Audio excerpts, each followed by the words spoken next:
Clock. Roll call.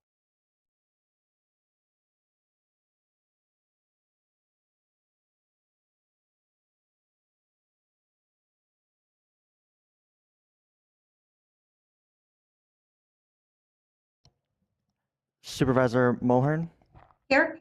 Supervisor McGordy, Here. Supervisor Hashak,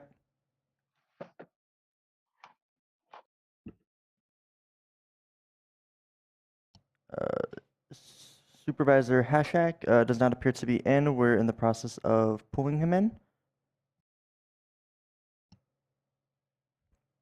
Here he is. Here. And Chair Williams. Here. And I've invited Supervisor is also here. all 5 supervisors present. I've invited Supervisor Mulhern to lead us in the pledge. I pledge allegiance to the flag of the United States of America and to the republic for which it stands, one nation, under God, indivisible, with liberty and justice for all.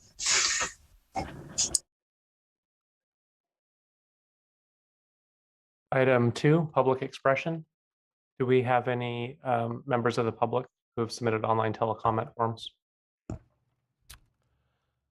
We do. First in the line is Patrick Hickey, followed by a voicemail, and followed by Hannah L. Nelson.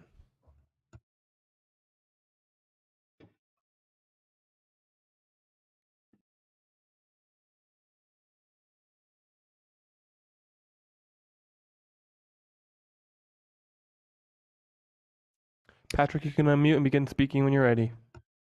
Wonderful. Good morning, dear Chair Williams, members of the board, CEO Angelo, County Counsel Curtis. My name is Patrick Hickey, Field Representative with SEIU 1021, and I'm speaking on behalf of our Chapter Executive Board this morning.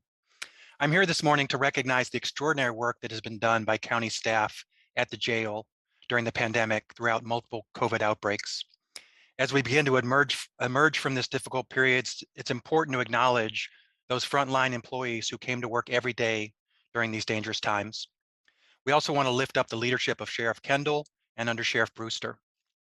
With everything that is going on and all the crises and challenges you confront as a board, sometimes it's easy to forget the hard work that goes on day in and day out by people like Maria, who have kept people at the jail fed for over 15 years, Hortensia, Emily, and Christina, who have worked behind the scenes for years, stretching tight budgets and limited supplies to carry out the county's obligations. One step the board took during this challenging time was to provide emergency support to the kitchen so that the work of feeding some 300 inmates multiple times each day could continue as COVID raged. Now the pandemic is waning. It's essential that the kitchen address short staffing and recruit permanent staff. Human Resources has made a number of attempts to recruit additional cooks over the past year without success. The market for cooks has become very competitive, and finding staff willing to supervise inmates and able to pass extensive background checks requires offering a competitive salary. The salaries that the county is currently offering for these positions are not competitive. You addressed a similar situation recently in child support services, raising salaries there by nearly 25% to address those issues of recruitment and retention. You'll be voting later today on increasing the county council's salary by 32%. These moves are necessary to keep the county operating effectively and efficiently. We call on you to direct Human Resources to move the kitchen and laundry positions up to full market rate immediately, as we've requested, so that Human Resources can recruit the staff the jail needs to carry out these vital services. Thank you very much.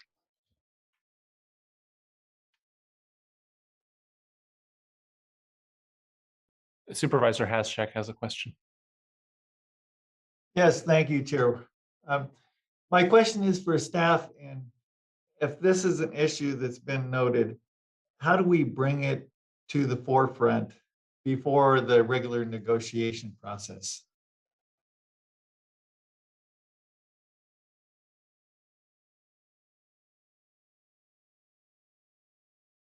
One moment. We're in the process of pulling in Sherry Johnson, Deputy CEO.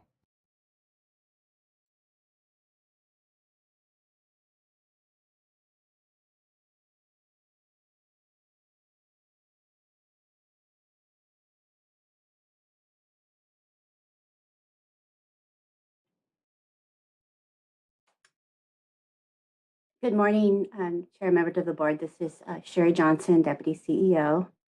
And we have been discussing this, as Mr. Hickey had mentioned. We have been discussing the salaries with the jail with SEIU, and we will be further bringing information to this board.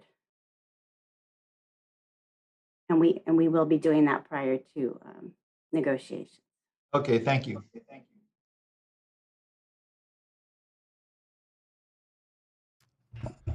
Next on the line is Hannah Nelson. Hannah is no longer on the line. We'll be moving on to a voicemail.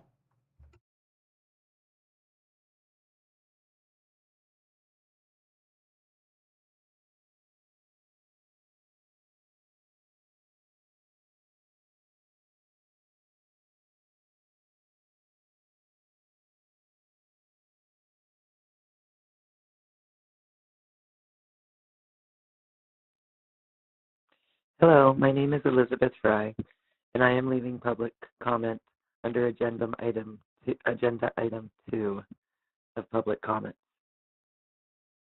I'm giving comment today regarding Mendocino County public health policy, specifically the mask mandate that was extended last month by Public Health Director Dr. Andy Coren.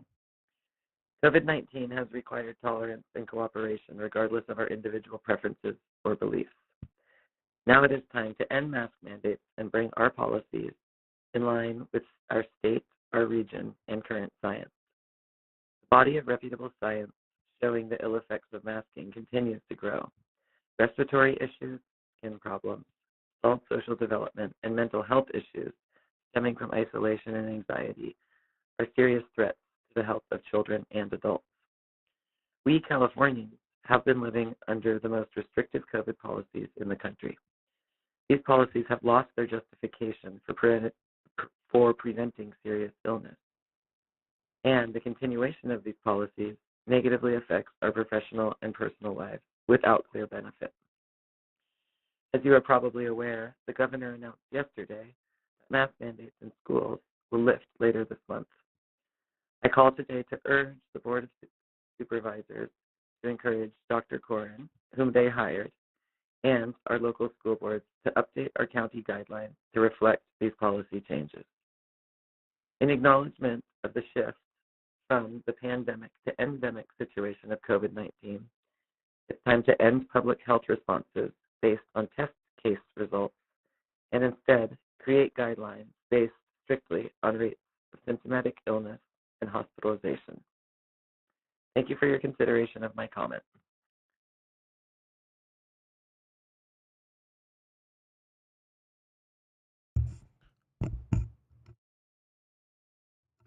That concludes public comment, public expression. Thank you. We're on to agenda item number 3. Go ahead. Chair Williams, would you like us to continue on to consent calendar, or did you want to just end with public expression for now? I'd like to end for the moment. Consent calendar has proper notice been established? Proper notice has been established. And do any supervisors have items to pull for separate consideration or comment? Supervisor McGordy? Yes, I'd like to pull item 3AI and item 3AO. For comment or separate consideration? Separate consideration. Okay. Supervisor Haschak? I'd like to pull items 3AJ and 3AL. 3AJ for separate consideration and 3AL for comment. Okay, let's start with 3AL for comment. All right, so 3AL has to do with the Mendocino County Retirement Association report and their presentation for the year, especially in light of item 4A, which is this item we're looking at considering later, pension stabilization program. I think there's some very interesting things in the presentation that the public needs to be aware of, and the board. If you go to page 9 of the presentation, you can see, and Supervisor Jardy can probably elaborate on some of this more. But what I'm reading is that, let's see, the valuation, the valuation value of assets went way up.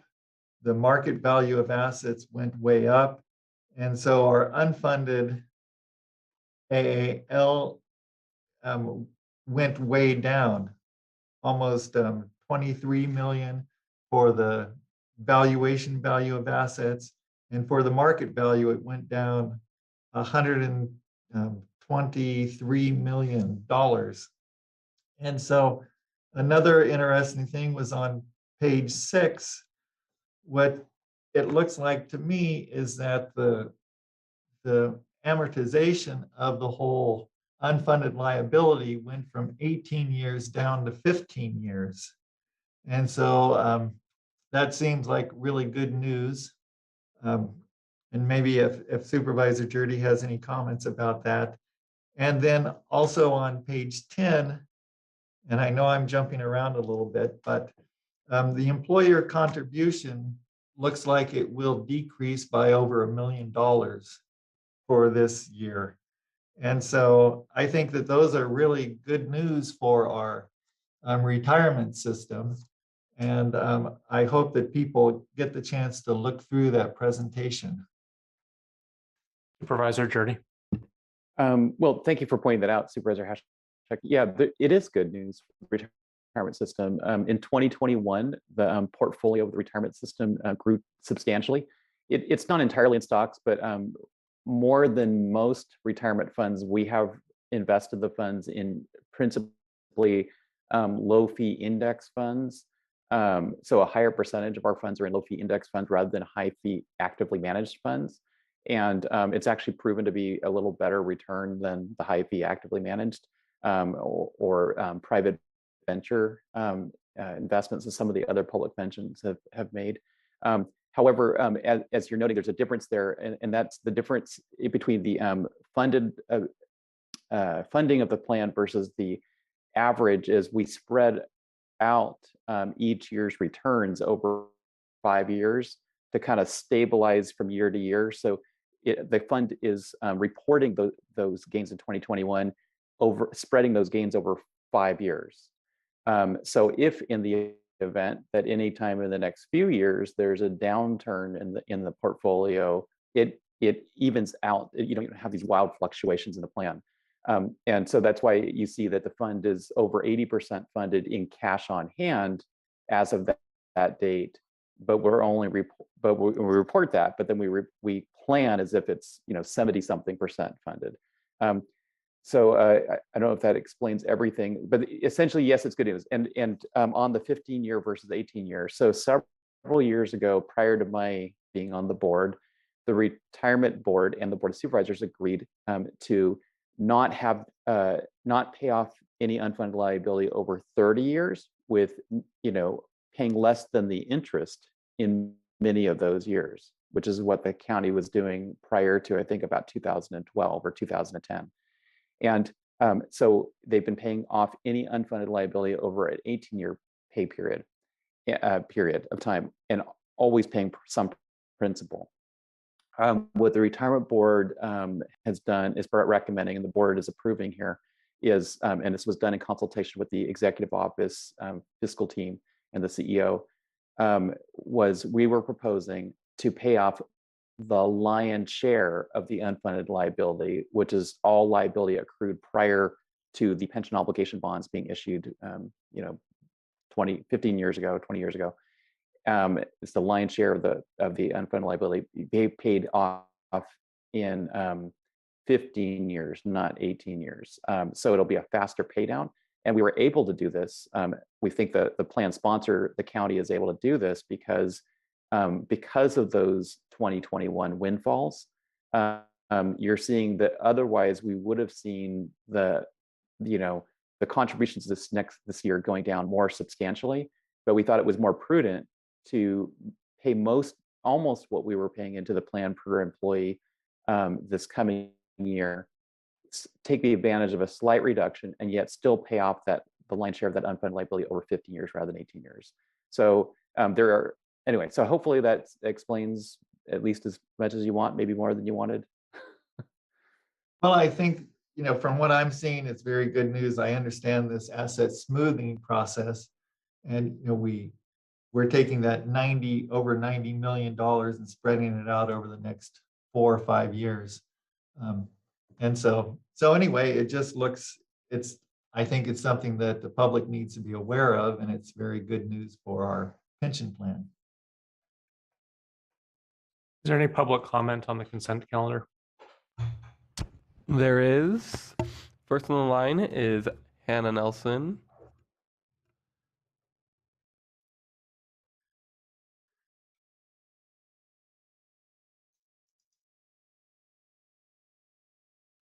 Hannah is no longer on the line. Paul and Susan Hansberry were signed up for the next item, but they're no longer on the line as well. So we'll be moving on to Kelsey Rivera.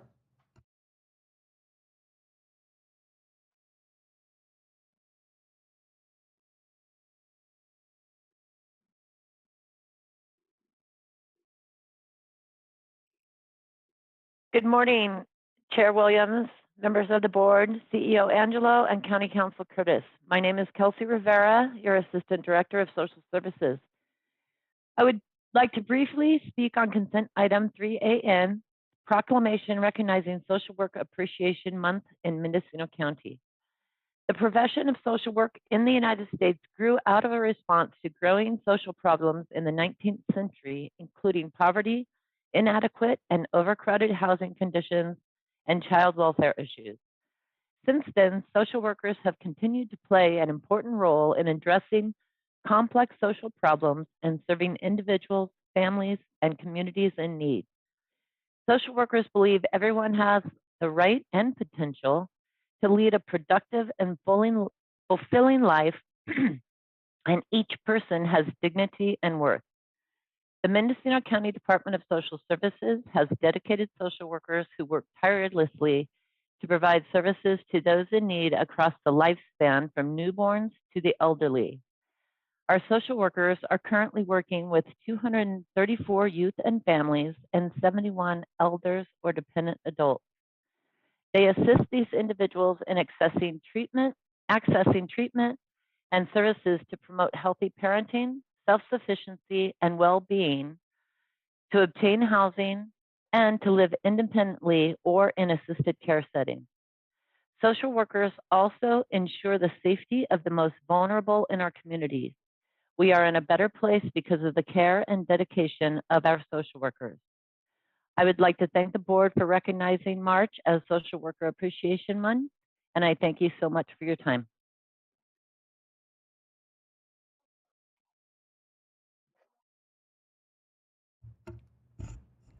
Next on the line is Carrie Shattuck.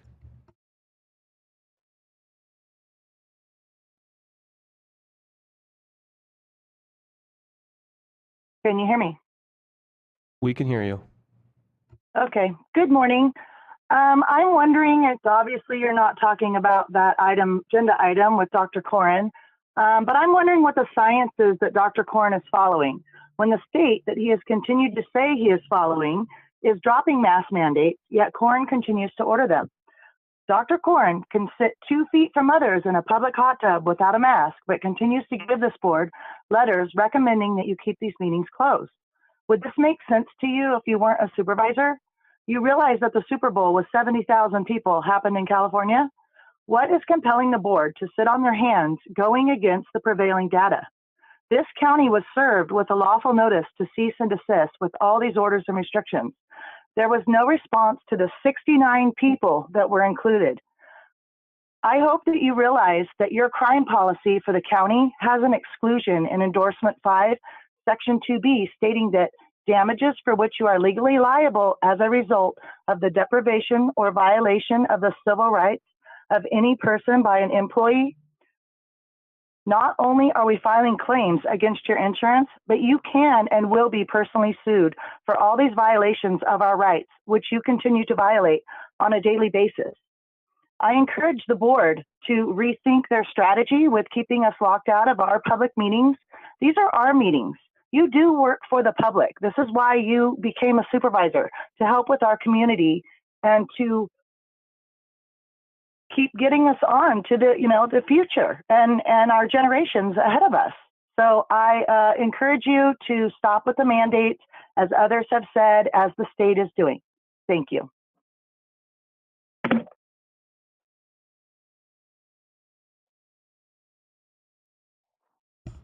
That concludes public comment on consent calendar. Is there a motion to approve the balance? That's the consent calendar except 3AI, 3AI, 3AO, and 3AJ. So moved. Second. Okay, roll call vote. Supervisor McGorty, Yes. Supervisor Hashak, Yes. Supervisor Jurdy, Yes. Chair Williams, Yes. and Supervisor Mulhern. Yes. Motion carries unanimously. Okay, item 3AJ, Supervisor Haschak. Yes, well, item 3AJ is the resolution finding that the state and local officials continue to recommend measures to promote social distancing in connection with public meetings. I really think that, we have this option, but I think it's time to open up the chambers and to go back to our regular meetings, except having a hybrid model where people can still call in. And I would like to do that instead of the complete virtual process we have. I think that people from all corners of our county want to see the chambers open so that there can be public discourse and we can be together again. And I think that with the Omicron going down, the numbers being in a reasonable state, I think it's time to reopen the chambers. So I wonder if staff had any opinion on that, if there's any logistical reason why we can't do that. County Counsel. Thank you, Mr. Chair. I don't want to cut off Supervisor Hashak's question. I know the clerk of the board staff may be able to speak to that. I do want this board to be aware, though, I have gotten questions from some legislative bodies regarding when we talk about a hybrid model, about would it still be possible for one or more members of a board to participate remotely. And in some cases, that's because they may have one or more members who are particularly vulnerable, maybe immunocompromised, et cetera. And our analysis has been that under those circumstances, you can have a hybrid model, but you would need to continue to make the findings called for in this resolution. Otherwise, every location from which that member was participating would have to itself be a public meeting site. Thank you. Staff, I can't tell if it's the clerk or the executive office. Chair Williams, this is CEO Angelo. Through the chair, in response to Supervisor Hashak's question about reopening the chamber. Staff has been working as quickly as we can, getting the changes in the chamber completed, and we are almost complete with all of the renovations in the chamber and in the building. And we anticipate that the final changes here will be completed in the month of March, and then new policies will be put in place. So given the desire certainly of Supervisor Hashak to reopen the chamber to the public, we anticipate that the soonest the chamber could open would be in April. So we are right around the corner to reopening, and that would probably be about the same time that our public health officer changes his ordinance as well. But again, the reason the chamber remains closed is not only because we have been dealing with COVID, but because we have made renovations in the chamber and they are almost completed. So we anticipate April at the earliest that the chamber could open. Thank you. Supervisor Jurdy. Yeah, I mean, we've been hearing this for some time. I'd like to support Supervisor Hashak's request and request, I think what he's requesting, that there be an agenda item on the board's agenda that would give us a more full update of what's going on. We've been told that the renovations have been underway for some time, and we were hearing February or March, and now it's April. So, I mean, I think we kind of want to know a more specific plan. At the same time, either some of us may have medical reasons that we may be more vulnerable, or we have family members who are. So my understanding is that the law allows for us, for any particular reason, to participate remotely. So, if, for example, Supervisor Williams and I wanted to participate from the coast, reduce our carbon footprint, that's just fine. But if members of the public want to congregate in the chambers, that's available to them. I also think, without a doubt, these Zoom meetings have been very beneficial to the vast majority, to the majority of people who do not live within a commute zone of Ukiah. The people who live on the coast, people who live in the North County, these Zoom meetings have been, made our meetings much more accessible than the requirement to blow a half a day or a full day driving to Ukiah, sitting through part of the board meeting to get to the one agenda item that they were interested in. So I think these Zoom meetings should continue in some fashion, even with the board chambers opened up. Supervisor McGordy. Yeah, I just want to echo that, and then also overlay it with the fact that we need to hear from Dr. Corin as to what he thinks is reasonable in terms of the incidence of cases and the potential infection threat to us, and what we might do to be protected in a more public setting. I know myself personally, I really don't go out into public very much over health concerns, and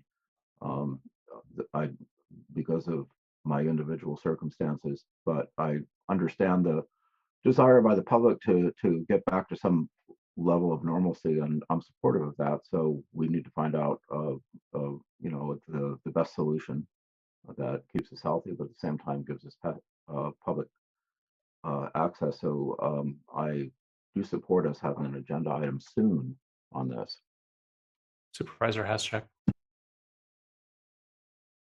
Thank you. So why don't we bring this back as an agenda item on the 15th and look at all the possibilities of creating a hybrid system and opening up the chambers, getting a full report on it, and Dr. Corin's opinion too. And I could support that as well. I do support passing this today with an item coming back as soon as possible, ideally the 15th. I know staff has been working on preparing to reopen, and first meeting in April has been identified as a candidate. I do think we should stick to the item at hand and not get into renovations. That's really not within the scope of the resolution. CEO. Yeah, thank you, Chair Williams. Okay, I think you've explained it and clarified. So the board would like an item on March 15th. We do have a full agenda, but I'm certain by the end of the day we could do an agenda item. Though we, as I said earlier, and as you've said, Chair Williams, we were planning on April. So if you still want a presentation on March 15th, we could do that. But the goal was that we would have all the renovations done and the policies on the new renovations in the building done. Without having the policies and everything in place, it makes no sense to move forward with the renovations. So we were looking at April. And so, we're talking 30 days. What I would like some clarification on, though, is that if you plan to open the chamber, then my understanding is that the full board will be in the chamber.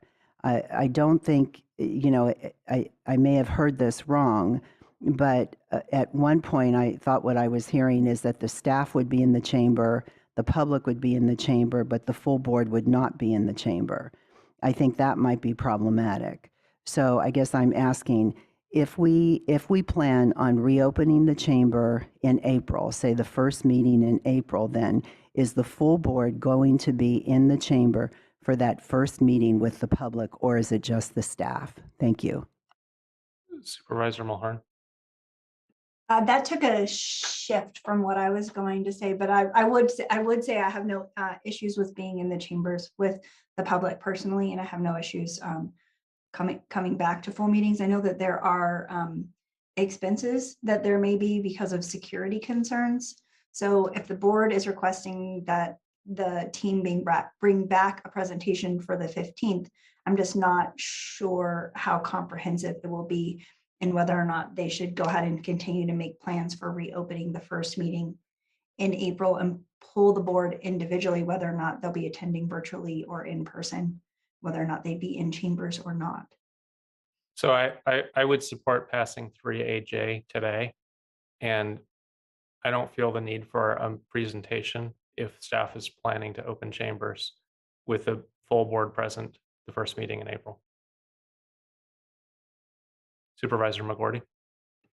Well, is that what you want? I mean, we talked about hybrid, we talked about, full board participation.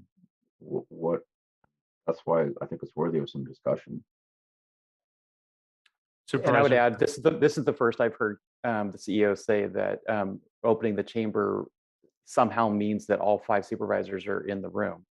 We've always discussed it. I've always discussed it with county staff in the context that there would be the option of having supervisors participate remotely if they wanted to. So this is the first I've heard the CEO or any county staff say all 5 supervisors would need to be, or all staff would need to be in the room. The idea was to open the chambers, and some people would choose to be in the room. Some people would choose to participate remotely. So this is news to me. Supervisor Haschak.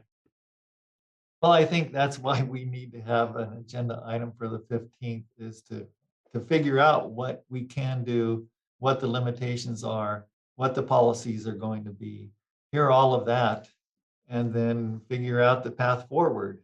But I think that there is a real desire for opening the chambers and keeping a hybrid model. So I think with an agenda item for the 15th, we can discuss this and have more information. CEO.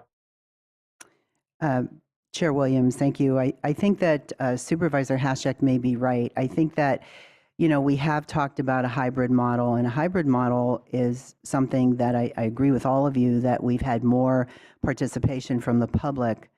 My concern is that we do have members of the public that have been unhappy with the county, with the board, with the staff because the chamber has been closed, and still unhappy with our health officer. And to open the chamber and expect to have the staff sitting here in the chamber and not have all 5 supervisors, I think is something that may not work. If members of the public come in expecting to see their supervisor in here and they don't, I'm concerned that there could be some disruption in the meeting.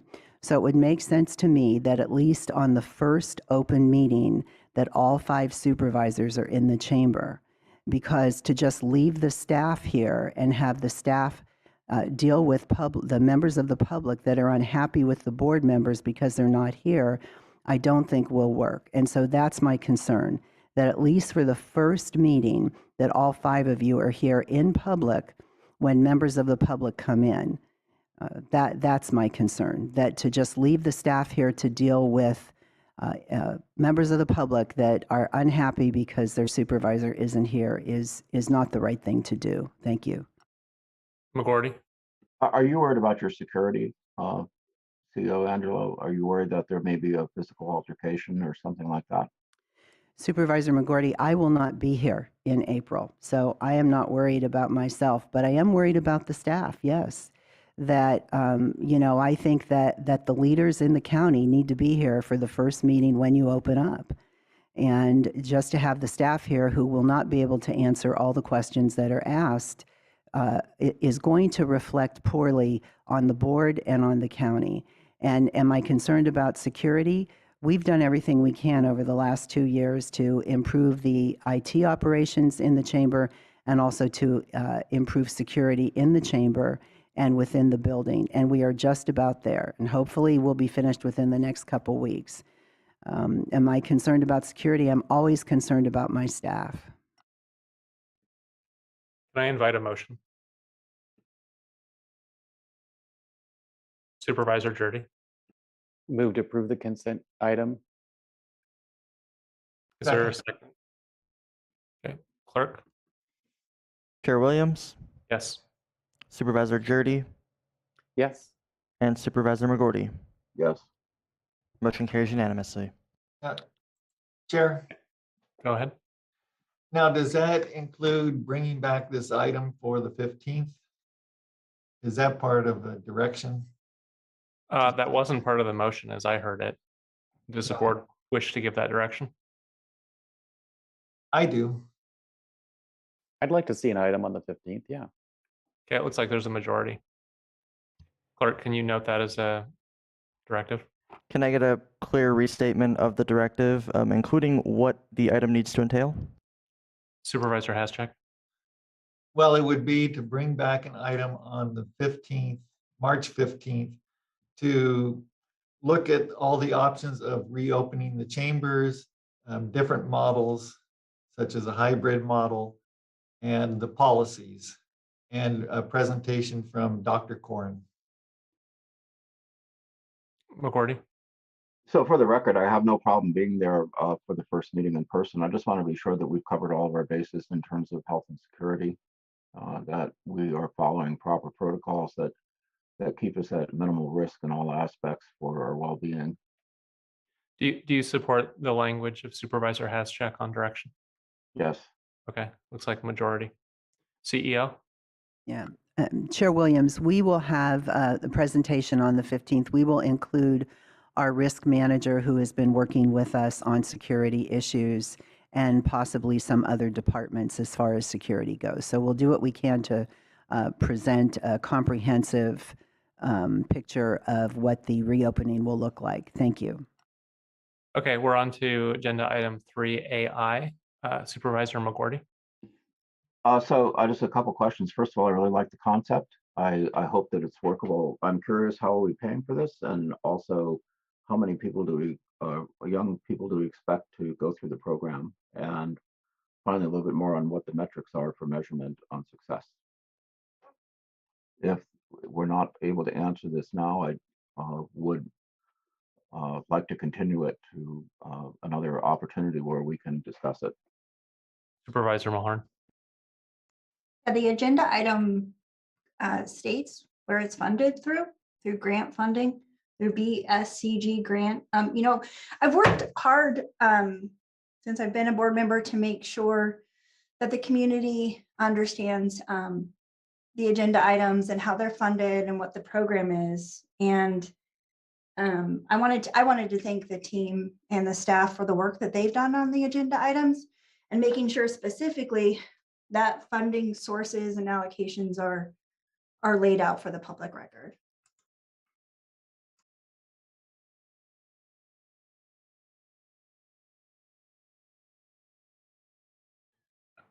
Good morning. I'm prepared to answer if you're ready to hear. Yeah, Chief Locatelli, would you? Yes.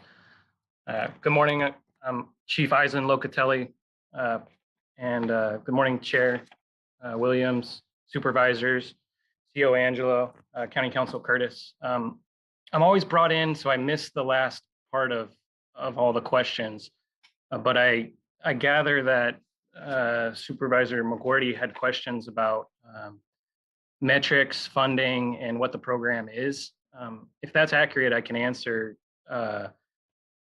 The funding is completely grant funded from Prop 64. The BSCC oversees that grant. There was an application process that the board supported some time ago. I believe it's all in your agenda summary as to when the submission was done, when it was approved, and what we're going for. Some of you may remember that Mendocino County previously had what was called Teen Peer Court.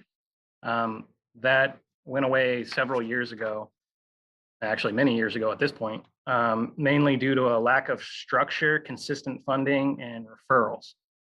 So the new process, the Restorative Youth Justice Court, is in line with the Juvenile Justice Delinquency Prevention Commission goals, as well as our Juvenile Justice Coordinating Council, as well as our draft form of the strategic plan on juvenile entry into the justice system. It's essentially the Arbor on Main, a partnership, which is a subdivision of Redwood Services, RCS, and a partnership with the probation department and the school system. So the theory here is to be able to take the Arbor on Main, who operates the Restorative Justice Court, out to the school districts when they're having issues, work with them with direct referrals so that potentially they don't enter into the justice system as a 602 and potentially into juvenile hall. So it's teens working with other teens to stop criminal behavior escalating. All the metrics are part of the grant. The BSCC expects us to report back how many youth are served in which communities. RCS, as part of the grant, has to provide all that data. The probation department essentially is volunteering for fiducial responsibility and oversight of the program as part of it. And I think there's a 10% build into the department to oversee the operations to make sure that our non-governmental organization is doing the work that they've signed up for this grant. If you have more specific questions, I might just give you a nutshell of what we're attempting, but I'm happy to redirect. As I said, I missed part of your question. So I was also curious about the number served, and I see it in there that you're expecting at least 30 a year. Is that correct? I would anticipate more than that, but I don't know exactly.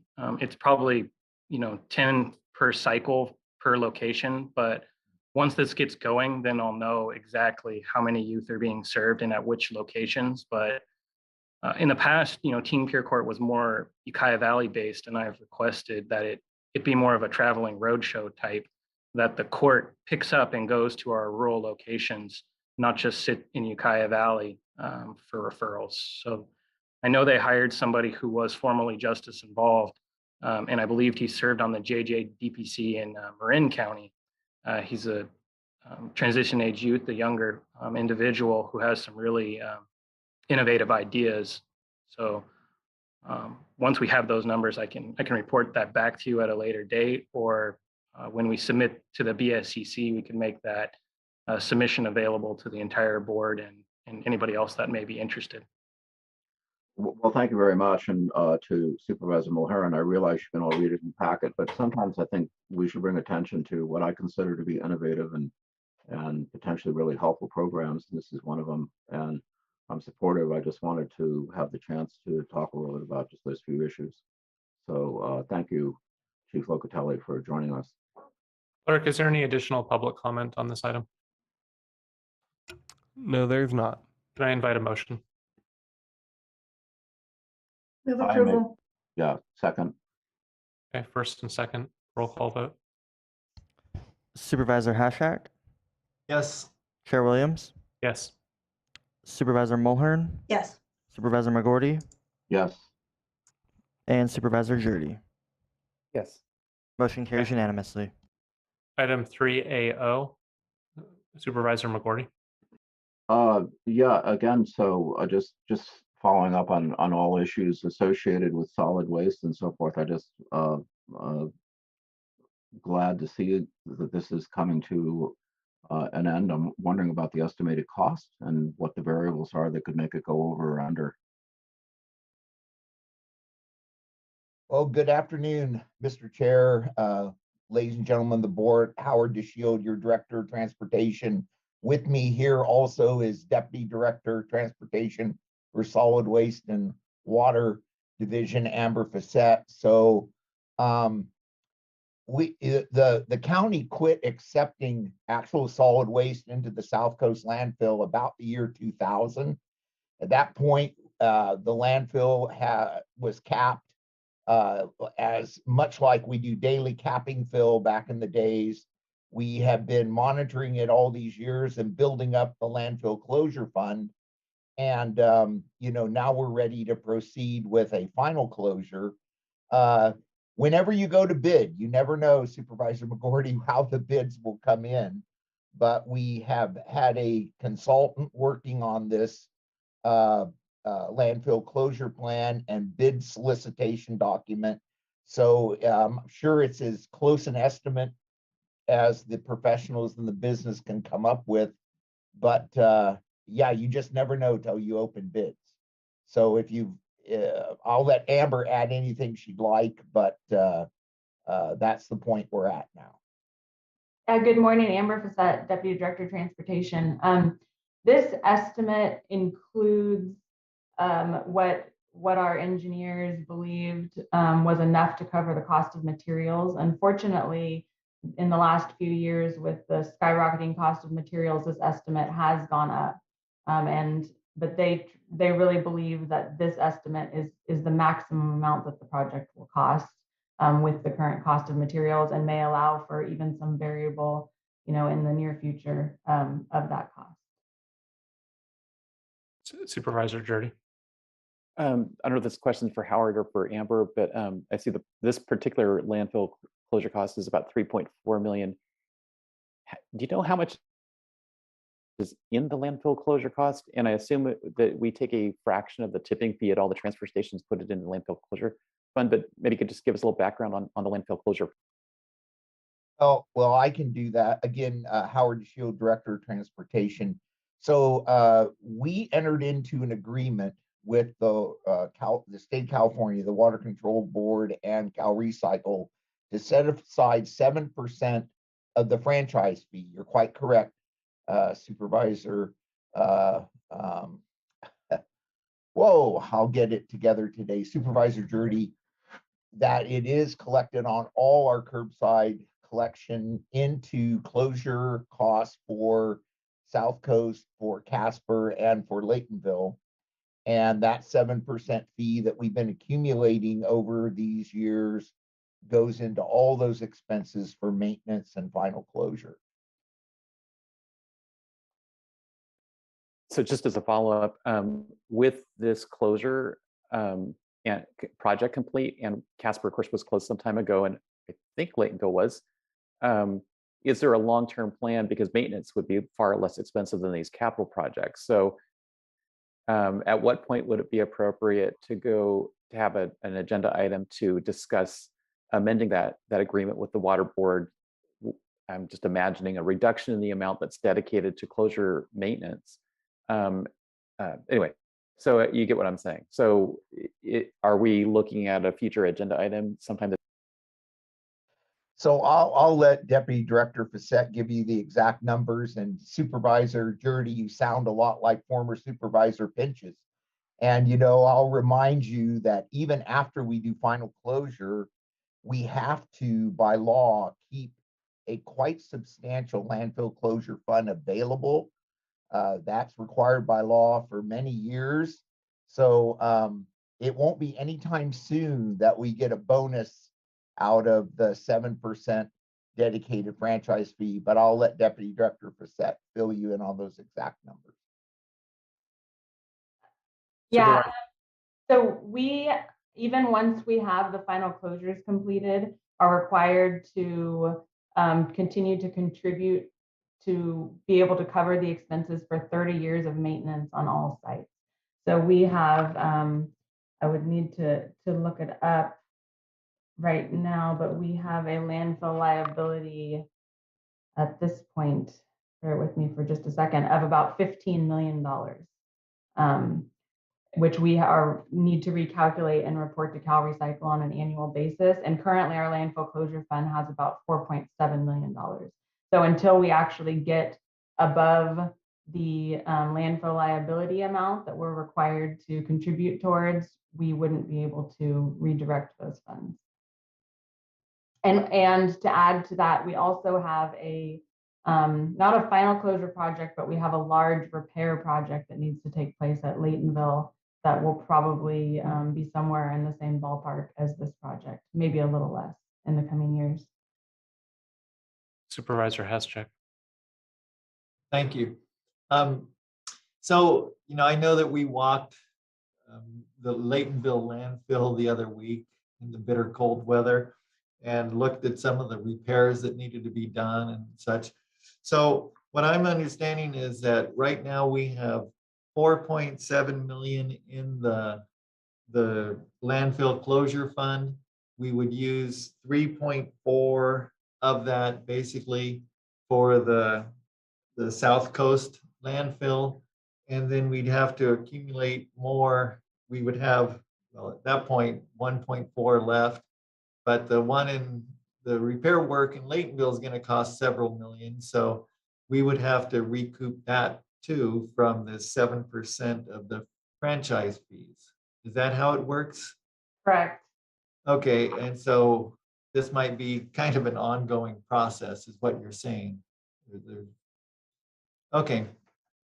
Yeah, over the last, I looked back at the last, say 5 years recently, and we've been saving anywhere from $200,000 to $400,000 a year into the landfill closure fund above and beyond our expenses over the past few years, because we've only had maintenance and small projects. So these large projects eat into the amount that we save each year, but we will continue to slowly accumulate back up once we spend this.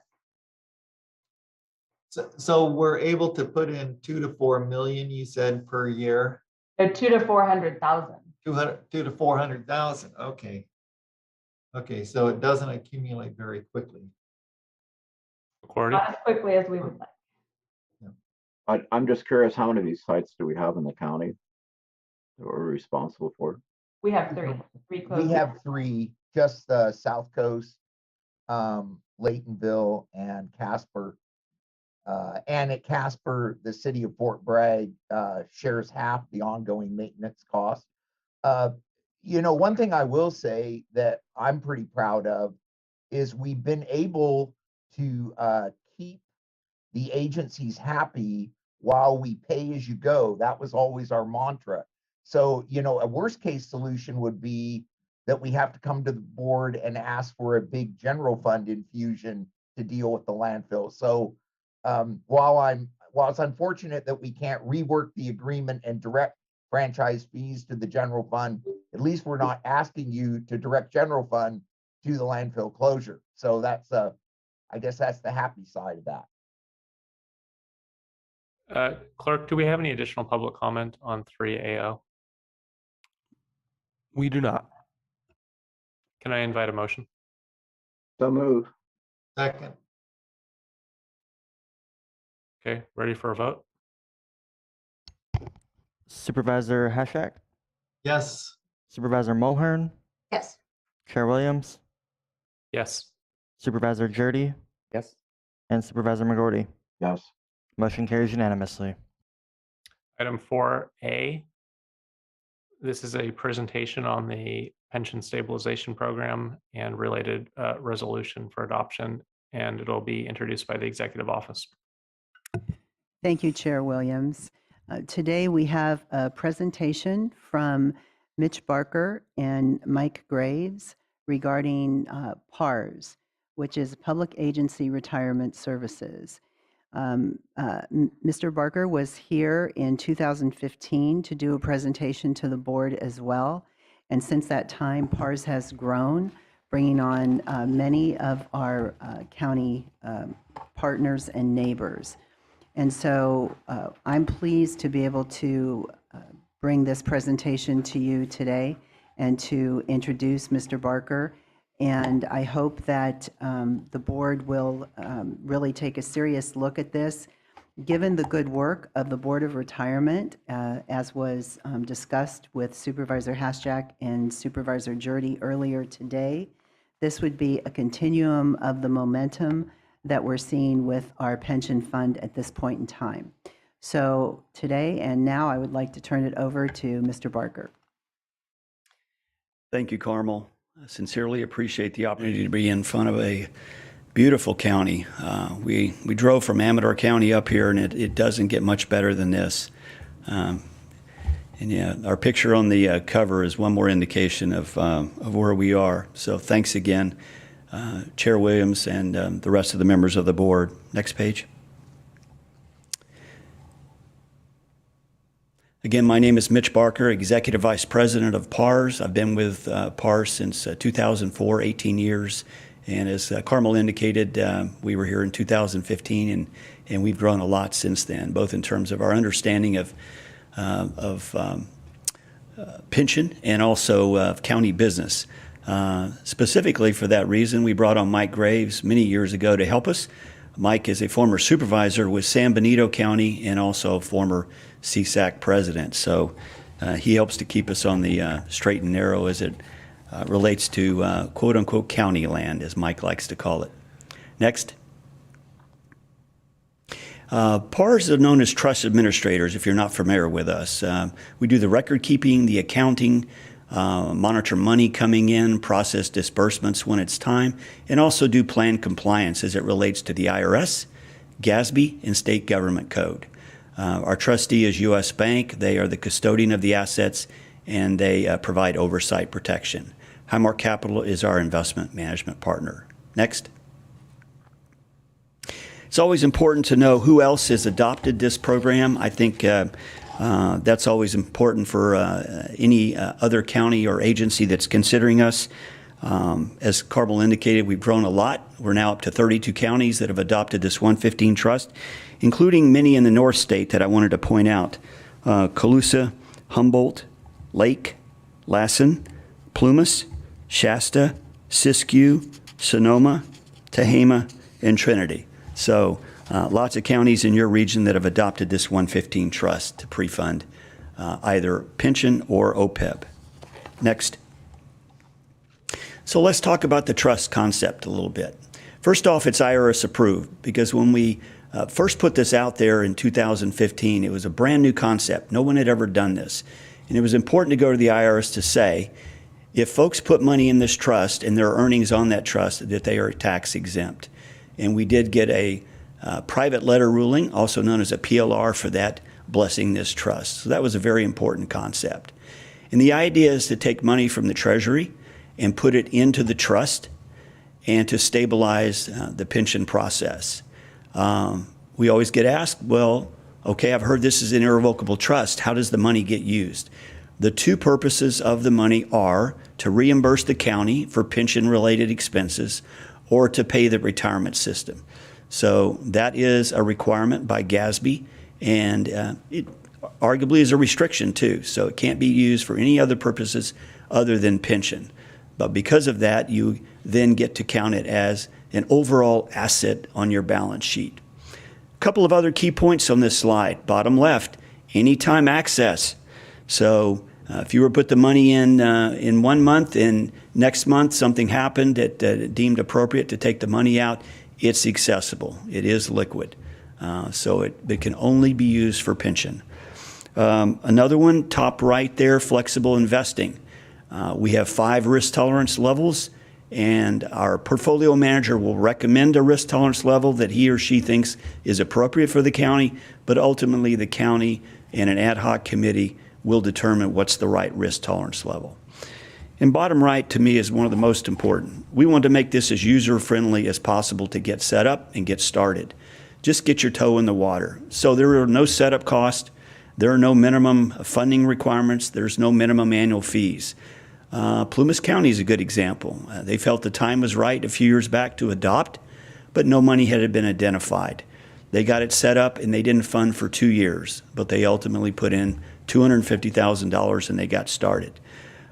Mike's County is a good example.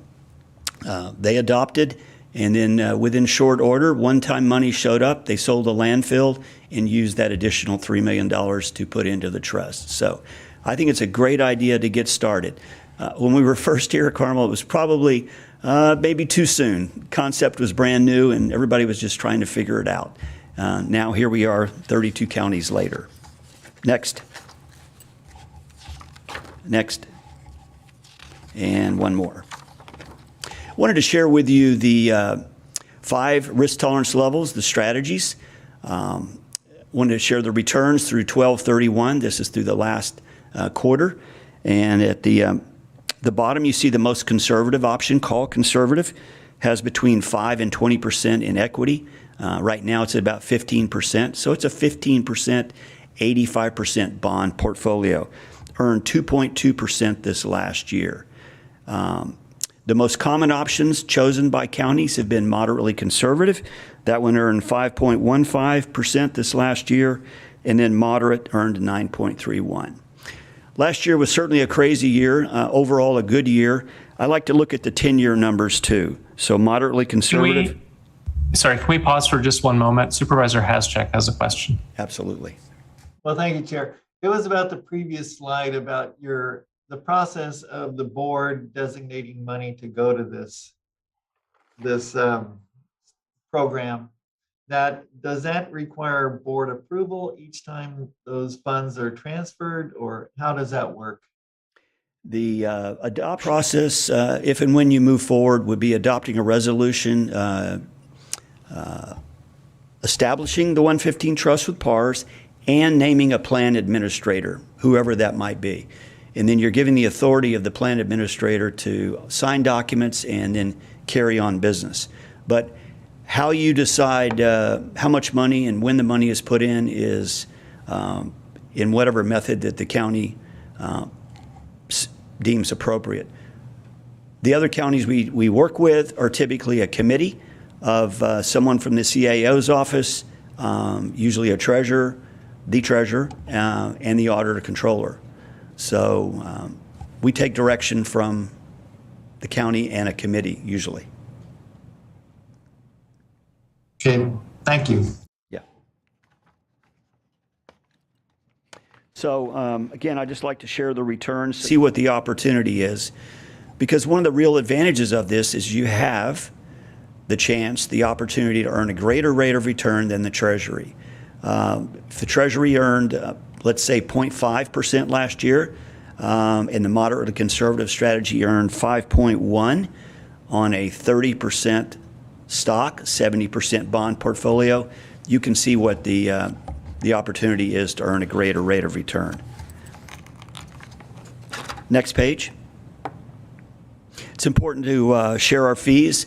In the very middle there, you see the plan setup fee is none, is zero. So again, there's no fee to set up the trust, just to get started and prepare for the future.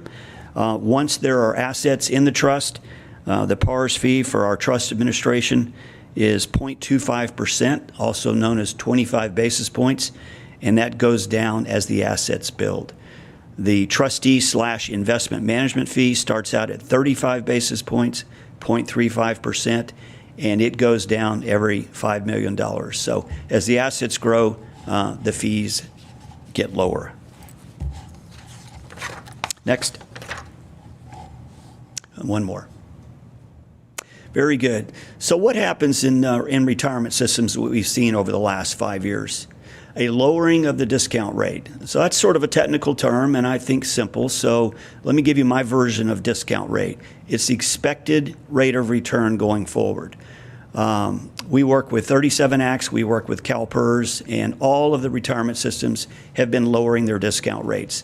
And the reason for that is you just can't earn what you used to earn in the past. So the capital markets are putting pressure on for retirement systems to get more real and to get their expected rate of return in line with what the assumptions are. MSER's lowered from 7% to 6.75. So when you lower a discount rate, it increases the unfunded liability and also increases employer contribution amounts each year. And that is one of the reasons why this makes sense to adopt this trust, and that's to prepare for potential lowerings of the discount rate in the future. Using CalPERS as an example, I know that's not your retirement system, but if we can just use them since they're the largest pension system in the U.S., they lowered from 7.5 to 7 5 years ago, and then recently they lowered from 7 to 6.8. The leading actuary in the state says that they will eventually go down to 6.2. Who knows if that's true, but downward pressure on the discount rate is forthcoming. Next. And one page. So why do this? We've got about 15 reasons why we think this makes sense. These are our best four for the sake of brevity and in your time today. First is local control of the assets, meaning you decide how much you put in, when you put it in, how much you take out, and when you take it out, and also what's the risk tolerance level. The one restriction is the money can only be used for pension-related expenses. Number two, pension rate stabilization. We wound up calling the program that because on the lower end, you have a general fund not earning much.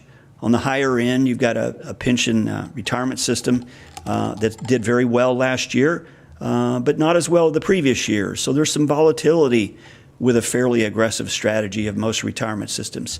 Think of the PARS Trust, we're right in the middle, choosing a more conservative strategy that has less volatility, but still earns potentially a greater rate of return than the general fund.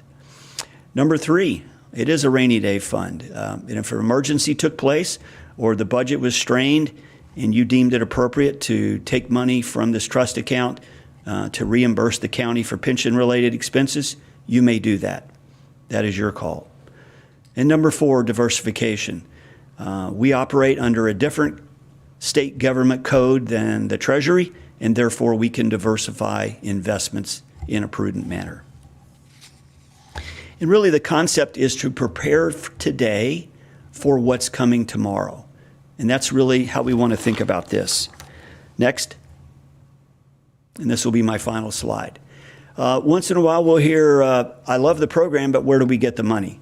And we can't magically come up with those concepts. On the other hand, we have funding strategies from other counties, and we will share staff reports from those folks to help you prepare for a funding strategy for this county.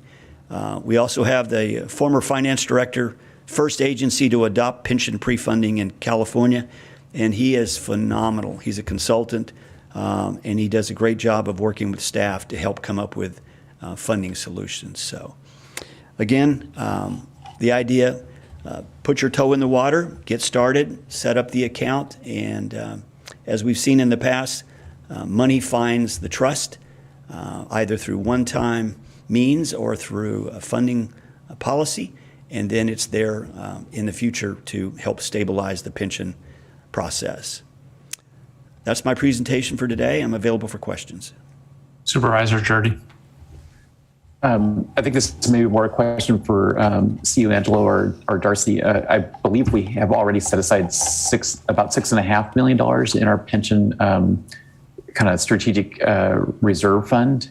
So we have the funds available to put into this PARS account. And when this was presented several years ago, it was newer. It was pretty new statewide, and I was just a little reluctant to put the money there. At the time, I thought it might have made more sense to contribute it, kind of pre-fund, give the money to the retirement system. I think there's a number of advantages of putting it in this fund because it is, in a sense, also a rainy day fund. So if the county encountered some drop in revenues or increased expenses beyond its expectations, it could use the funds to pay what we know we have every year, which is pension obligations to the retirement system. So for a variety of reasons, I now think this is actually a really strategic time to put the fund, to establish this fund and to transfer those pension reserve funds that we've had into this fund. But I'm looking to the CEO's office to remind us how much is in that pension reserve fund that the board established several years ago. Supervisor Jordy, through the chair, we have over $5 million in the pension gap fund, and that's exactly what it was. We had a couple million extra, and we did it just as that to make up the difference in our pension costs if we needed it. So it has been sitting there for quite a few years. Thank you. McGordy. A question and a comment for Supervisor Jordy. How does the Board of MCERA feel about this? Have they discussed it? And then the comment is, that's a lovely picture of Seagull Wine Garden in Lake County.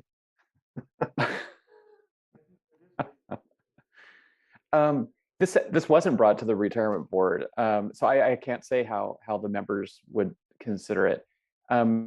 There's a couple of things that are different than just giving it to the retirement system. So we think of it as our retirement fund, as the County of Mendocino's retirement fund, because we and our employees and retirees are the ones who sit on the board that invest the funds and manage the fund. But about 3 to 4% of the members of the retirement system are actually former state employees that work for the courts. And there's like 2 or 3 people who worked for a cemetery district. And I know this may sound small and petty, but if we did give the money to the retirement system, we'd be reducing the unfunded liability for all 3 agencies and not just the County of Mendocino employees. It's kind of a quirk in the law. And the other, unless we could get them to voluntarily agree to make a proportionate contribution, I'm not quite sure if we could swing that with the state. We're kind of small potatoes to the state. Again, if we did that, we can't get it back. The moment we give it to the retirement system, it's in the retirement system. This, although it would inevitably eventually go to the retirement system, it would provide this board and future boards the flexibility, if there was a financial crisis, to pay retirement contributions, which we have every year, and therefore, in a sense, give some relief to the general fund in that fiscal year. So I think there's just added flexibility with this that we don't get by making this as a direct contribution to the retirement system, and yet we could still get the kinds of returns that they're getting. So you see this as being kind of a strategy for financial risk management associated with our retirement obligations? Yeah, we're continuing to dedicate these funds for the retirement system. We're actually locking it in, so it has to go to the retirement plan, which was the intent of the board when the board established and built up these funds to begin with. But it also continues to provide this board and future boards the flexibility of, if there was a financial pinch, to redirect these funds, make them as contributions directly to the retirement system. They would come out of this fund directly to the retirement system, but indirectly help out the general fund in future fiscal years when needed. County Counsel and then Supervisor Haschak. Thank you, Mr. Chair. I just wanted to speak briefly to Supervisor Jurdy's point. If you end up providing funds in a way that's used to pay for the pension benefits of the state employees or the districts, we need to go through a gift of public funds analysis. It might be that you're prohibited from taking that step. Supervisor Haschak. Thank you. So if I'm understanding it correctly, that, what I saw, if we had 5 million or less in this account, it would basically be the 3.5 plus the 2.5% take. So it'd be a 0.6% take each year. That's the fee for managing it. And so I'm wondering what the percent for managing the funds we have in the retirement account are right now with MSERA. And then what are we paying for managing the money that the treasurer has? So has Sherry Shapmeyer chimed in on this at all? I wonder if she has an opinion about and what the return is we're getting right now from the money that's just general fund reserve. Does anyone have any of those answers, or can we get those? And I guess that my concern is it's like putting the money into the stock market, and so there's a risk involved. And if it were just for the last 2 months, we would be, instead of the 5 million, we'd have about 4 million now, or 4.5. So there's this risk, and if we're, it's not all positive all the time.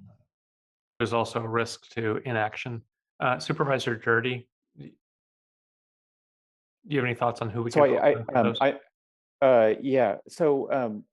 Doris is the administrator for the retirement system. I don't know if she's monitoring the meeting. If she is, maybe she'd be invited into the meeting. She could probably answer more directly some of the questions that Supervisor Haschak asked about the recent rate of returns. I don't have those committed to memory at the moment. They have been, like I said, they've been very good in recent years. You saw some of those figures. I think the important thing is not to look, we're not like day traders. We're not looking at month-to-month returns. We're looking at returns of 4, 5, 10, 15, 20 years out. And so, if we put the money in, we have to have a good reason to shift it out of this fund. But like I said, the purpose of this fund is that you're getting roughly equal, you're getting approximately the same returns, hope maybe better, who knows, than the retirement system. But you have the flexibility of contributing to the retirement system when the county needs to make those contributions and lacks enough other resources to make those contributions without these funds. So it's helping the county's risk management. And we can, and I agree that, 60 basis points, 0.6% fees on an account less than 5 million. Again, we would start out presumably with more than 5 million, so our fees would be a little bit less, is a little high. I mean, someone can put money into a 401k or whatever and pay less than that. But but county government normally doesn't have the flexibility of putting money into a 401k or a fund like that. We are required to put it into the county treasury, which is regulated very aggressively by the state. And we can get from county staff what the returns were. I believe it was approximately 0.5%, but I'd like to hear from county staff what it was in the treasury fund. CEO. Thank you, Chair Williams. We're trying to get that number as far as the return in the treasury, but certainly over the years, our return has been, the return on investment has been a low number because we keep our money in very secure accounts. I think that, though, I really want to comment on what Supervisor Jurdy has said, because we took the money that we had, the additional couple million we had, put it in the pension gap fund, and that money has been there just to be used for pension. And so putting it into this account, into a PARS account, would do just that. And the advantage of being able to pull it out if we need it over the next couple years is something that we would not have if we took that money and put it into, gave it to the Board of Retirement and put it in the pension fund.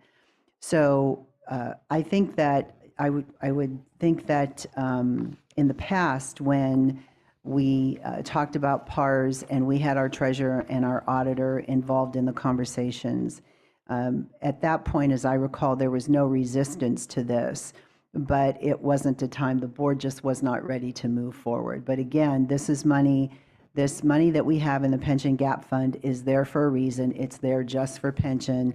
If we put it in this plan, it would only be for pension, so we know it would be safe. It wouldn't be touched for anything else. And we would be able to pull it out as we go forward over the next couple years if we run into problems with salaries and benefits. Thank you. And we are trying to get the additional numbers from the Treasury. CEO, can you confirm that current investments and future investments, whether pension or otherwise, are not directly or indirectly invested in Russia? Chair Williams, I may have a lot of information in my head, but that's one that I do not have. My apologies. However, we are trying to get a hold of the treasurer, and I'm sure that Ms. Shatmeyer or Ms. Forrester could give us that information. I think that's an excellent question. I appreciate the question, but I wish I had the answer to that, but we'll try and get that. Thank you. Supervisor Haschek. Well, a corollary question to that is this investment strategy, or with the program, we're looking at the PARS, are they investing in the oil and some of those industries that socially conscious people might object to? Is there any kind of filter on the investments, or is it just for the returns? No, you do have input. So when, after adoption of the trust, we would sit down with a portfolio manager in person or by Zoom, and the committee could give the portfolio manager input on types of things that they would like to see included or excluded. They're very aware of socially conscious investing, also known as ESG, environmentally sensitive guidance. So they're on top of that, and they would be able to respond at the appropriate time when the investment policy is developed. Clark, do we have any public comment? We do. We have one person registered, but they are not on the line. Do we want to wait for staff to find answers, or? Doris is on the line. Okay, go ahead.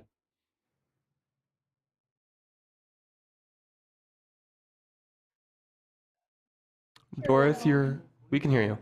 Thank you. Chair Williams, members of the board, did you have any questions that I can answer from the retirement system? Supervisor Haschek asked about fees.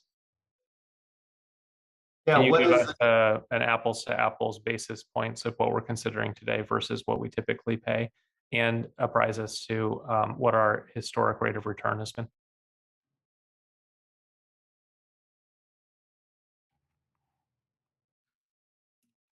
I am not familiar with the PARS product, and I don't know what fees you would be paying there.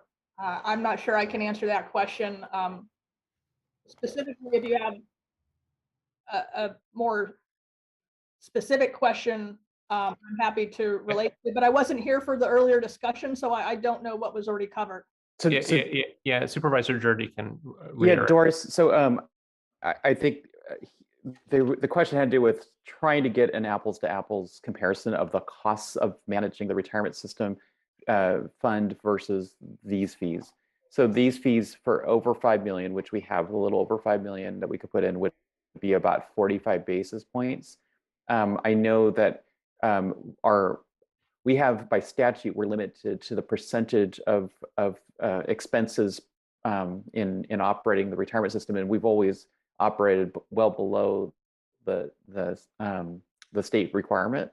But then, of course, we also have fees that we pay active managers, passive managers ourselves.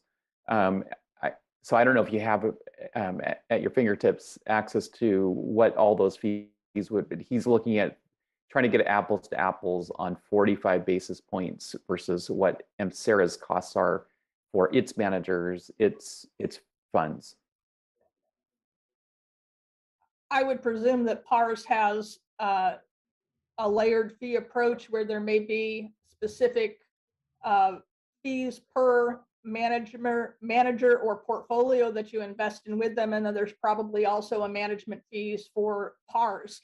I don't know what that management fee would be as far as basis points or percent of assets, and without doing some additional research, I cannot answer your question at this point in time.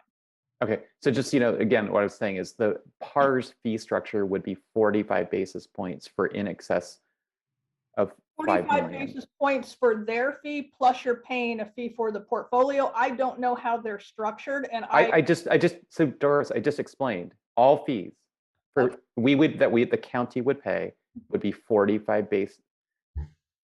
I'm sorry, 25 and 25. So it'd be 50 basis points for in excess, and that would be the county's cost, 50 basis points for all fees. And so he was trying to get a comparison for MCERA's costs. For MCERA's costs, if we look at the fees that we pay to our managers, it may be 3 basis points on something like the S&P 500 index fund, and it can be significantly more, maybe 104 basis points for a T. Rowe Price international fund or something like that. So the fees vary widely depending on the type of asset class you're going into. I do not have an average of what we pay on a basis points basis for the entire $700 million portfolio that MCERA is running, because we price it based on the specific manager.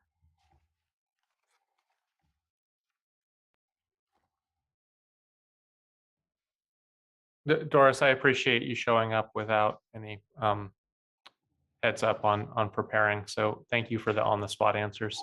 Can I invite a motion?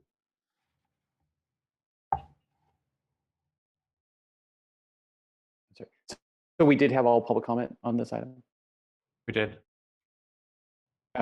I would move that we would establish the fund, and we would, I would suggest that we create an ad hoc committee of the board along with the executive office fiscal team to bring back a proposal for transferring funds into a PARS account, which would have much more details than just establishing the fund. So, but for this, at this point, to establish the fund and ad hoc committee to work with the executive office to bring back proposals to the board for how we would deposit funds in the account, under what circumstances, under that kind of thing. And do you have a proposal for who the ad hoc should consist of? I'd like to be on it, but I don't know who. I'm sure others would as well. So I kind of wanted to leave it up to the full board. Supervisor Haschak. Well, I would like to be on it too, and I would second that motion. A motion on the floor. Any additional discussion? So I just want to be sure I understand this. The thought is that if we invest in this fund, we're getting a much better rate of return than keeping it in its present location in the treasury. Is that correct? That's the concept. But at the same time, there's a fair amount of security in terms of its uses are designated and controlled, and the purpose of this is to give us some flexibility in addressing funding for the retirement program if we have shortfalls or other needs.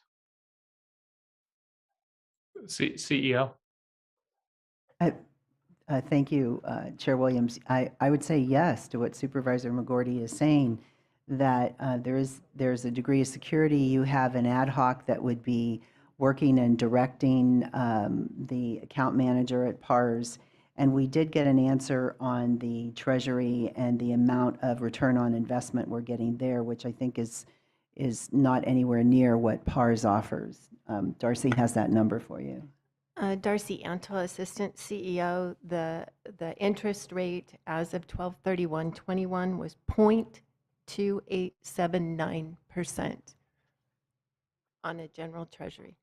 Okay, well, that makes perfect sense for us to kind of diversify, the monies that we have and try to generate a little bit more income for our, our very stretched county.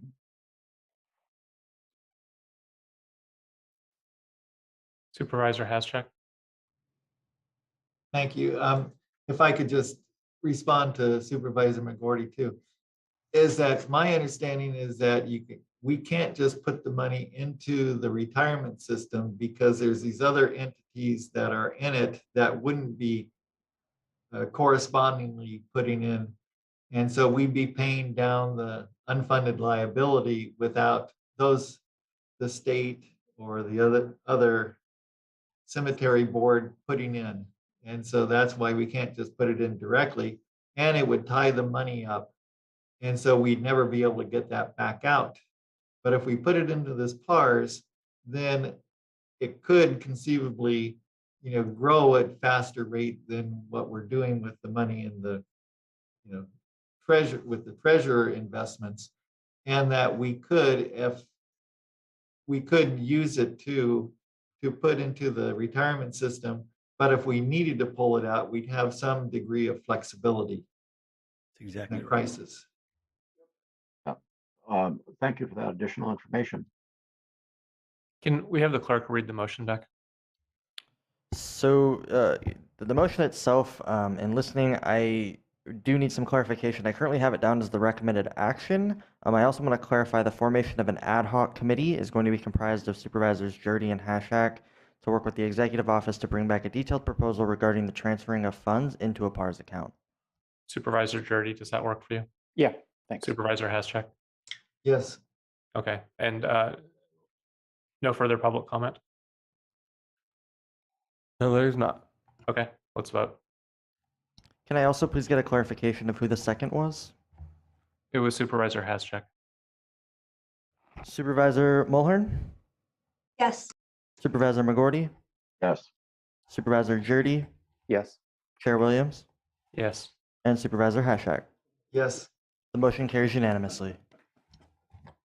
Okay, we're on to item 4B. This is related to grant writing, and it'll be introduced by the executive office.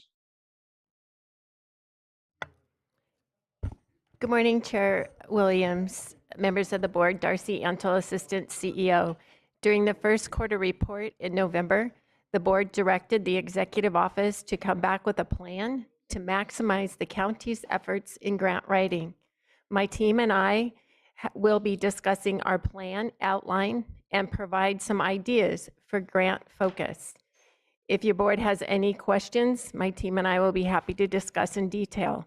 I will now turn this presentation over to Sarah Pierce, Principal Analyst from the PERM team.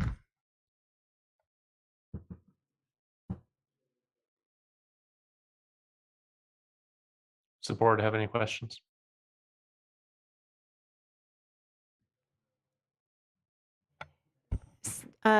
Darcy Antle, Assistant CEO. We are having an issue with Sarah's connectivity at the moment, so we will go to Xuan Ng. Good morning, board. CEO Angela, Assistant CEO Darcy Antle. I will start while we wait for Sarah here. it may not be as exciting as her presentation, but I will try. So as Assistant CEO introduced, we are here to present on how to maximize the county's grant writing efforts. The plan will be brought forward in phases. So this is the phase one, where we talk about certain tasks, which are dependent upon the, your board's direction on today. If after today's presentation, your board decides to move forward, we will move forward with phase two, which will bring back the budget and the approval for the position creation. So today we will be outlining a quick staffing plan, discuss a little return of investment based on our past work with Perm here, working with grants. We will look at areas where we can focus our grant writing efforts on, do some recap of how the department procedures will work, and talk about like what tools will be needed for the grants the division. So it was a quick introduction, and now I give you Sarah. Good morning, Board of Supervisors and CEO Angelo. Thank you for the opportunity to present today. As Darcy and Schwinn introduced, we're here to present a plan to maximize the county's grant writing efforts. So as Schwinn presented, we're outlining a staffing plan. We're going to discuss the return on investments, look at areas we can focus our grant writing efforts on, recap the proposed departmental procedures, and lastly, present the need for a grants management software. If the board chooses to proceed with phase one, we will bring back the next phase, which will include the approval of creation of positions and a budget. At the moment, in a moment, we'll discuss a comparative return on investment, but a budget is not currently being presented today, as we need to further research which grants may be available. Grant availability, types of grants pursued, and reimbursement conditions all significantly impact the revenue projections. So moving on to the presentation, for the staffing plan, we are proposing on hiring 4 FTEs over a ramp-up period. We're anticipating hiring 1 project manager and 3 admin analysts, which would be grant writers and or programmatic or fiscal support. Regarding the return on investment, currently there are only a handful of departments who apply for competitive grants. The majority of competitive grants have been attained by the PERM department, and their primary focus has related to projects identified in the 2018-2019 recovery plan, which was created as a result of the 2017 Redwood Complex fire. Since 2018, PERM has secured over $40 million in funding for county projects, with an additional $4 million pending. The PERM department has also assisted in securing over $9 million for community partners. Currently, the PERM team contracts with Laco and Associates for our grant writing needs. Over the most recent years, for every dollar PERM has spent on contracted grant writing, $66 in awards has been received. As discussed earlier, we are anticipating the grants division to be staffed internally. The internal staffing and fluid nature of grant procurement, such as timing of grants or types of grants being pursued, will have an impact on the ROI. So moving on to like the grants we would want to focus on, we've outlined various areas. For example, grants related to reducing our carbon footprint, countywide communication and connectivity initiatives, countywide strategic plan initiatives, economic development, emergency services, or items listed in our multi-jurisdictional hazard mitigation plan. And there was a presentation attached to the agenda. And so for the departmental procedures, grants management software overview, and closing, I will turn it over to Schwinn. Schwinn, Executive Office. So departmental procedure. This process is outlined based on PERM's previous experience from the last few years collaborating on grants and projects along with other departments. So first, the departments could identify on their own of an opportunity of interest, and then they would notify the grants division. Or the department can inform the grants division of any unmet needs or project ideas that they have, Then the grant staff will then assess the needs and research the funding availability. The grant staff will initiate a scoping or an exploratory call with the department to discuss the requirements of the grant program, go over any details for project implementation, and discuss the feasibility and the competitiveness of the grant. Just make sure that it's something that is achievable. At the request of the department, the grant staff will work with department to put together the grant applications. The grant division will set up regular checks in with the department on the status of the grant application, and at the end submit the grant application. The grant staff will follow through with the whole process from submission to responding to requests for information from the funder to all through the end of accepting the award and going through with the project close out for the award. So expenses and revenues will be tracked for each department. They will set up project codes to go for each project and each application, so we know how much time and how much amount we are spending for each department and each project. Once the grant is awarded, the department themselves will implement the project, but the grants division will remain in the supporting role, such as submitting board resolutions, preparing reports to submit it to the portals, or maintaining project documents. So that's just briefly on the process of how we think it will best work. So about the grants management software, our team at PERM is currently managing over $45 million in projects manually. So that includes all of our applications and all of our projects manually. So knowing that the grants division will be working with even more grants than the amount that we are currently working off, we knew it would be highly inefficient to manually manage projects the same way. So staff have been reviewing some demos with several grants management softwares just to see what kind of technology there are out there. And we find that even with going to the lowest price option, a grant management software will greatly help the efficiency and effectiveness with the project data management, performance tracking, document tracking, expenditure tracking, compliance monitoring, or reimbursement tracking. And you would have all that in one place for all the departments to see and work off of the same system.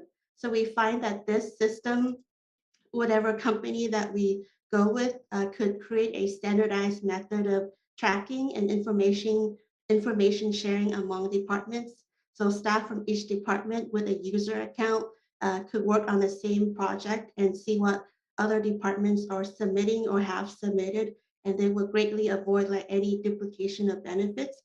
So we have some rough estimates from a couple vendors, but we would not have a precise cost estimate until we actually issue a competitive RFP for a grants management software.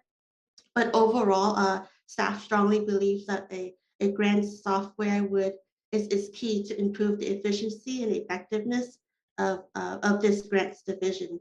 So just in closing, I just want to add briefly that your staff at PERM did submit a grant application to Cal OES to fund 0.6 of an FTE for the grants division for the next 5 years. We also did include some fund to cover purchase of a grants management software and some funding for a technical consultant as needed for the grants division. No, 0.6 is not enough to cover what we're asking for today of FTE, but it will alleviate a hit to the general fund. The ask for the application was over 772,000. And we would know about April if funding is approved for the application.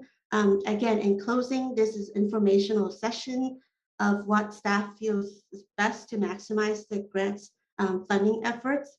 We look to the board's direction to, as a start, direct staff to create a brand new budget unit and provide direction to staff on how to proceed with whether creation of a new positions or bringing back a budget to review.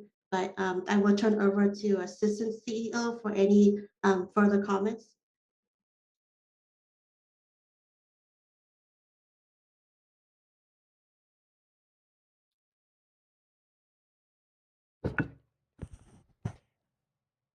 Darcy Antle, Assistant CEO. We have several questions from the supervisors, so I'll turn it back over to Supervisor Williams. Thank you for the presentation. Let's start with Supervisor Mulhern. Yes, thank you for the presentation. I am very much in favor of not leaving money on the table, and I've appreciated the work that the PERM team has done over the last couple of years in seeking grant funds. And I'm in support of improving the technology for keeping track of the grant funds. My concern at this point is the ability to staff up such a department with qualified team members. So I'm hoping that I am not certain if the team members would be people that already exist working for the county, but I would ask that when you bring forward the staffing plan, that the compensation would be adequate to be able to hire qualified individuals. McGordy. So I support this wholeheartedly. I think it's imperative for an organization like ours to have a dedicated grant management staff. And I would hope we would start off with people who are already working on this and kind of repurpose them a little bit so that their mission is more to work on this. The other thing that I am curious about is that in a lot of the grants that we apply for, is there an allowance for overhead and management of the grant? Maybe Assistant CEO Angela can answer that question.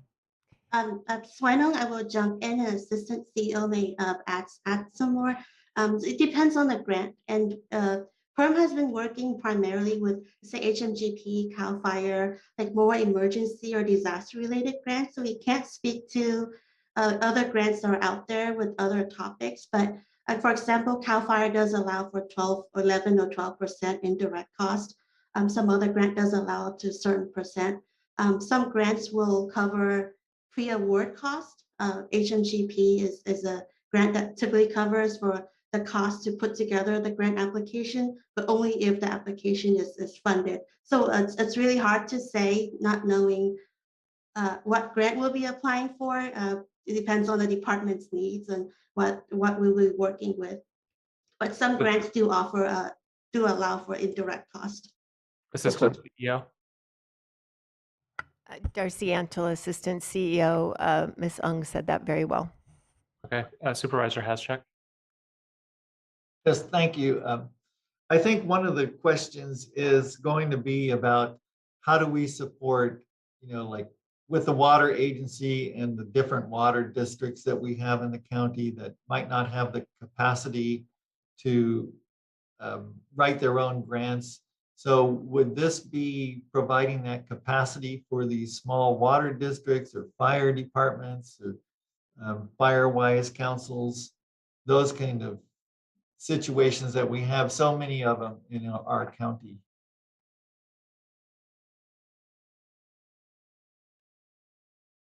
So as I hear the question, will this effort be focused on grants for the county, or will it be able to provide a service to local government outside of the county?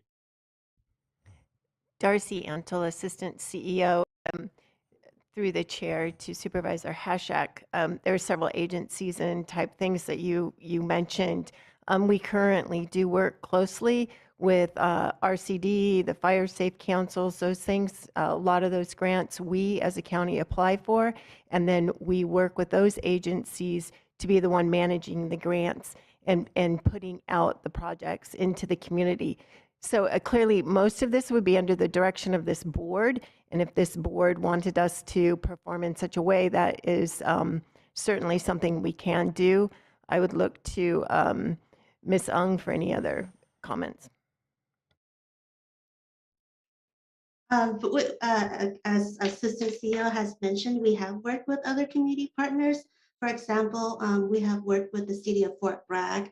Our team and our grant writing consultant has put together an application for over about 8 million for the city of Fort Bragg to, I believe it's the project to structural lighting reconstruction of the pipeline. It's the for the drought efforts, but it is possible. We do have to think about funding, and it's based on the board's direction. For the county, there will be a general fund hit for staffing. But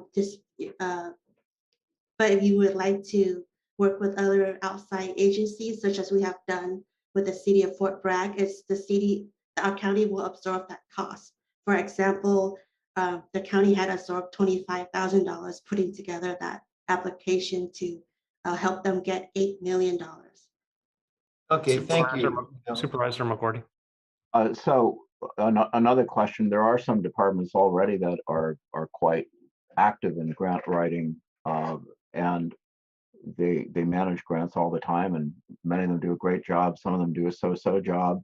So I guess I'm curious if this would be sort of like how you envision this. Would this be like the University of California, where we have Office of Contracts and Grants, where everything's got to go through them, that no one can really apply for a grant without their blessing, and they also are very, very involved in management? Or do you see this where is the service available to departments and possibly some of the JPAs we work with or special districts, or would everything track through this grants office? Has anyone thought about that?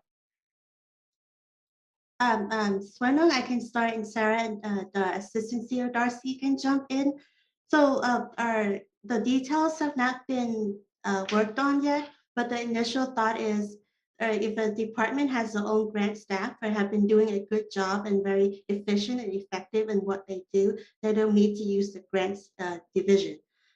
But once we do get a grant software, we would like all grants to go through that portal. It's a great way to avoid duplication of benefits. We can each see what other people are doing, the projects that they're working on. I think that's great, because I know that some departments fall behind in reporting, and they actually end up returning money because they just don't have the capacity sometimes to deal with all the requirements of the grant. So while I don't think it's necessary to enforce this over everybody, having a reporting system and through the grant software is probably the minimum that I'd expect us to do. Do we have any public comment? We do, but she is still not on the line. That is Hannah Nelson, so we're going to just move on. Okay, can I invite a motion? I move the recommended action. Second. Second. I heard a second from Jordy. It's not seeing any further discussion about. Supervisor Jordy, Yes. Chair Williams, Yes. Supervisor McGordy, Yes. Supervisor Mulhern, Yes. and Supervisor Hashak. Yes. Motion carries unanimously. Okay, item 5A. This is regarding adoption. Well, actually, do we have any supervisors who wish to recuse?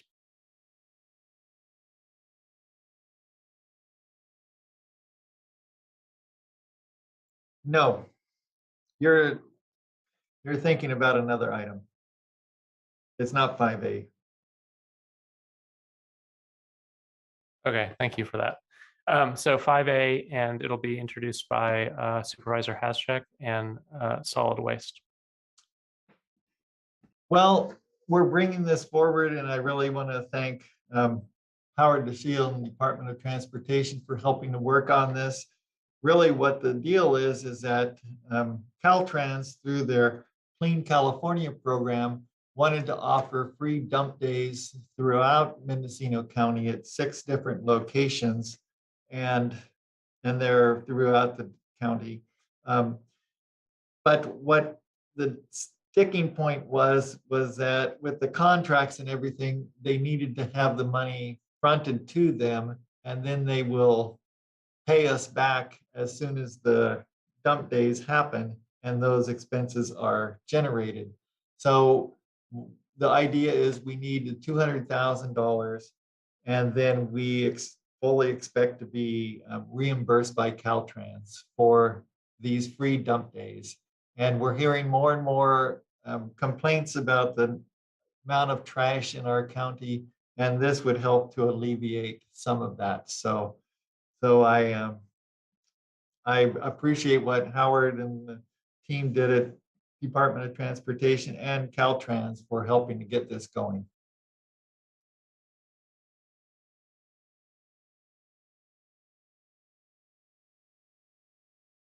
So good afternoon, Mr. Chair, ladies and gentlemen of the board. Howard DeShield, Director of Transportation.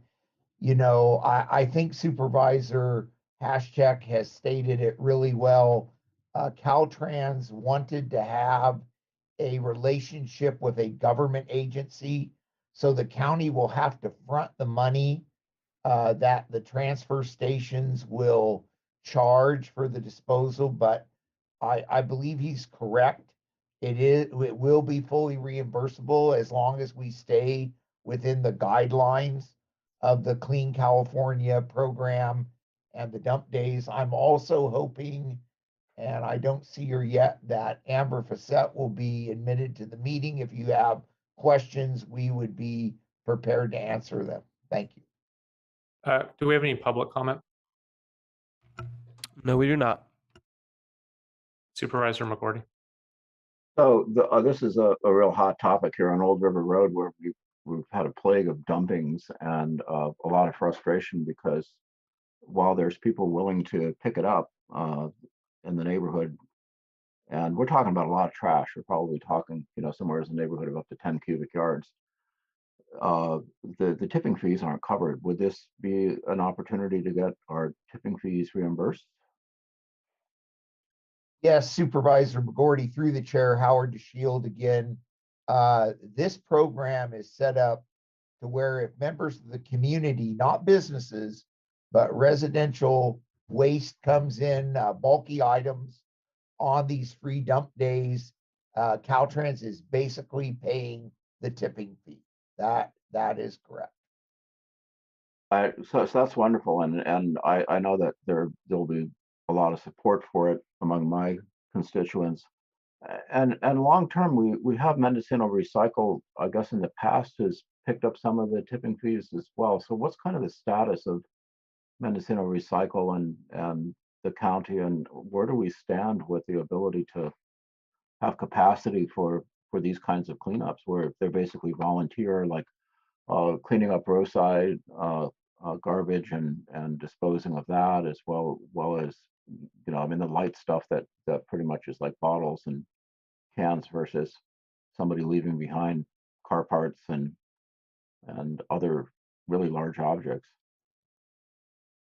Well, again, through the chair, Supervisor McGordy, Howard DeShield, Director of Transportation.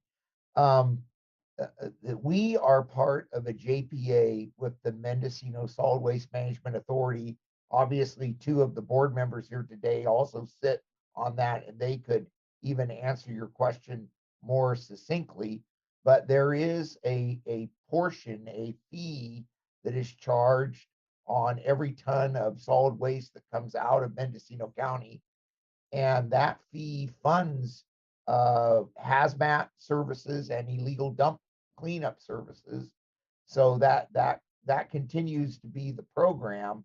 This particular grant from Caltrans was kind of a specific, we know that it'll be in effect through, say, this summer. Maybe the governor will renew it next year. But this is kind of a special extra day of tipping fees paid. So what IMSWA has done, or Mendocino Recycle, in the past, as far as covering fees, it would be completely under their program, and this is completely separate under these Clean California grants. And maybe Deputy Director Facette can add to that.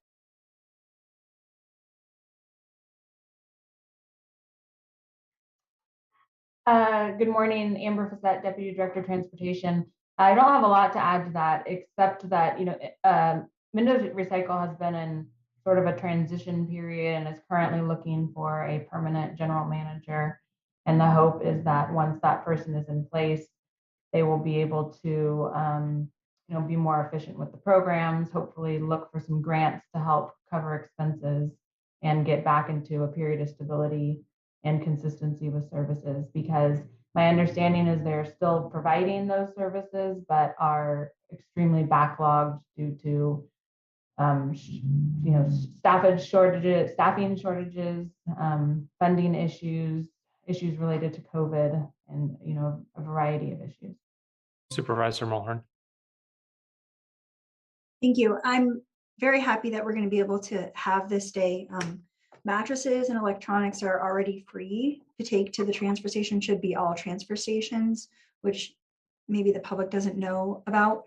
But I had a question regarding these events, $33,000 per event, and it says bulky and large items. Chief Wallach from UPD and I and another volunteer cleared close to 3,000 pounds of household and homeless trash out of the county on Brush Street. So that was, 2 dump trailers of volunteers, 45 minutes of our time to bring that trash in. I think what my question is for this particular grant or these items, would it be possible to bring in general trash as well as bulky items, or is this only specifically for couches and appliances, etc.?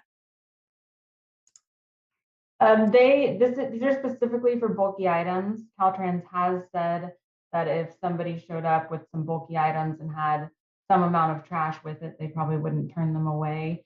That being said, we did ask about if there were, community groups bringing waste in that day, whether that would be able to be covered. And they said that if we can tell them which specific groups we expect to show up, that we can have that arranged for them to accept it.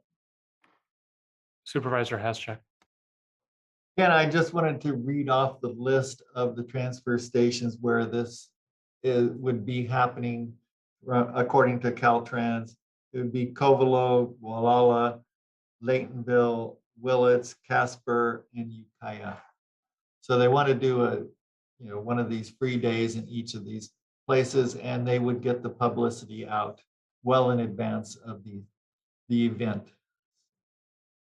Supervisor Jordy. Yeah, I just want to make sure the public knows. So this Clean California program, it's a pilot program funded by the state for 3 years. They've designated Caltrans to administer it. And Caltrans has hired some staff to administer it in-house, but the vast majority of the funds, I believe, are going to be granted out to agencies like the County of Mendocino to implement these cleanup projects. So I think it's a great program. Hopefully the state is able to fund it beyond these 3 years. And they've already had some bulky waste cleanups, I think, at 2 locations in Lake County. And Caltrans reported they had great success with people bringing in tires and all sorts of things. Yeah, I think it's a great program, and I'm glad we're participating. Thank you, Supervisor Haschak, for working on it. McGordy. 2 questions. One is time frame, and number 2 would be to Assistant CEO Antle. Do we have funds that we can use to cover this until we get reimbursed? Darcy Antle, Assistant CEO. At this time, we do have enough to front this spend so we can get reimbursed on the back end. And again, to Mr. Howard DeShield's comment, I just want to make sure as long as we stay within the plan guidelines. Supervisor Haschak. And as far as the question for the timeline, they're looking at this spring. Sounds like we're all in agreement. Can I invite a motion? I move the recommended action. Second. Clerk, let's vote. Supervisor Haschak. Yes. Supervisor McGordy. Yes. Supervisor Mulhern. Yes. Chair Williams. Yes. And Supervisor Jordy. Yes. Motion carries unanimously. Okay, item 4C, this is to reestablish an Assistant Director of Social Services and adopt a salary, and it'll be introduced by Human Resources.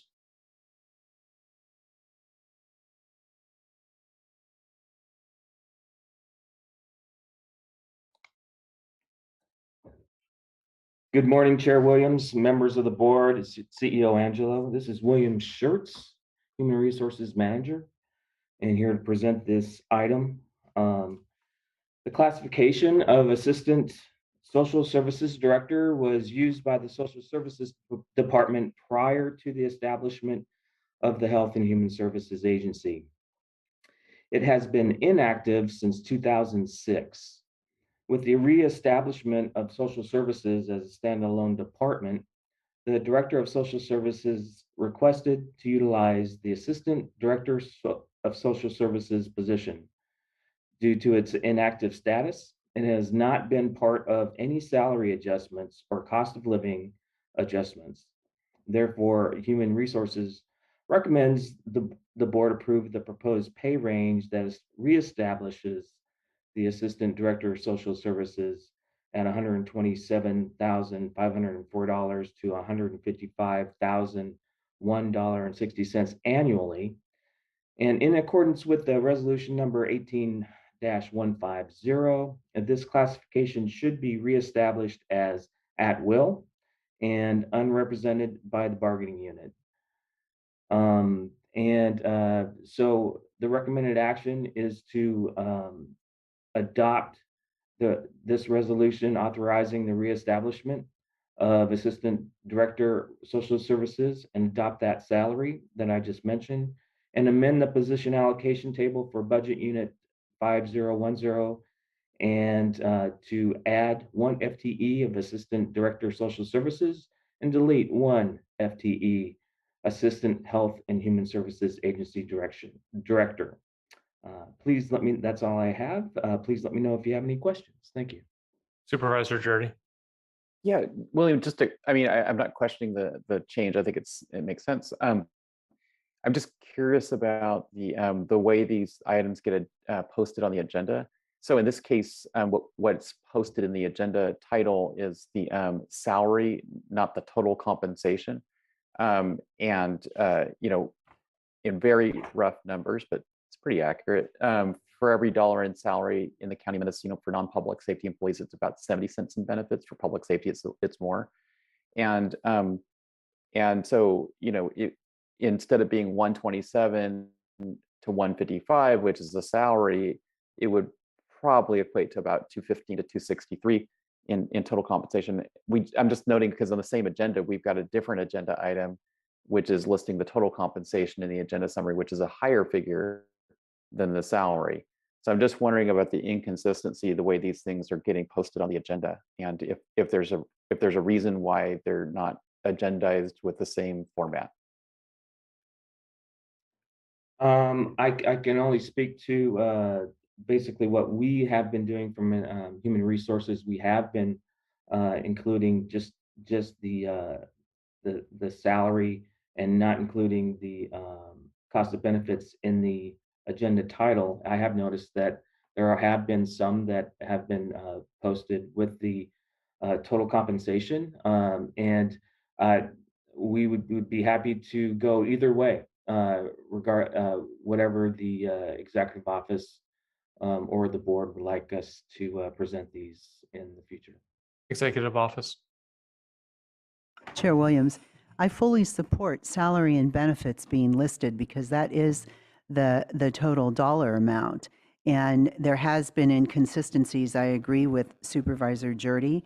It has been hit and miss on whether a salary increase is listed just as salary or salary and benefits. So given this, if this board chooses, then we will put something out in writing to the department heads and also to the clerk of the board to watch it as well, that any positions that go forward now will go with salary and benefits. That is what we've attempted to do, but there are some that get through with just salary. And do you need that as direction from board or included in the? I think you could give it to us as a directive. That would be helpful. And then we will certainly notify the department heads and move forward in that direction. So thank you. McGordy?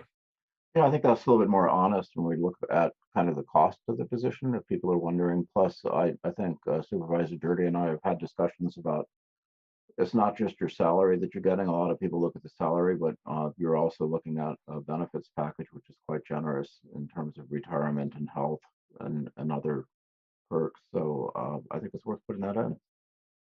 And I support it. Do we have at least one more supervisor? Okay. Yes. Majority. Maybe it's unanimous. Do we have public comment on 4C? No, we do not. Supervisor Mulhern? I do want to just take the opportunity to again say that the information is in the agenda summary report, and it's not necessarily honesty or dishonesty. I think it's just an effort to increase transparency and communication with the public. Thank you. I think we're ready to vote. Yeah, I agree, Supervisor Moore. I just was seeking consistency in the agenda summaries, the agenda titles. Thanks.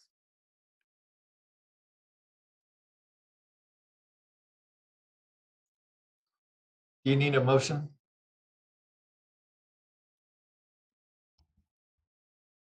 I'll move to approve item 4C. Second. Clerk? Supervisor Hashak? Yes. Supervisor McGordy? Yes. Supervisor Mulhern? Yes. Supervisor Jordy? Yes. And Chair Williams. Yes. Motion carries unanimously. Okay, we're going to take a break for, is 15 minutes good for staff? Yes, it is. Okay, let's be back in 15.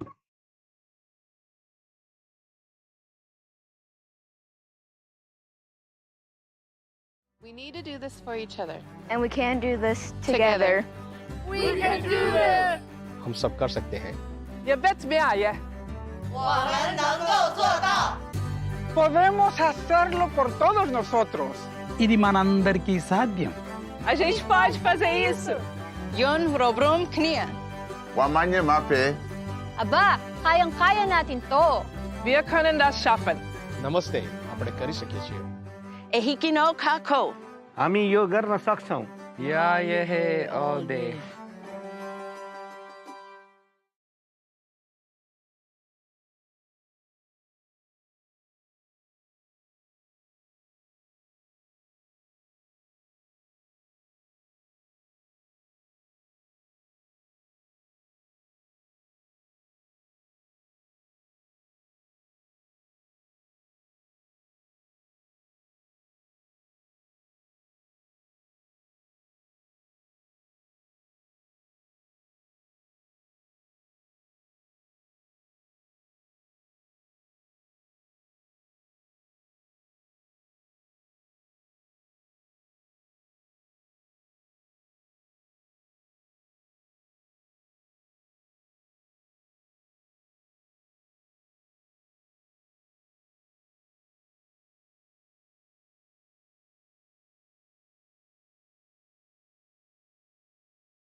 I got vaccinated because my children can't get vaccinated. Because I love my family and I love my community. To see my mom. It was her birthday coming up, and so I just wanted to be safe and protect her. To take care of my health and the health of those that I love. I felt it was the right thing to do. My parents are in their 90s. My husband teaches children. I'm active in my community. Not only to protect myself, but for my ohana too. Because it's the only way to stop the spread of coronavirus. So please get vaccinated.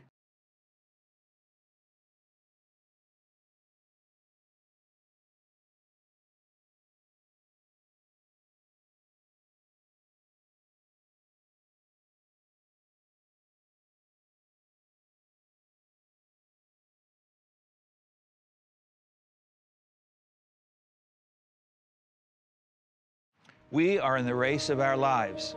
For all of our lives. Against COVID-19. The virus keeps changing into new variants, which is what viruses tend to do when they spread.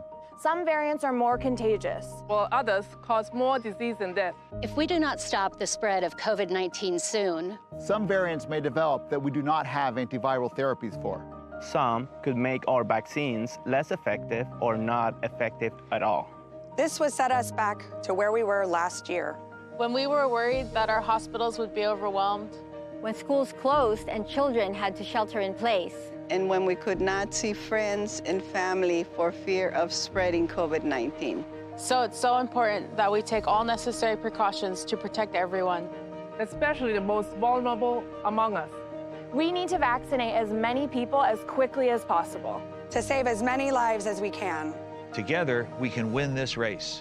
For our patients, for our elders, for ourselves, for you, for us, for our community, por nuestra comunidad.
Yo me vacuné porque amo a mi familia y amo a mi comunidad. Yo me vacuné para no exponer a personas vulnerables y no poner en riesgo las personas que amo. Yo me vacuné.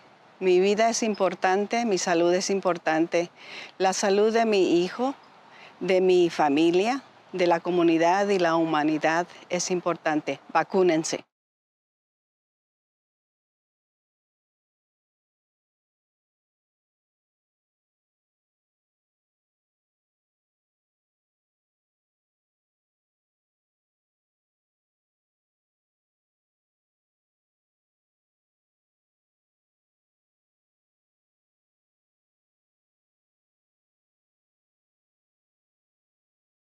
When I got vaccinated for a different reason than I'm telling you to get vaccinated for. I got vaccinated in December because I was terrified I would get sick and I would get my father or my wife or one of my patients sick. In May, I'm telling you, vaccinate so we can get back to normal life. We all want to get to barbecues and parties and to travel. If we go back to regular life without vaccines, we're guaranteed to get COVID. These vaccines are amazingly safe. COVID is not. So get vaccinated so we can start the best summer ever.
Contract with our county counsel, Christian M. Curtis. It provides that his annual salary will be $193,266 effective March 6th, 2022. It further provides that at the beginning of the pay period, including December 26th, 2022, and at and the pay period including December 26th, 2023, his annual salary will be adjusted so that it is at least 12% greater than step 5 of the Assistant County Counsel classification pay range. If the amounts of these adjustments exceed the California Consumer Price Index for urban wage earners, then to the extent they exceed CPI-U, they will require board approval prior to the time they are given. This is a 4-year contract commencing May 19th, 2020, and continuing in full force and effect until May 18th, 2024. Are there any questions from board members? We have also with us today, Counsel Jonathan Holzman. If you have any questions in terms of, usual and customary compensation for people in the same position as Counselor Curtis, you may also direct questions at him. Supervisor Hasjack.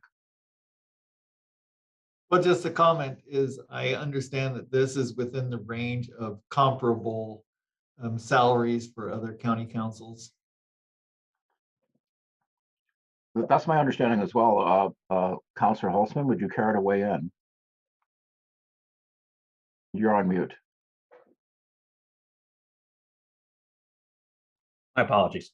Yes, this is very much within the range. The county uses a set of comparators that it regularly uses, not just for this position, but for the other positions in the county. They include Sutter County, Lake County, Humboldt County, Nevada County, El Dorado County, Yolo County, Santa Rosa, City of Santa Rosa, Sonoma County, Napa County, and the City of Ukiah. Within that group, this wage is on the low end. Just a personal observation, I think that our Counselor Curtis works very hard. He's always available. I call him often after hours and on the weekends, and he never says, "Don't call me." He always picks up the phone, and I appreciate his work ethic, and I think that he's worth what we're offering in compensation. Any other questions, comments? Are there any public comments? No, there's not.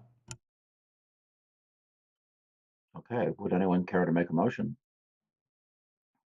Yeah, noting, Mr. Holtzman noted that this salary is actually at the low end of the comparable counties, and that the vast majority of county employees now are very much near the median of those same comparable counties in their positions. I will move to approve. Second. It's been moved and seconded to approve the agenda item as presented. Let's call for a roll call on the vote. Supervisor McGorty? Yes. Supervisor Mulhern? Yes. Supervisor Jurdy? Yes. Supervisor Hashack? Yes. And Chair Williams? Yes. Motion carries unanimously. I just want to thank Counselor Holzman for helping us through this process, and I'm glad that we have this straightened out and can move forward. Thank you.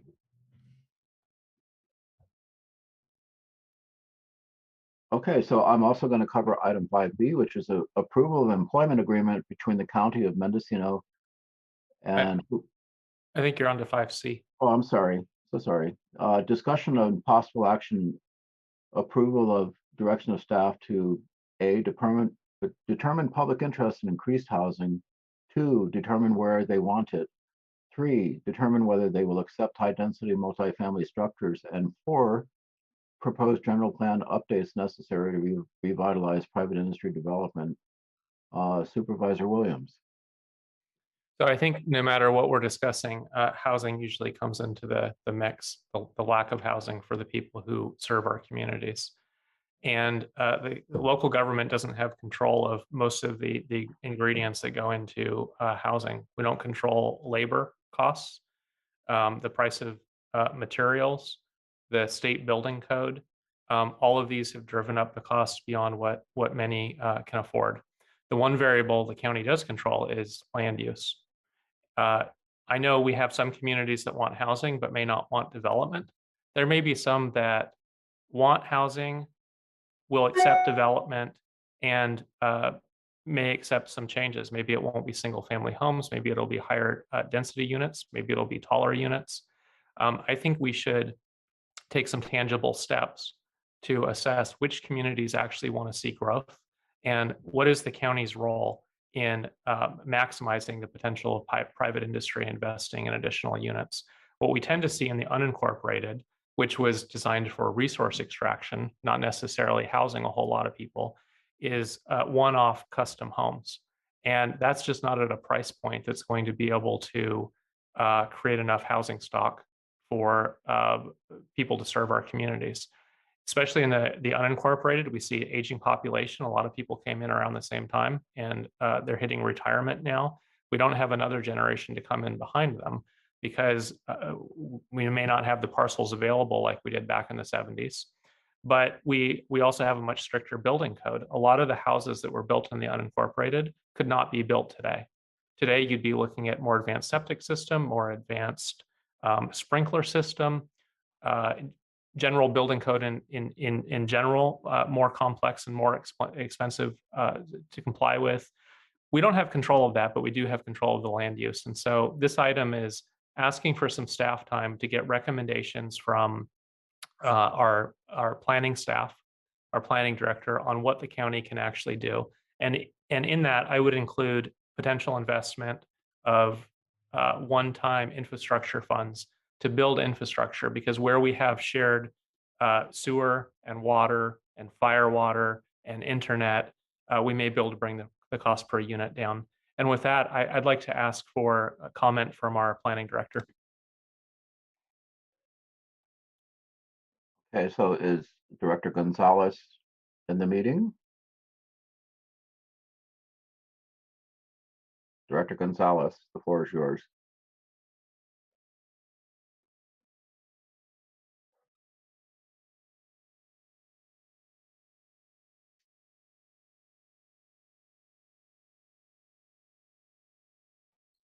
Members of the board, Mr. Chair, I was just brought into the meeting, and with me is Julia Krog, Assistant Director, and I believe we can talk about some of these items as discussed.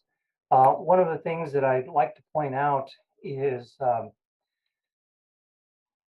when it comes to additional housing in the unincorporated areas, one of the setbacks that really affects us as a county is the lack of infrastructure. That is sewer and water. I think, we've got a general plan, we've got a housing element that dictates what we need to do as far as future planning of residential units. What we don't have is the available infrastructure. And that is really what has hamstrung us for a long time.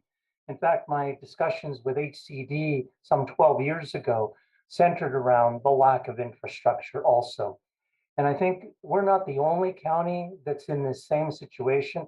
A lot of the rural counties face the same situation, especially in those counties that are in close proximity to the Bay Area or the Los Angeles metro area, is that they are expected to produce housing at the state level, but they're unable, not that they're unwilling, but they're unable because of the lack of water and sewer available in the unincorporated areas. I would point out that a few weeks ago, we brought an item to the board with regards to our work plan. And one of the items that was on the work plan that has top priority this year is to rezone 236 parcels within the UVAP area. And as a result of those rezones that we're going to be concentrating on, that would give us approximately 526 new residential units in the Ukiah Valley. And again, the idea is that this is working with parcels that already are served with sewer and water. Unfortunately, because there's other parcels out there that don't have the sewer and water, and if they did, we probably would be close to 1,100 new residential units, but it's the sewer and water. And I know that what's in the agenda summary discusses the possibility of looking at general plan amendments. I would say it's not general plan amendments that we need. What we need and the solution would be sewer and water. And with that, I'd ask Julia to weigh in on any comments that you may have. Thank you, Director Gonzalez. Julia Krog, Assistant Director. And I would just echo the same comments. I mean, what we see is the real limitation for housing within the county is the lack of infrastructure, public water and sewer districts. Also having, water or sewer districts with that, that includes the capacity to serve additional sites as well. So we've seen with a few major subdivision applications and various different development proposals that projects get hung up by the lack of ability for a water district, even if they're in a district, to be able to provide water to serve that particular site. So I really think that there needs to be a big focus on infrastructure and the development of additional infrastructure within the county to support housing growth.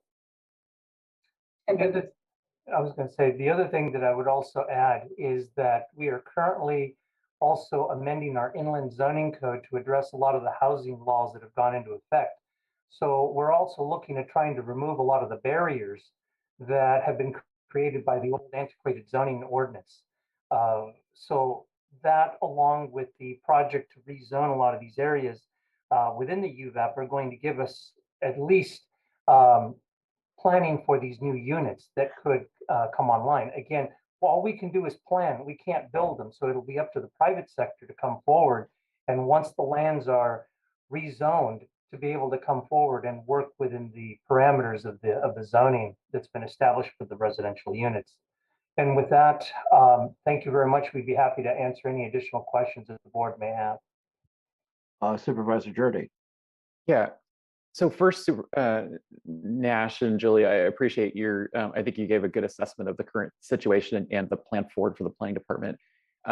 But just sort of taking a step back, I really would like to see the county as a whole, not necessarily putting this on the planning and building department, but the county as a whole take a more activist role in the development of housing in the county. And it goes beyond zoning. And that part of it has to do with the grant division we just created. That team, one of their goals, if the board chooses, could be to help secure grants for nonprofits and community partners that want to develop workforce housing or senior housing, if that's the goal. Personally, I think the biggest gap in housing with government assistance and nonprofits is actually workforce housing. We see a number of grants from the state geared towards people who are maybe not in the workforce, but are transitioning out of homelessness, or we see grants available for senior housing.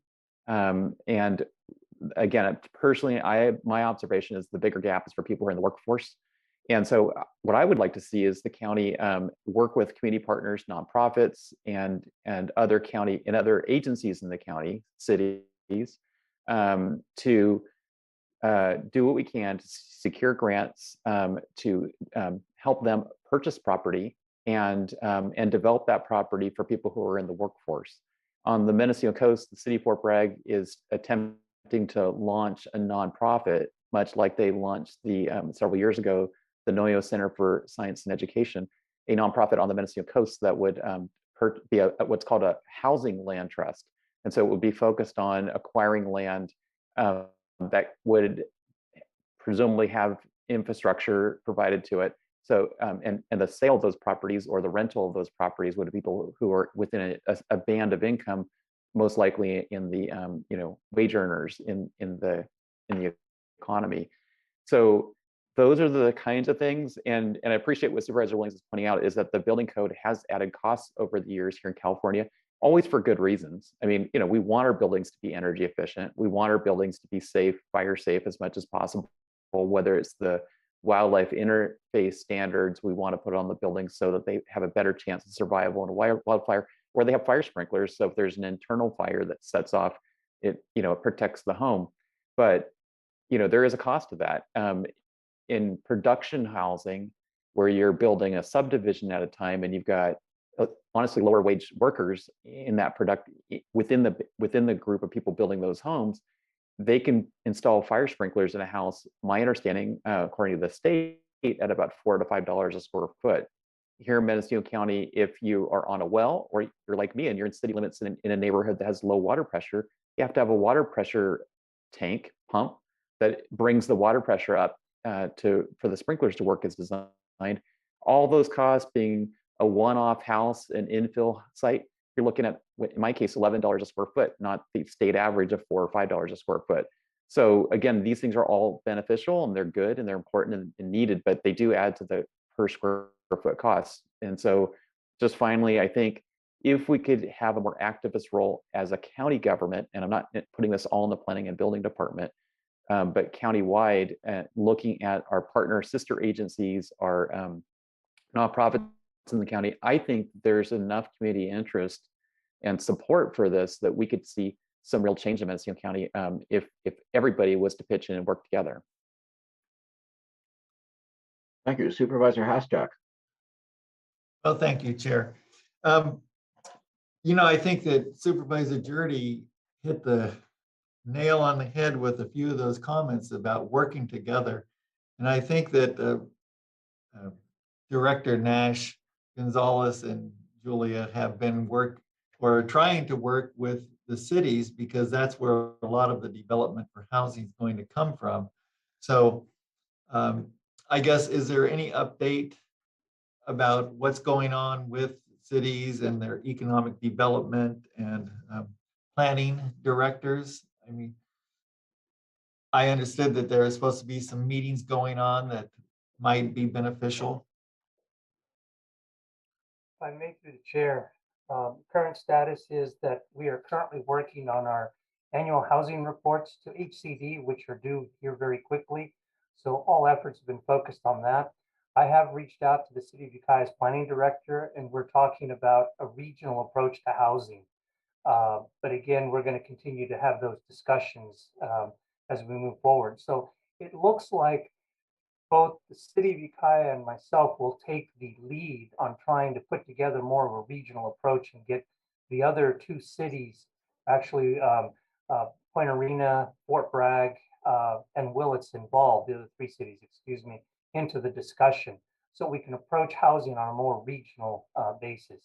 So we've just started to talk, and the idea is to come together and brainstorm on a regional basis.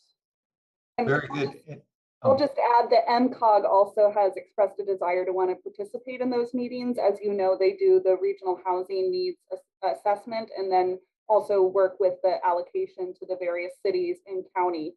And I'll just add, I think it's, you know, where we're going to need to see some regional cooperation is for some of those very low and extremely low income level units, and ensuring that those are being placed within cities that may have the infrastructure to actually produce those types of units going forward. But we are working towards having a more regional sort of approach and discussion on housing issues. Okay, and I just think that, you know, the infrastructure issues are so key to this whole question of housing, is that in areas where we don't have water agencies or water districts, sewer districts, then we're at it's really hard to create a lot of housing in those areas. And I think that with creation of this water agency, that might be the impetus for kind of being more proactive in developing some of these communal water systems that would help with the housing. And I also think that, you know, the tax sharing agreements need to be in place too. And so I think that there's an ad hoc working on those tax sharing agreements. And is there anything coming from that? I mean, it seems like that's kind of been where some of the cities are reluctant, can't expand what they want to do without the tax sharing agreement in place. So Supervisor Mulhern, you're involved in that ad hoc, or you're not? Plus, I'm calling on you. I am, and it's in my supervisor report that we were not able to meet. We're waiting for the cities to meet. We expect for that to happen this month in March, and to be able to have an update this quarter on that. It is a very important piece. I think, were you calling on me in general? Can I go ahead and continue with my questions, or yes, you can. I don't want to interrupt Absolutely. Supervisor. We want it all. So please talk about the tax sharing ad hoc, as well as other questions and comments that you have. Yeah, the tax sharing and the annexation is incredibly important, and we did talk about the infrastructure. And as the folks from planning and building know, LAFCO is considering annexation of the Sand District, the city of Ukiah and the Sand District are trying to work together to come up with a strategy. And if you're not engaged in those conversations, I would respectfully request that you at least get an update on the work that's being done around small water districts and sewer services in the Ukiah Valley, because in my lifetime, I've never seen such collaboration out of these small water agencies, and I hope that it's successful. I think we've gotten to a point as a community where we realize that these picket fences around neighborhoods and entities is not serving anybody in our community. One concern that I continue to have and hear from my community is low income housing tends to fall in neighborhoods that are already heavily impacted by low income housing. And without adding diversity to our neighborhoods, we can't expect them to be successful. And I took this agenda item and really thought about how do we incorporate moderate, or what some people call workforce housing, into low impact neighborhoods through infill or other opportunities. The Housing Trust Fund is a great idea, but maybe there's an opportunity to where some apartments become lease to own or purchasable. There's an apartment complex in Ukiah off of Main Street that was originally townhouses and then became for sale, and people were able to get into the housing market, a first step forward. And I think as much as we can get creative in the neighborhoods that already exist, which are in each of our communities, to add more units, whether that's an ADU or whether that is dividing a house into 2 units instead of one giant house, whatever that looks like. I think that this board is encouraging the planning department to get creative, and anybody could stop me if I'm wrong, but I'm happy to see some opportunities to really try new things. And I know that can be sometimes a challenging conversation, especially when our community is so truly ridden with NIMBYism. And for those that don't know, that stands for not in my backyard. And so often I'll see a project come forward and I'll see the community backlash against it. I think we need housing of all types. And if we can collaborate and work together to incorporate housing of all types in every neighborhood, I think we'll be far more successful than simply low income goes here. I think we need to move away from that. Thank you. Supervisor Williams. Yeah, Mo just took the words out of my mouth. Thank you for expressing that. And I think the hurdles of development, there's a lot of shared bases throughout the county. But for a moment, if we could look at District 5, where our only city is Point Arena, the tax sharing agreement probably isn't what's holding up development. What's holding up development is a small parcel may cost $300,000 to $400,000. The cost of building may be $400 per square foot. Imagine building a small 1,000 square foot house, workforce housing. And there may be another 100,000 in encroachment, driveway, state approved septic, well, water system sufficient for sprinklers. You're approaching $1 million to build what we might consider workforce housing. I think we need to either, as a county, decide some of these unincorporated areas, like much of District 5, have hit their carrying capacity. This is it. We don't envision growth. Or we envision growth, and one area that we can lean on to lower the per unit costs is shared infrastructure. To put in shared infrastructure, we probably can't have houses being built on 10-acre parcels. You can't provide shared infrastructure at a cost that makes sense with that sparse density. So I would, rather than have a supervisor or supervisors try to steer planning, I would like to ask our planning department, the real experts throughout the county, which communities want to see growth and where does it make sense? And work with our grants team to identify, are there infrastructure grants that would allow us to put in some of that shared infrastructure? If there are, and if we decide to move forward, do we need to make any changes to zoning so that that shared infrastructure can provide to enough units? Okay, so Director Gonzalez. If I may, through the chair, I think really what it comes down to is getting the infrastructure in place. Um, when we talk about what do we want to do, where do we want to have development go, it really is looking at expanding the existing boundaries of the infrastructure that's there, because it's going to be costly to create new infrastructure that's in an island, but in some cases, you're not going to have a choice. For example, in Anderson Valley, where there's much needed housing, both workforce and affordable, you need to create what I would call those island uh, infrastructure pieces, sewer and water. The same thing in the Laytonville area, Potter Valley, Redwood Valley.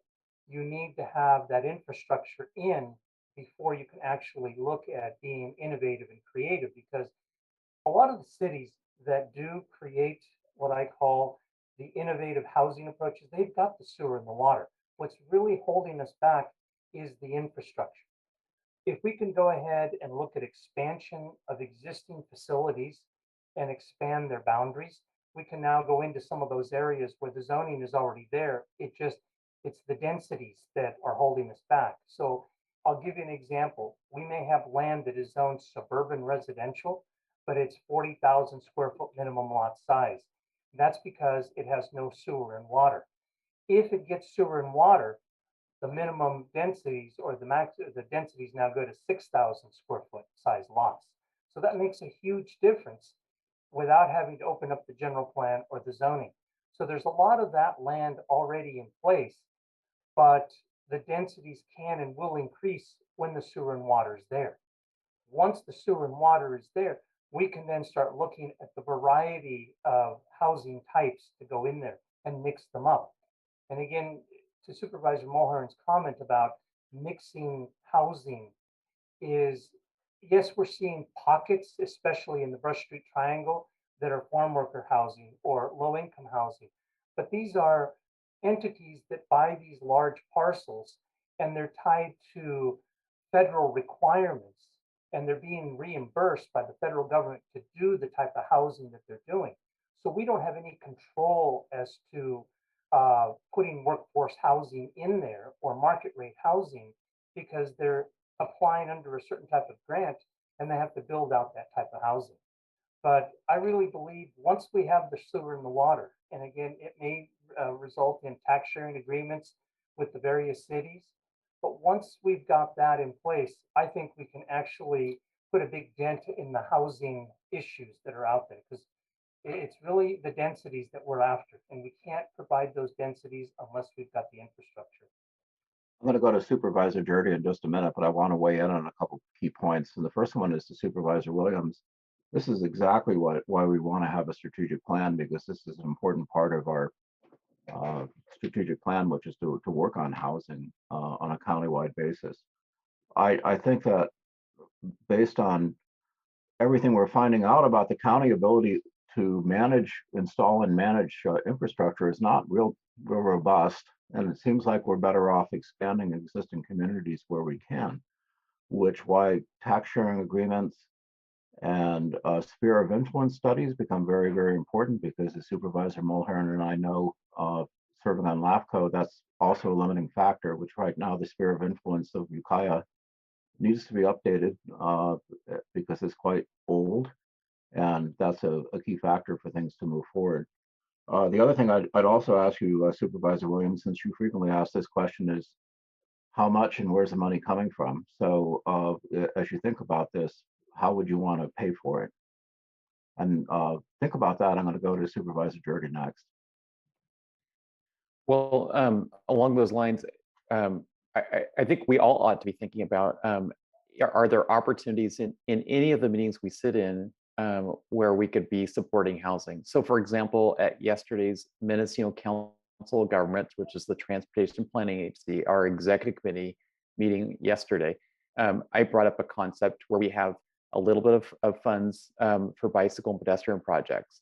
And if we use those funds, it could require prevailing wage for a construction project. So sometimes they might be used to install bike racks or small projects like that, or be a portion of a funds of a bigger capital project that was largely grant funded outside.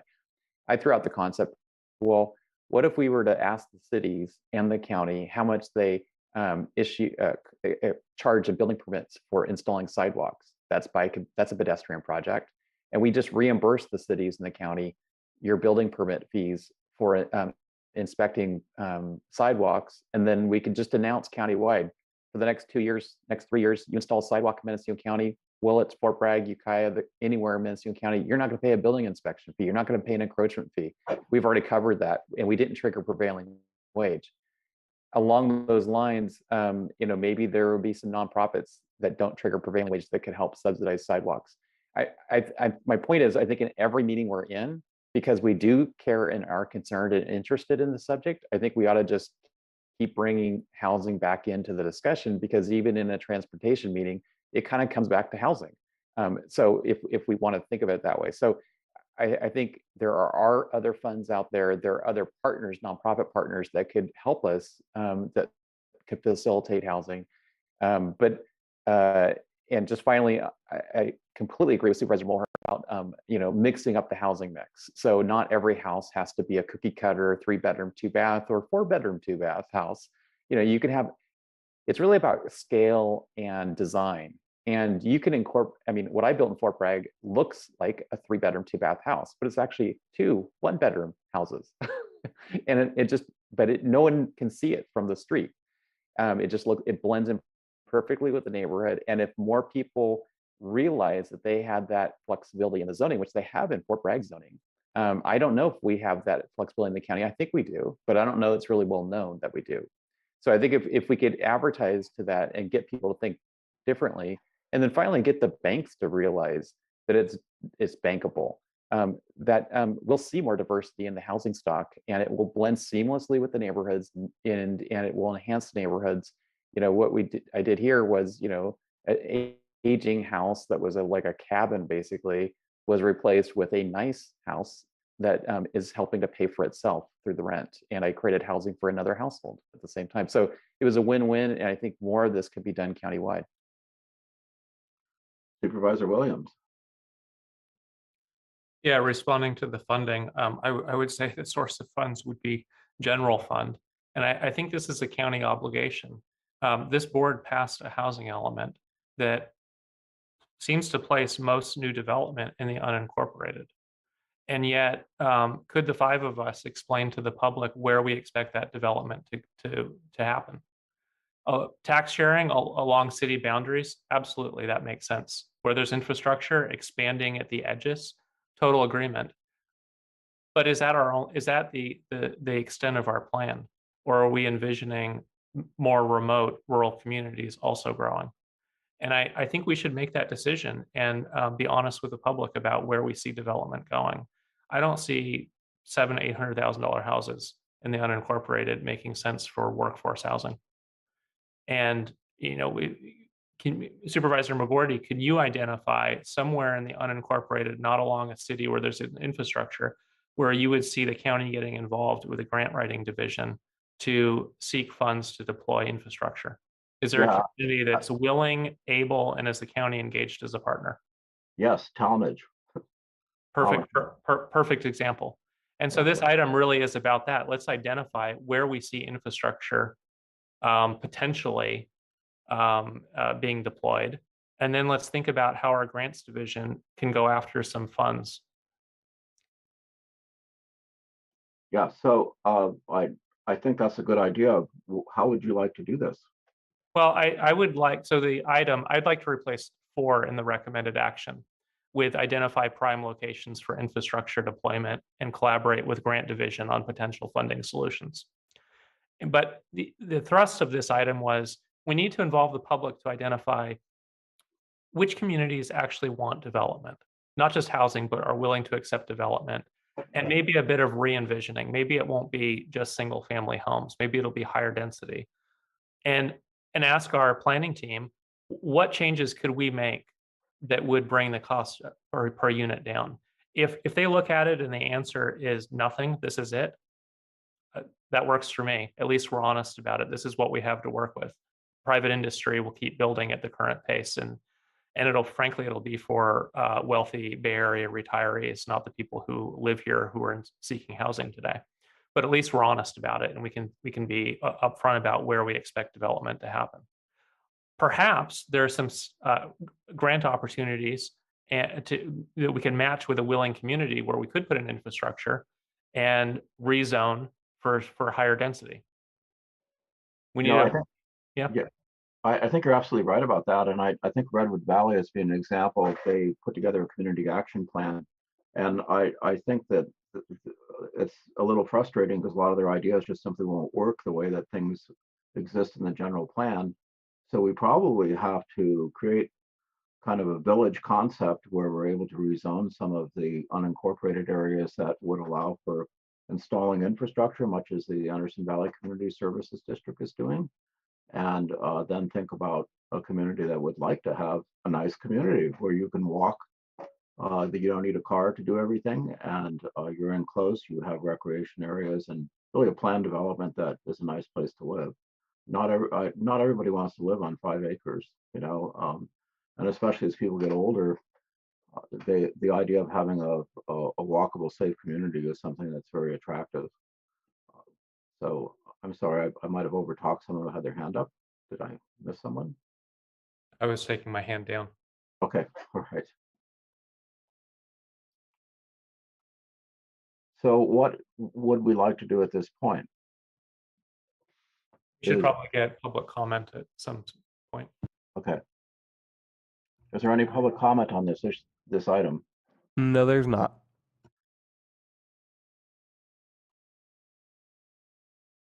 So, Supervisor Williams, in this case, you're thinking that the direction should be to staff. Do you think that there would be a value in having input also from the real estate industry, other stakeholders who might have an opinion on this, or how do you want to handle this? Absolutely, but I think we should let our planning staff drive the process. I think they understand better than anyone where the roadblocks are for private industry to develop. I don't want to give them tasks that they think don't make sense. But I would like to start the process of working with private industry and the communities to identify potential locations for growth. Okay, so first we're going to hear from Ms. Krog, and then we're going to hear from Supervisor Dirty.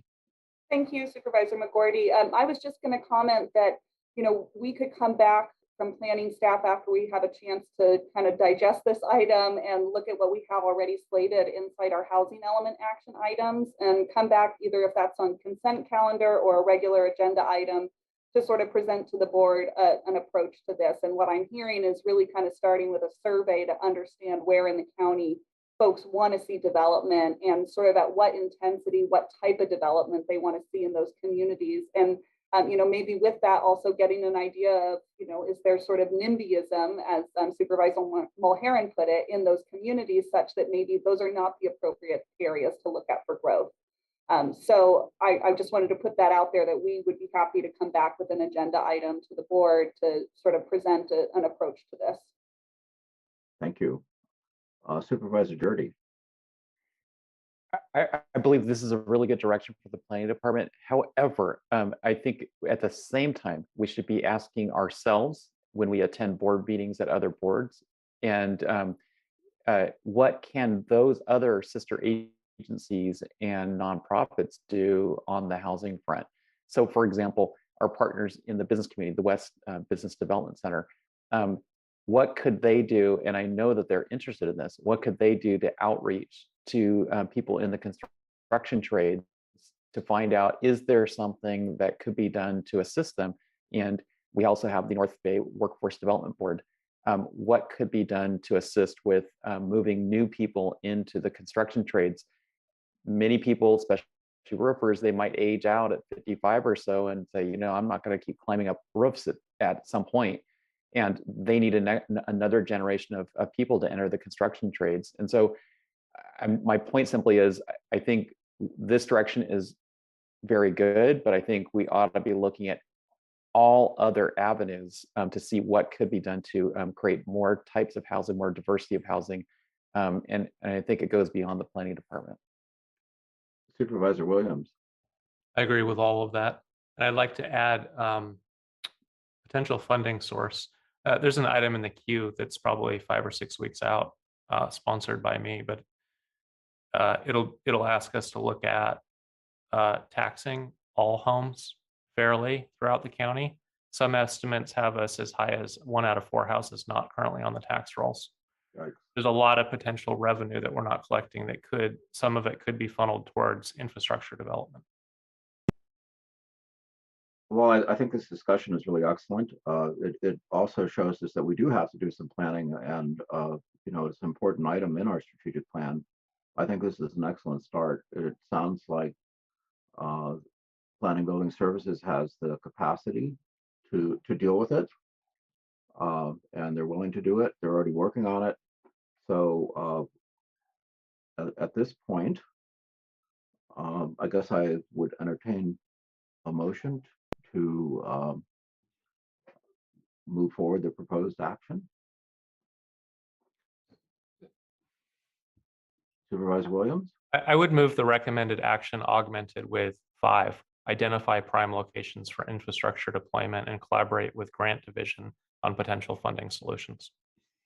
Second. Okay, so it's been moved and seconded. Let's have a roll call vote, please. Supervisor Mulhern, Yes. Supervisor Hashak, Yes. Supervisor Jurdy, Yes. Chair Williams, Yes. and Supervisor McGorty. Yes. Motion carries unanimously. Thank you. I see the gavel back to Supervisor Williams. Thank you. Next, we have item 4D. Chair Williams, before we go to the next item, so I just would like to reiterate that I just hope that in all of our capacities on other boards and working with other nonprofits, that we just continue to ask, is there anything that the county can do to work with them, to partner with them to support the development of workforce housing beyond what we just directed the planning department to do? I think that's a great idea. I'm committed to doing it. And I see some other nodding. We're on to item 4D, which is approval of extra help position to fill critically needed in public health. And the sponsor is public health.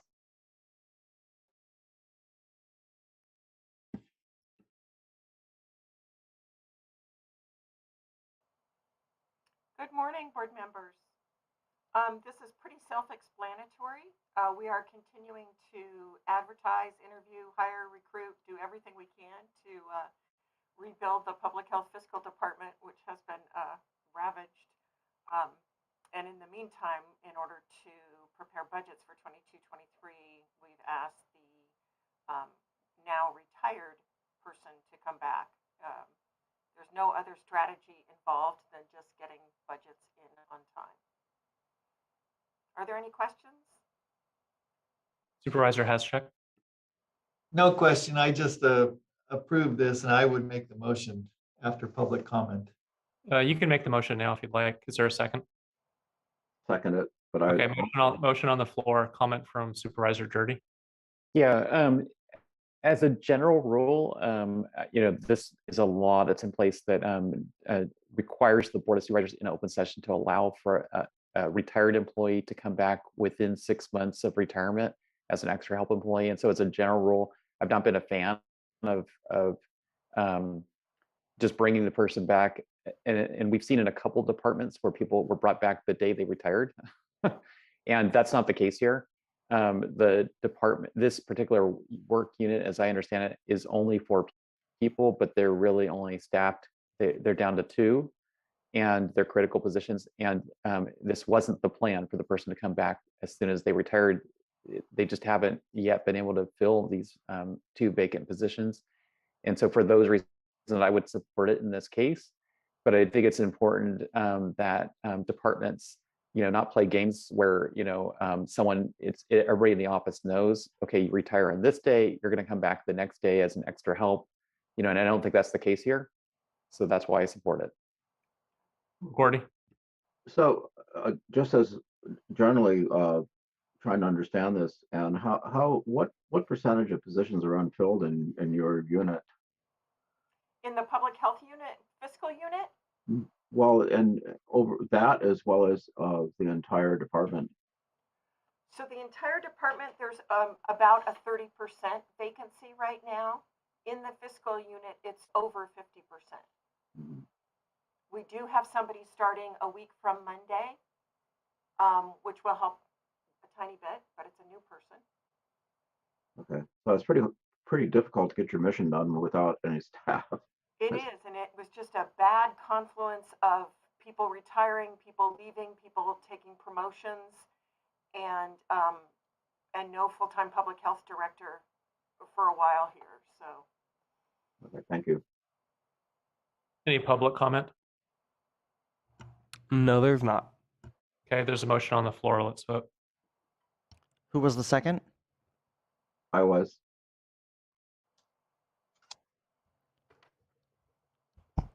Supervisor McGorty? Yes. Supervisor Mulhern? Yes. Chair Williams? Yes. Supervisor Jordy? Yes. And Supervisor Hashak? Yes. Motion carries unanimously. We're going to adjourn to closed session. I believe we have a participant that's waiting.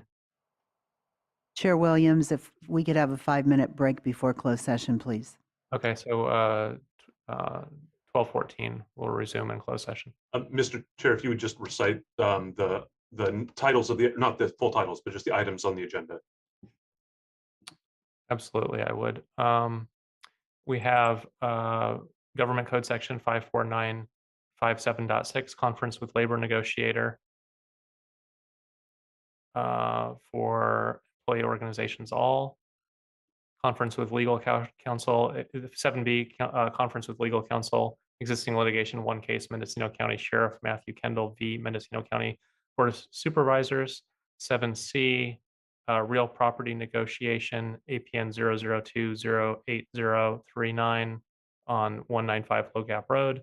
7D, conference with legal counsel and involving litigation, one case. And 7E, anticipated litigation, significant exposure to litigation, one case.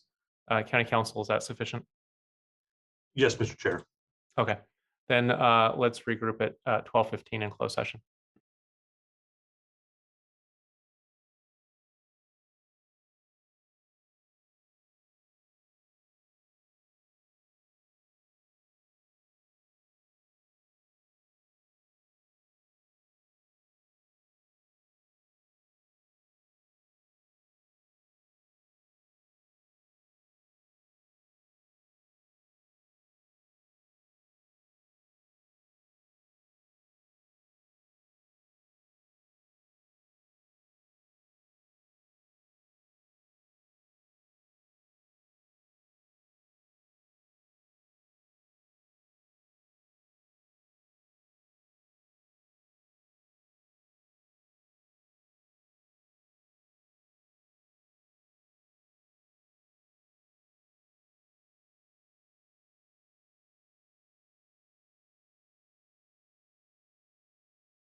Los latinos componemos el 25% de los habitantes del condado. Aún así, la mitad de los casos del COVID somos nosotros. Nuestra comunidad depende mucho de la población hispana. Desafortunadamente, no recibimos la protección necesaria, así que es importante que nos cuidemos uno al otro. De este modo, no perderemos a nuestros seres queridos y podremos disfrutar de nuestras reuniones familiares.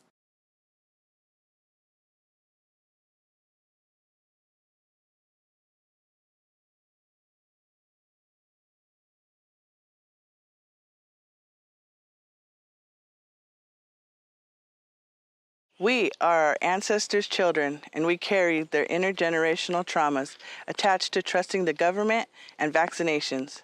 I can say I lived through a pandemic by choosing to get vaccinated. I chose to get vaccinated because I had to be a good leader and example for my people. I also got vaccinated to protect my daughter, who has a compromised immune system. I urge you to get vaccinated to become a protector of our elders and Native community.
Cuando contraté el COVID me espanté, pero cuando admitieron a mi papá al hospital con la infección de COVID me espanté aún más.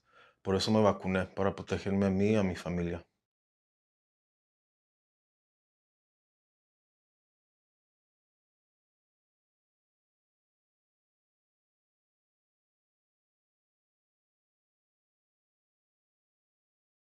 We are so lucky to live in Mendocino County. The beauty of this place is reflected in the hearts of the people who live here. We may not all look alike Or sound alike, but we are all one community. During this pandemic, we need to be kind to one another. And keep each other safe. By being careful not to spread the virus. And by getting vaccinated as soon as we can. We need to do this for each other. And we can do this together. We can do this! हम सब कर सकते हैं. You bet me I. Podemos hacerlo por todos nosotros. Hindi manandar ki sadyam. A gente pode fazer isso. Yun robrum knia. Wamanya mape. Aba, kayang-kaya natin to. Wir können das schaffen. Namaste. આપણે કરી શકીએ છીએ. Ehikino kako. Ami yo garna saksam. Yeah, yeah, all day.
I got vaccinated because my children can't get vaccinated. Because I love my family and I love my community. To see my mom. It was her birthday coming up, and so I just wanted to be safe and protect her. To take care of my health and the health of those that I love.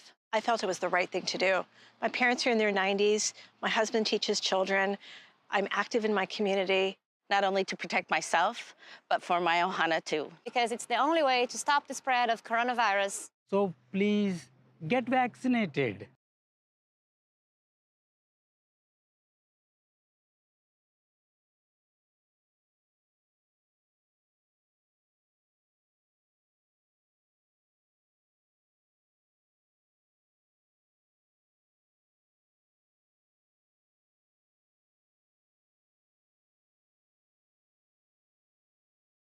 We are in the race of our lives. For all of our lives. Against COVID-19. The virus keeps changing into new variants, which is what viruses tend to do when they spread. Some variants are more contagious, while others cause more disease and death. If we do not stop the spread of COVID-19 soon, some variants may develop that we do not have antiviral therapies for. Some could make our vaccines less effective or not effective at all. This would set us back to where we were last year. When we were worried that our hospitals would be overwhelmed.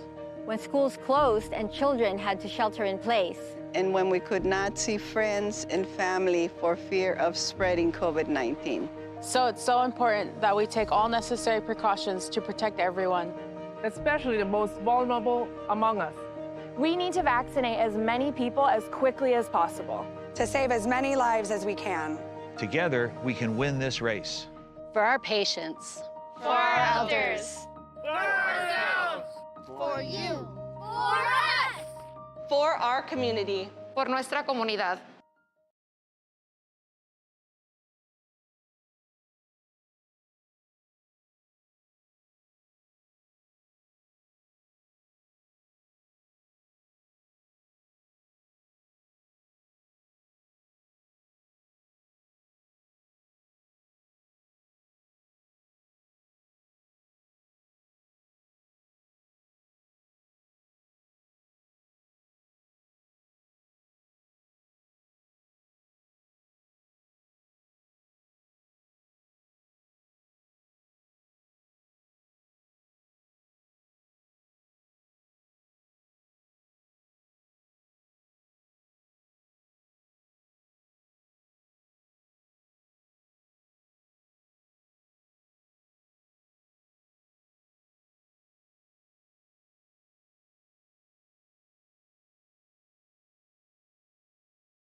Yo me vacuné porque amo a mi familia y amo a mi comunidad. Yo me vacuné para no exponer a personas vulnerables y no poner en riesgo las personas que amo. Yo me vacuné.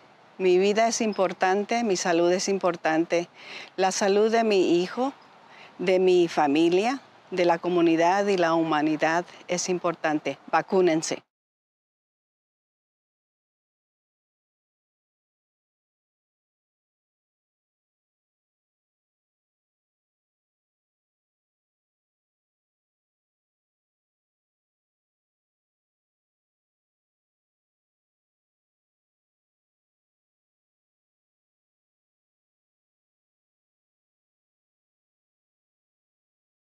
When I got vaccinated for a different reason than I'm telling you to get vaccinated for. I got vaccinated in December because I was terrified I would get sick and I would get my father or my wife or one of my patients sick. In May, I'm telling you, vaccinate so we can get back to normal life. We all want to get to barbecues and parties and to travel. If we go back to regular life without vaccines, we're guaranteed to get COVID. These vaccines are amazingly safe. COVID is not. So get vaccinated so we can start the best summer ever.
I got vaccinated for the people who can't.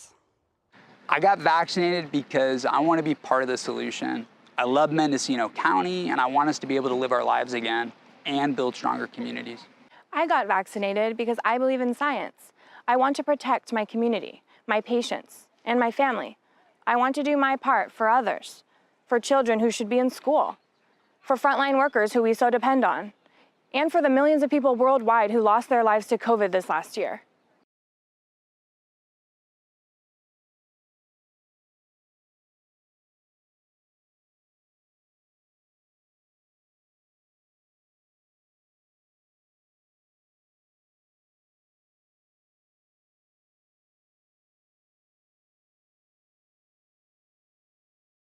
I got vaccinated because my children can't get vaccinated. Because I love my family and I love my community. To see my mom. It was her birthday coming up, and so I just wanted to be safe and protect her. To take care of my health and the health of those that I love. I felt it was the right thing to do. My parents are in their 90s. My husband teaches children. I'm active in my community. Not only to protect myself, but for my ohana too. Because it's the only way to stop the spread of coronavirus. So please get vaccinated.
Los latinos componemos el 25% de los habitantes del condado. Aún así, la mitad de los casos del COVID somos nosotros. Nuestra comunidad depende mucho de la población hispana. Desafortunadamente, no recibimos la protección necesaria, así que es importante que nos cuidemos uno al otro. De este modo, no perderemos a nuestros seres queridos y podremos disfrutar de nuestras reuniones familiares.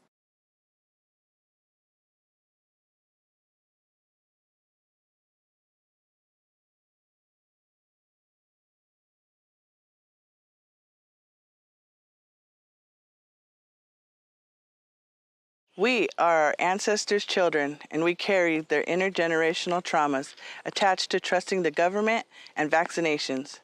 I can say I lived through a pandemic by choosing to get vaccinated. I chose to get vaccinated because I had to be a good leader and example for my people. I also got vaccinated to protect my daughter, who has a compromised immune system. I urge you to get vaccinated to become a protector of our elders and Native community.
Cuando contraté el COVID me espanté, pero cuando admitieron a mi papá al hospital con la infección de COVID me espanté aún más.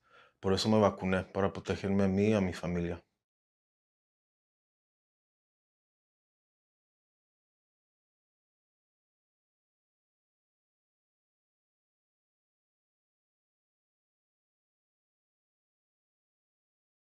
We are so lucky to live in Mendocino County. The beauty of this place is reflected in the hearts of the people who live here. We may not all look alike or sound alike, but we are all one community. During this pandemic, we need to be kind to one another and keep each other safe. By being careful not to spread the virus. And by getting vaccinated as soon as we can. We need to do this for each other. And we can do this together. We can do this! हम सब कर सकते हैं. ये bet में आया. Podemos hacerlo por todos nosotros. E de maneira que sabiam. A gente pode fazer isso. Yun robrum knia. Wamanye mape. Aba, kayang-kaya natin to. Wir können das schaffen. નમસ્તે, આપણે કરી શકીએ છીએ. Ehikino kako. हामी यो गर्न सक्छौं. या ये है all day.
I got vaccinated because my children can't get vaccinated. Because I love my family and I love my community. To see my mom. It was her birthday coming up, and so I just wanted to be safe and protect her. To take care of my health and the health of those that I love. I felt it was the right thing to do. My parents are in their 90s. My husband teaches children. I'm active in my community. Not only to protect myself, but for my ohana too. Because it's the only way to stop the spread of coronavirus. So please get vaccinated.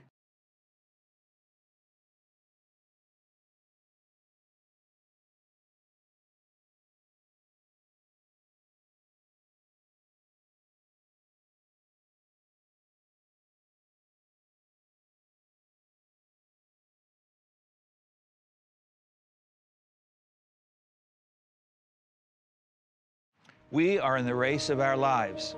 For all of our lives. Against COVID-19. The virus keeps changing into new variants, which is what viruses tend to do when they spread. Some variants are more contagious, while others cause more disease and death. If we do not stop the spread of COVID-19 soon, some variants may develop that we do not have antiviral therapies for. some could make our vaccines less effective or not effective at all. This would set us back to where we were last year. When we were worried that our hospitals would be overwhelmed. When schools closed and children had to shelter in place. And when we could not see friends and family for fear of spreading COVID-19. So it's so important that we take all necessary precautions to protect everyone, especially the most vulnerable among us. We need to vaccinate as many people as quickly as possible. To save as many lives as we can. Together, we can win this race. For our patients. For our elders. For ourselves. For you. For us. For our community. Por nuestra comunidad.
Yo me vacuné porque amo a mi familia y amo a mi comunidad.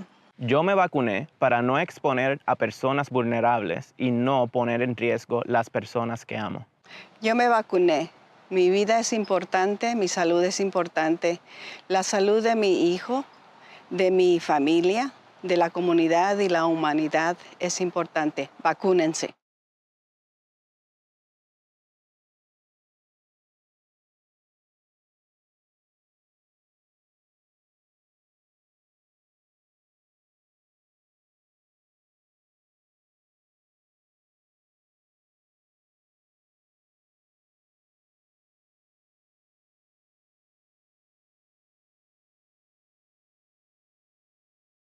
When I got vaccinated for a different reason than I'm telling you to get vaccinated for. I got vaccinated in December because I was terrified I would get sick and I would get my father or my wife or one of my patients sick. In May, I'm telling you, vaccinate so we can get back to normal life. We all want to get to barbecues and parties and to travel. If we go back to regular life without vaccines, we're guaranteed to get COVID. These vaccines are amazingly safe. COVID is not. So get vaccinated so we can start the best summer ever.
I got vaccinated for the people who can't.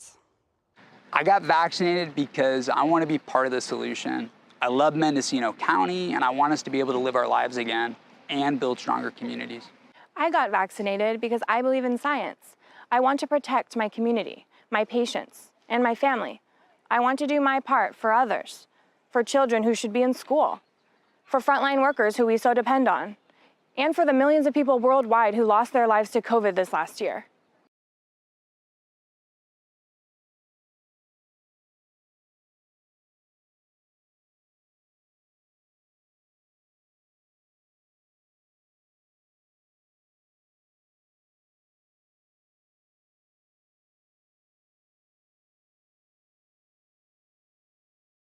I got vaccinated because my children can't get vaccinated. Because I love my family and I love my community. To see my mom. It was her birthday coming up, and so I just wanted to be safe and protect her. To take care of my health and the health of those that I love. I felt it was the right thing to do.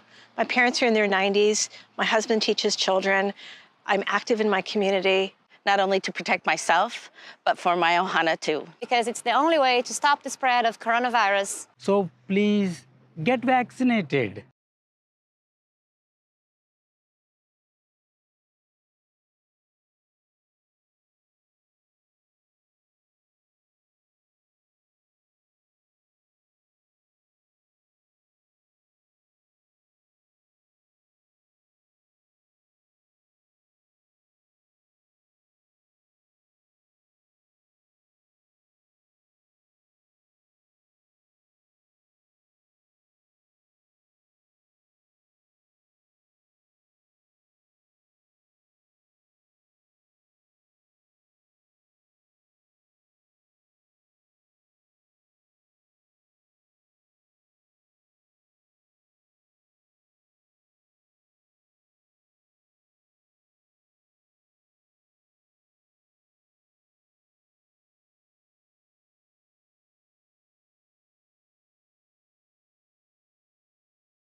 Los latinos componemos el 25% de los habitantes del condado. Aún así, la mitad de los casos del COVID somos nosotros.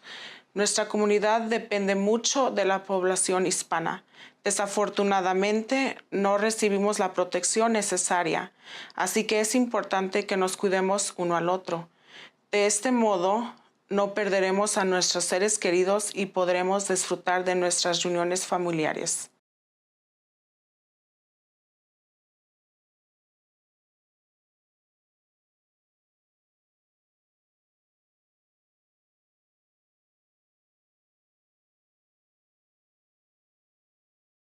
We are our ancestors' children, and we carry their intergenerational traumas attached to trusting the government and vaccinations.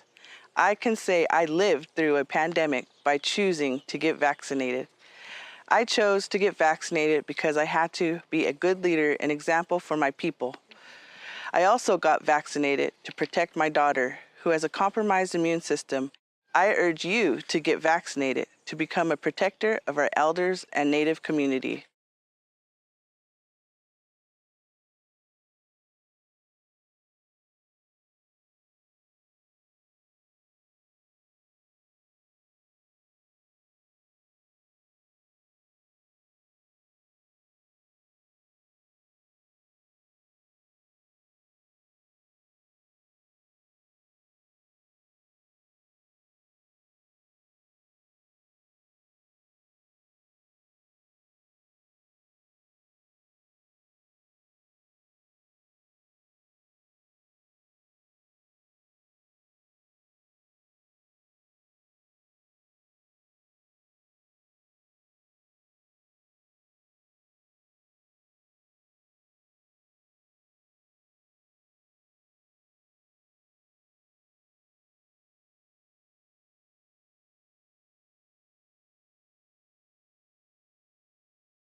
Cuando contraté el COVID me espanté, pero cuando admitieron a mi papá al hospital con la infección de COVID me espanté aún más. Por eso me vacuné, para protegerme a mí y a mi familia.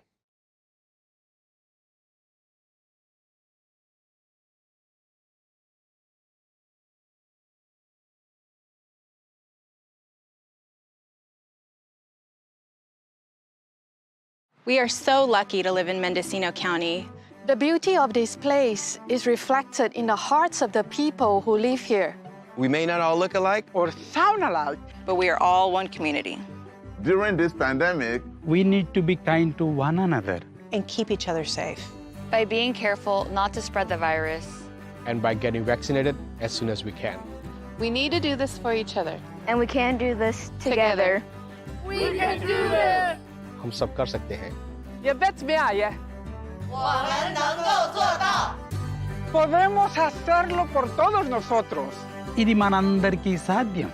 A gente pode fazer isso. Yun robrum knia. Wamanye mape. Aba, kayang-kaya natin to. Wir können das schaffen. નમસ્તે, આપણે કરી શકીએ છીએ. Ehikino kako. हामी यो गर्न सक्छौं. Yeah, yeah, all day.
I got vaccinated because my children can't get vaccinated. Because I love my family and I love my community. To see my mom. It was her birthday coming up, and so I just wanted to be safe and protect her. To take care of my health and the health of those that I love. I felt it was the right thing to do. My parents are in their 90s. My husband teaches children. I'm active in my community. Not only to protect myself, but for my ohana too. Because it's the only way to stop the spread of coronavirus. So please get vaccinated.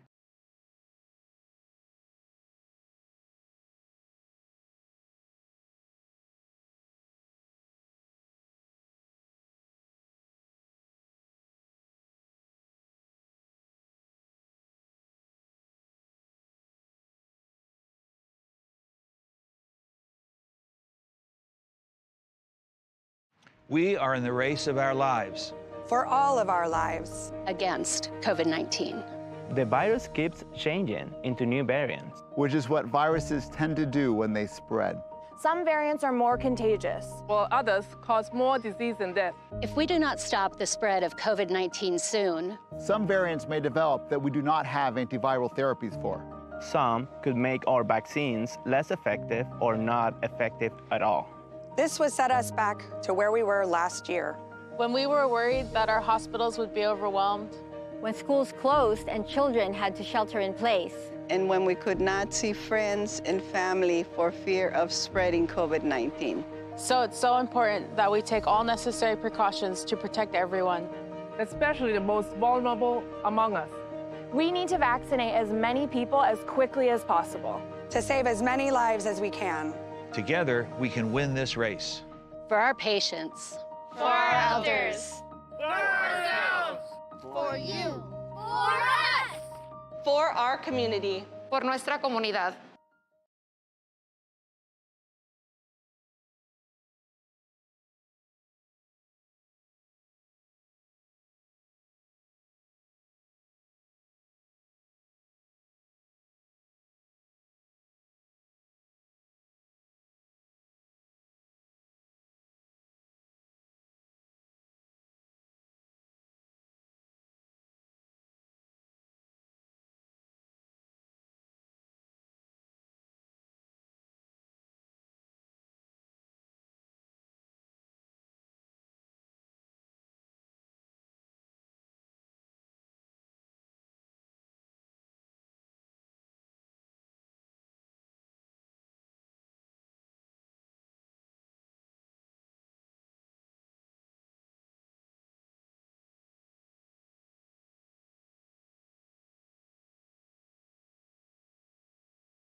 Yo me vacuné porque amo a mi familia y amo a mi comunidad.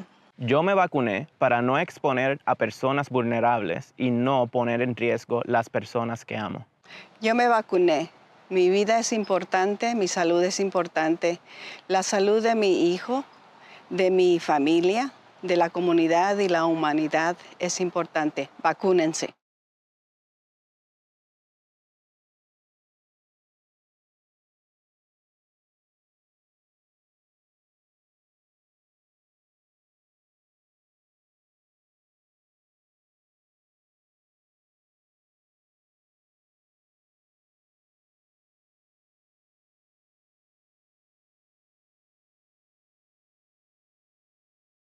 When I got vaccinated for a different reason than I'm telling you to get vaccinated for. I got vaccinated in December because I was terrified I would get sick and I would get my father or my wife or one of my patients sick.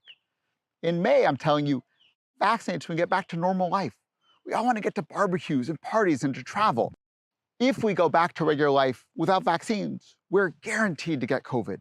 These vaccines are amazingly safe. COVID is not. So get vaccinated so we can start the best summer ever.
I got vaccinated for the people who can't. I got vaccinated because I want to be part of the solution. I love Mendocino County, and I want us to be able to live our lives again and build stronger communities. I got vaccinated because I believe in science. I want to protect my community, my patients, and my family.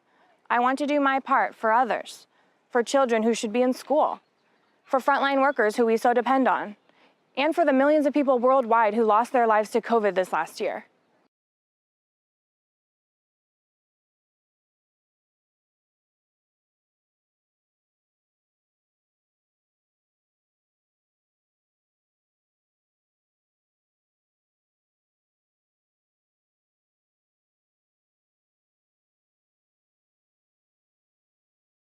I got vaccinated because my children can't get vaccinated. Because I love my family and I love my community. To see my mom. It was her birthday coming up, and so I just wanted to be safe and protect her. To take care of my health and the health of those that I love. I felt it was the right thing to do.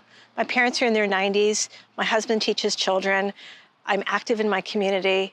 Not only to protect myself, but for my ohana too. Because it's the only way to stop the spread of coronavirus. So please get vaccinated.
Los latinos componemos el 25% de los habitantes del condado. Aún así, la mitad de los casos del COVID somos nosotros. Nuestra comunidad depende mucho de la población hispana. Desafortunadamente, no recibimos la protección necesaria, así que es importante que nos cuidemos uno al otro. De este modo, no perderemos a nuestros seres queridos y podremos disfrutar de nuestras reuniones familiares.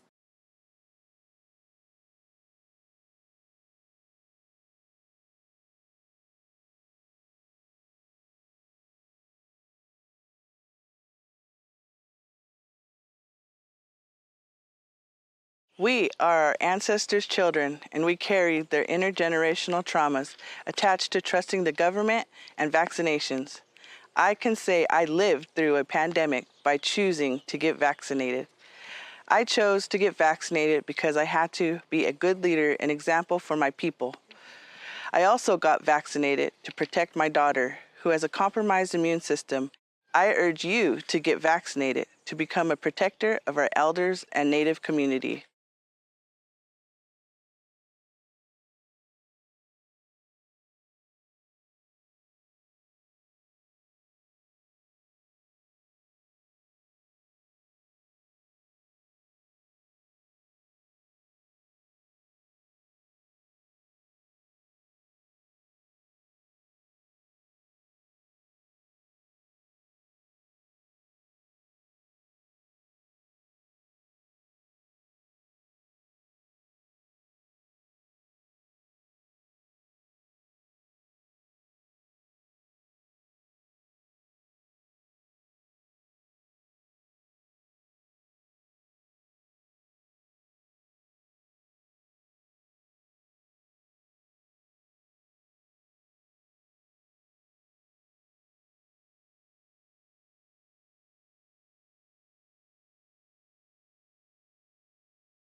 Cuando contraté el COVID me espanté, pero cuando admitieron a mi papá al hospital con la infección de COVID me espanté aún más.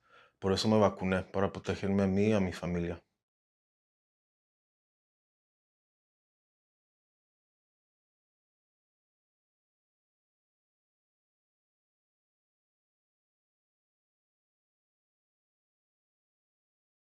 We are so lucky to live in Mendocino County.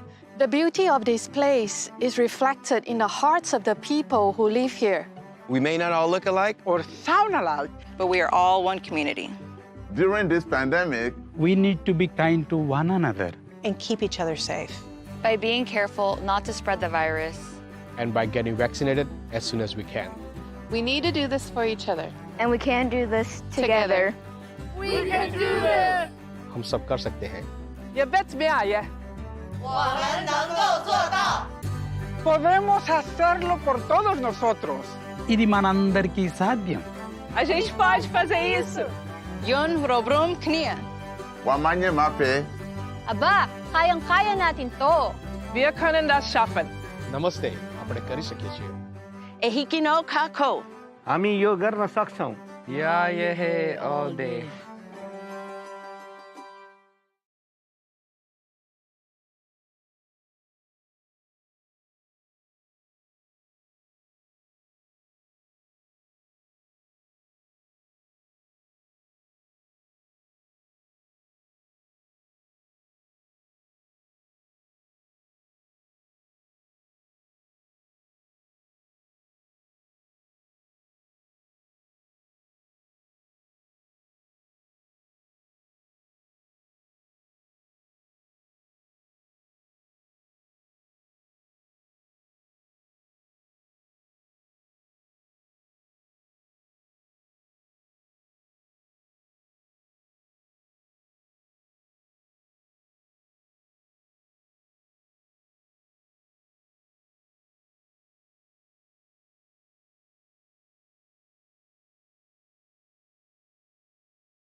I got vaccinated because my children can't get vaccinated. Because I love my family and I love my community. To see my mom. It was her birthday coming up, and so I just wanted to be safe and protect her. To take care of my health and the health of those that I love. I felt it was the right thing to do. My parents are in their 90s. My husband teaches children. I'm active in my community.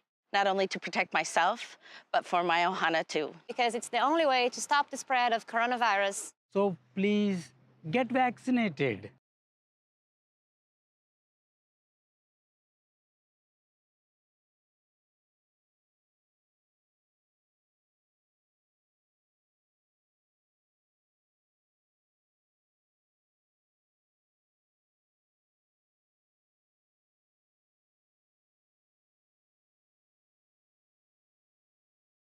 We are in the race of our lives. For all of our lives. Against COVID-19. The virus keeps changing into new variants, which is what viruses tend to do when they spread. Some variants are more contagious, while others cause more disease and death. If we do not stop the spread of COVID-19 soon, some variants may develop that we do not have antiviral therapies for. Some could make our vaccines less effective or not effective at all. This would set us back to where we were last year. When we were worried that our hospitals would be overwhelmed. When schools closed and children had to shelter in place. And when we could not see friends and family for fear of spreading COVID-19. So it's so important that we take all necessary precautions to protect everyone. Especially the most vulnerable among us. We need to vaccinate as many people as quickly as possible. To save as many lives as we can. Together, we can win this race. For our patients. For our elders. For ourselves. For you. For us. For our community. Por nuestra comunidad.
Yo me vacuné porque amo a mi familia y amo a mi comunidad. Yo me vacuné para no exponer a personas vulnerables y no poner en riesgo las personas que amo. Yo me vacuné. Mi vida es importante, mi salud es importante. La salud de mi hijo, de mi familia, de la comunidad y la humanidad es importante. Vacúnense.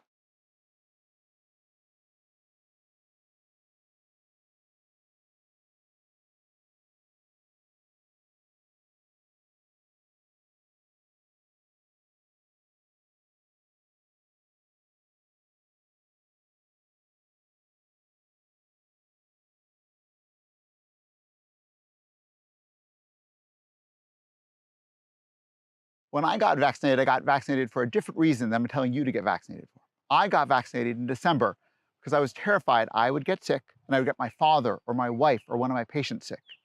In May, I'm telling you, vaccinate so we can get back to normal life. We all want to get to barbecues and parties and to travel. If we go back to regular life without vaccines, we're guaranteed to get COVID. These vaccines are amazingly safe. COVID is not. So get vaccinated so we can start the best summer ever.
I got vaccinated for the people who can't.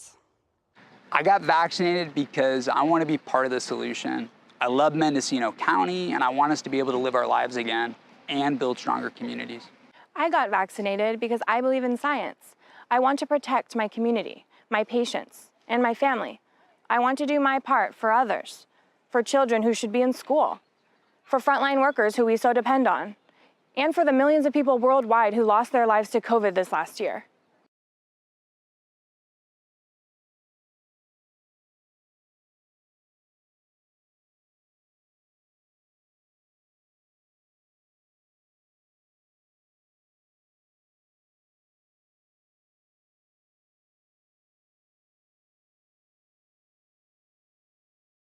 I got vaccinated because my children can't get vaccinated. Because I love my family and I love my community. To see my mom. It was her birthday coming up, and so I just wanted to be safe and protect her. To take care of my health and the health of those that I love. I felt it was the right thing to do. My parents are in their 90s. My husband teaches children. I'm active in my community. Not only to protect myself, but for my ohana too. Because it's the only way to stop the spread of coronavirus. So please get vaccinated.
Los latinos componemos el 25% de los habitantes del condado. Aún así, la mitad de los casos del COVID somos nosotros. Nuestra comunidad depende mucho de la población hispana.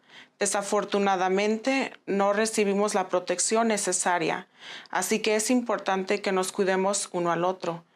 De este modo, no perderemos a nuestros seres queridos y podremos disfrutar de nuestras reuniones familiares.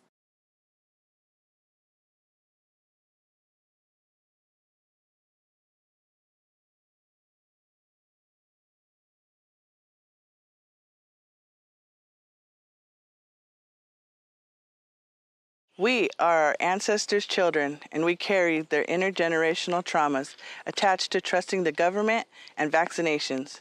I can say I lived through a pandemic by choosing to get vaccinated. I chose to get vaccinated because I had to be a good leader and example for my people. I also got vaccinated to protect my daughter, who has a compromised immune system. I urge you to get vaccinated to become a protector of our elders and Native community.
Cuando contraté el COVID me espanté, pero cuando admitieron a mi papá al hospital con la infección de COVID me espanté aún más.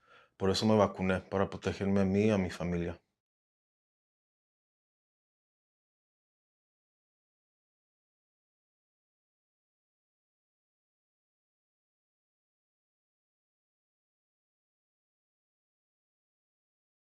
We are so lucky to live in Mendocino County. The beauty of this place is reflected in the hearts of the people who live here. We may not all look alike or sound alike, but we are all one community. During this pandemic, we need to be kind to one another and keep each other safe. By being careful not to spread the virus. And by getting vaccinated as soon as we can. We need to do this for each other. And we can do this together. We can do this! हम सब कर सकते हैं. Ihr vet med er, 我们能够做到. Podemos hacerlo por todos nosotros. ఇది మనందరికీ సాధ్యం. A gente pode fazer isso. Yun robrum knia. Wamanye mape. Aba, kayang-kaya natin to. Wir können das schaffen. નમસ્તે, આપણે કરી શકીએ છીએ. Ehikino kako. हामी यो गर्न सक्छौं. या ये है all day.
I got vaccinated because my children can't get vaccinated. Because I love my family and I love my community. To see my mom. It was her birthday coming up, and so I just wanted to be safe and protect her. To take care of my health and the health of those that I love.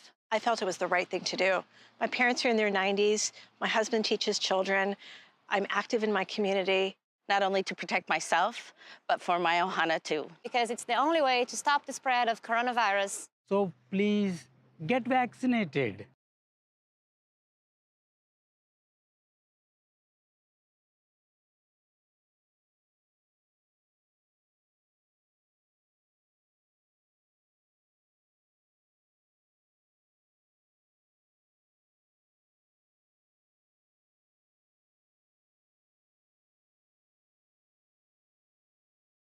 We are in the race of our lives. For all of our lives. Against COVID-19. The virus keeps changing into new variants. Which is what viruses tend to do when they spread. Some variants are more contagious, while others cause more disease and death. If we do not stop the spread of COVID-19 soon, some variants may develop that we do not have antiviral therapies for. Some could make our vaccines less effective or not effective at all. This would set us back to where we were last year. When we were worried that our hospitals would be overwhelmed. When schools closed and children had to shelter in place. And when we could not see friends and family for fear of spreading COVID-19. So it's so important that we take all necessary precautions to protect everyone. Especially the most vulnerable among us. We need to vaccinate as many people as quickly as possible. To save as many lives as we can. Together, we can win this race. For our patients. For our elders. For ourselves. For you. For us. For our community. Por nuestra comunidad.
Yo me vacuné porque amo a mi familia y amo a mi comunidad. Yo me vacuné para no exponer a personas vulnerables y no poner en riesgo las personas que amo. Yo me vacuné. Mi vida es importante, mi salud es importante. La salud de mi hijo, de mi familia, de la comunidad y la humanidad es importante. Vacúnense.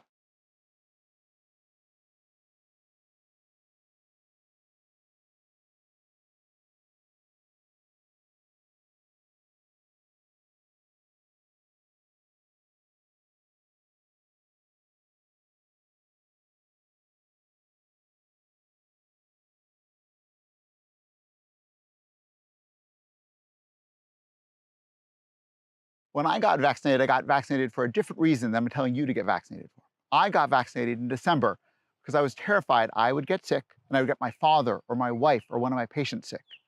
In May, I'm telling you, vaccinate so we can get back to normal life. We all want to get to barbecues and parties and to travel. If we go back to regular life without vaccines, we're guaranteed to get COVID. These vaccines are amazingly safe. COVID is not. So get vaccinated so we can start the best summer ever.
I got vaccinated for the people who can't. I got vaccinated because I want to be part of the solution. I love Mendocino County, and I want us to be able to live our lives again and build stronger communities. I got vaccinated because I believe in science. I want to protect my community, my patients, and my family. I want to do my part for others, for children who should be in school, for frontline workers who we so depend on, and for the millions of people worldwide who lost their lives to COVID this last year.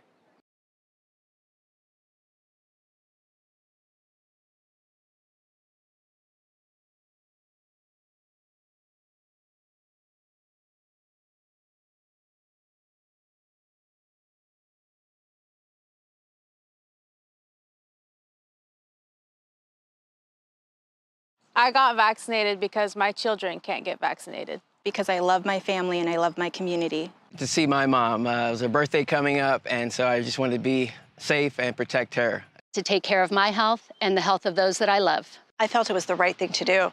My parents are in their 90s. My husband teaches children. I'm active in my community. Not only to protect myself, but for my ohana too. Because it's the only way to stop the spread of coronavirus. So please get vaccinated.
Los latinos componemos el 25% de los habitantes del condado.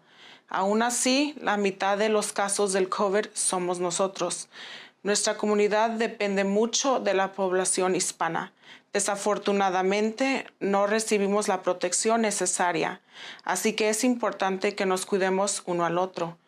De este modo, no perderemos a nuestros seres queridos y podremos disfrutar de nuestras reuniones familiares.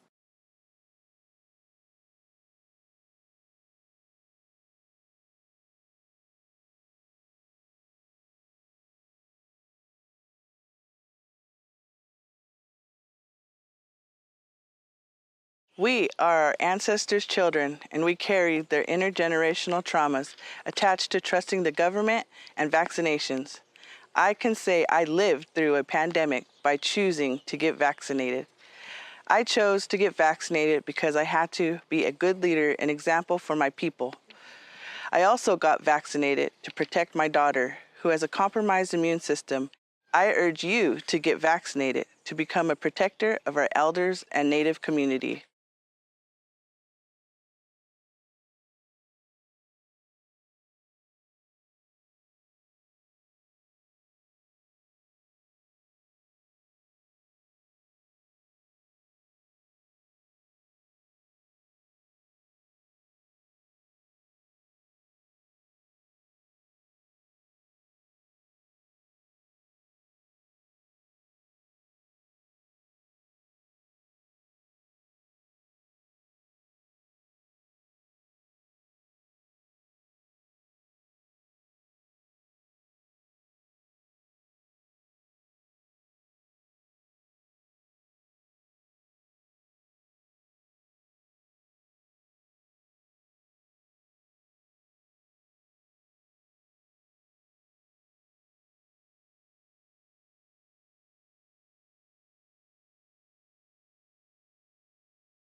Cuando contraté el COVID me espanté, pero cuando admitieron a mi papá al hospital con la infección de COVID me espanté aún más. Por eso me vacuné, para protegerme a mí y a mi familia.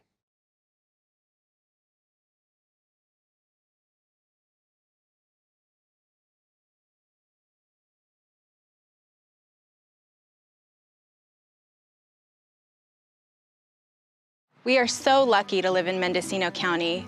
The beauty of this place is reflected in the hearts of the people who live here. We may not all look alike or sound alike, but we are all one community. During this pandemic, we need to be kind to one another and keep each other safe. By being careful not to spread the virus. And by getting vaccinated as soon as we can. We need to do this for each other. And we can do this together. We can do this! हम सब कर सकते हैं. You bet me I. Podemos hacerlo por todos nosotros. ఇది మనందరికీ సాధ్యం. A gente pode fazer isso. Yun robrum knia. Wamanye mape. Aba, kayang-kaya natin to. Wir können das schaffen. નમસ્તે, આપણે કરી શકીએ છીએ. Ehikino kako. हामी यो गर्न सक्छौं. Yeah, yeah, all day.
I got vaccinated because my children can't get vaccinated. Because I love my family and I love my community. To see my mom. It was her birthday coming up, and so I just wanted to be safe and protect her. To take care of my health and the health of those that I love. I felt it was the right thing to do. My parents are in their 90s. My husband teaches children. I'm active in my community. Not only to protect myself, but for my ohana too. Because it's the only way to stop the spread of coronavirus. So please get vaccinated.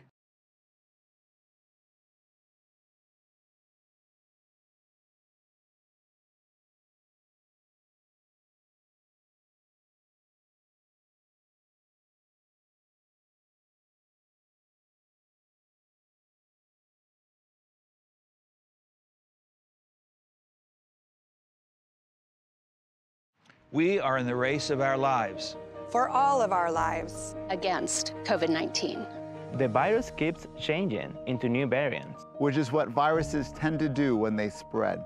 Some variants are more contagious, while others cause more disease and death. If we do not stop the spread of COVID-19 soon, some variants may develop that we do not have antiviral therapies for. Some could make our vaccines less effective or not effective at all. This would set us back to where we were last year. When we were worried that our hospitals would be overwhelmed. When schools closed and children had to shelter in place. And when we could not see friends and family for fear of spreading COVID-19.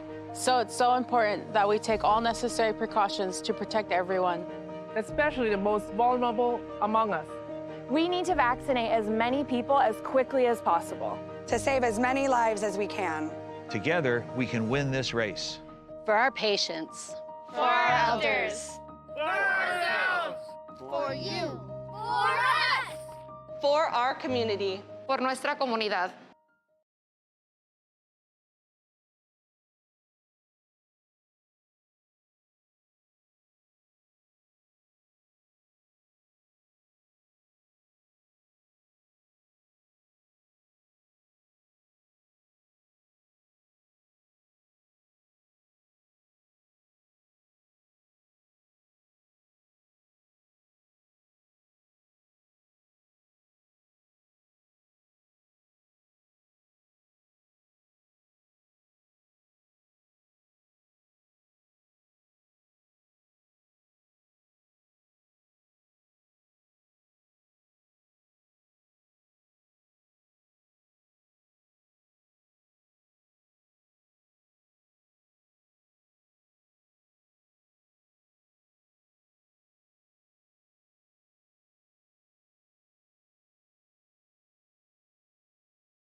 Yo me vacuné porque amo a mi familia y amo a mi comunidad.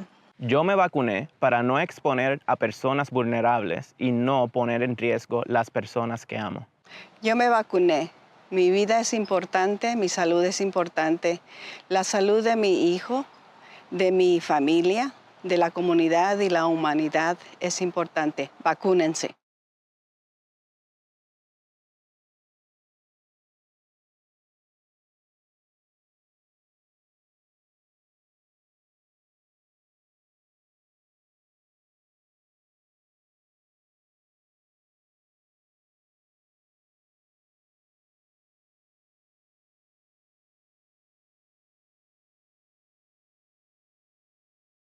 When I got vaccinated for a different reason than I'm telling you to get vaccinated for. I got vaccinated in December because I was terrified I would get sick and I would get my father or my wife or one of my patients sick.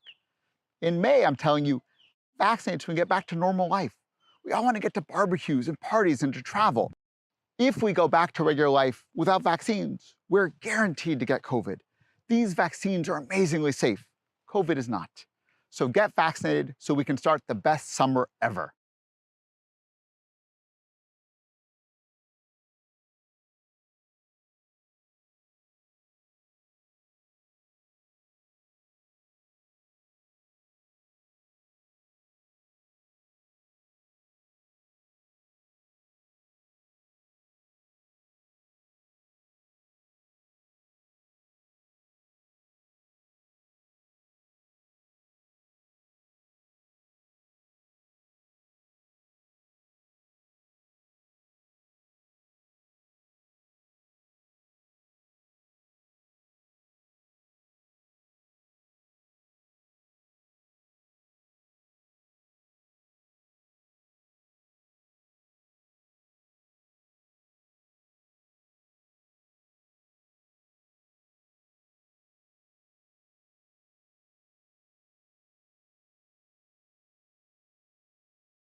I got vaccinated for the people who can't.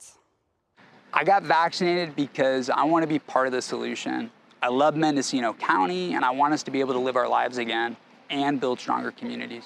I got vaccinated because I believe in science. I want to protect my community, my patients, and my family. I want to do my part for others, for children who should be in school, for frontline workers who we so depend on, and for the millions of people worldwide who lost their lives to COVID this last year.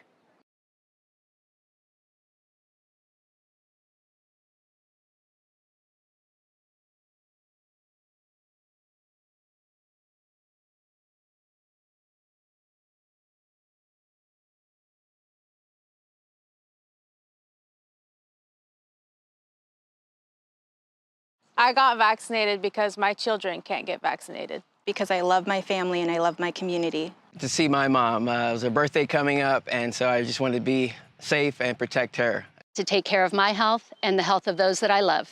I felt it was the right thing to do. My parents are in their 90s. My husband teaches children. I'm active in my community. Not only to protect myself, but for my ohana too. Because it's the only way to stop the spread of coronavirus. So please get vaccinated.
Los latinos componemos el 25% de los habitantes del condado.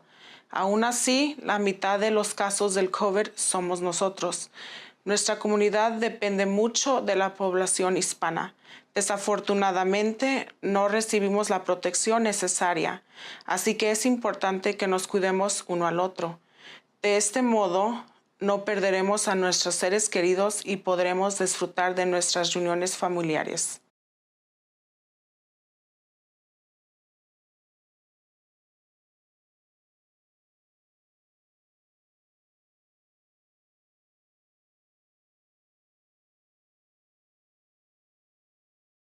We are our ancestors' children, and we carry their intergenerational traumas attached to trusting the government and vaccinations. I can say I lived through a pandemic by choosing to get vaccinated. I chose to get vaccinated because I had to be a good leader and example for my people. I also got vaccinated to protect my daughter, who has a compromised immune system. I urge you to get vaccinated to become a protector of our elders and Native community.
Cuando contraté el COVID me espanté, pero cuando admitieron a mi papá al hospital con la infección de COVID me espanté aún más.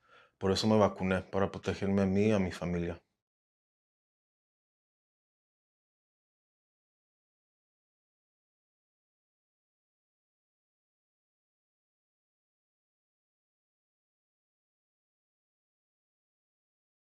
We are so lucky to live in Mendocino County. The beauty of this place is reflected in the hearts of the people who live here. We may not all look alike or sound alike, but we are all one community. During this pandemic, we need to be kind to one another and keep each other safe. By being careful not to spread the virus. And by getting vaccinated as soon as we can. We need to do this for each other. And we can do this together. We can do this! हम सब कर सकते हैं. You bet me, yeah. 我们能够做到. Podemos hacerlo por todos nosotros. ఇది మనందరికీ సాధ్యం. A gente pode fazer isso. Yun robrum knia. Wamanye mape. Aba, kayang-kaya natin to. Wir können das schaffen. નમસ્તે, આપણે કરી શકીએ છીએ. Ehikino kako. हामी यो गर्न सक्छौं. Yeah, yeah, all day.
I got vaccinated because my children can't get vaccinated. Because I love my family and I love my community. To see my mom. It was her birthday coming up, and so I just wanted to be safe and protect her. To take care of my health and the health of those that I love. I felt it was the right thing to do. My parents are in their 90s. My husband teaches children. I'm active in my community. Not only to protect myself, but for my ohana too. Because it's the only way to stop the spread of coronavirus. So please get vaccinated.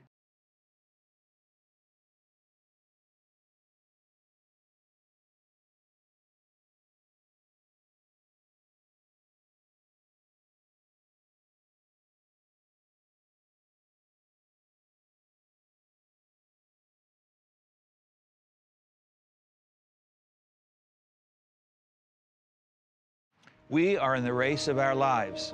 For all of our lives. Against COVID-19.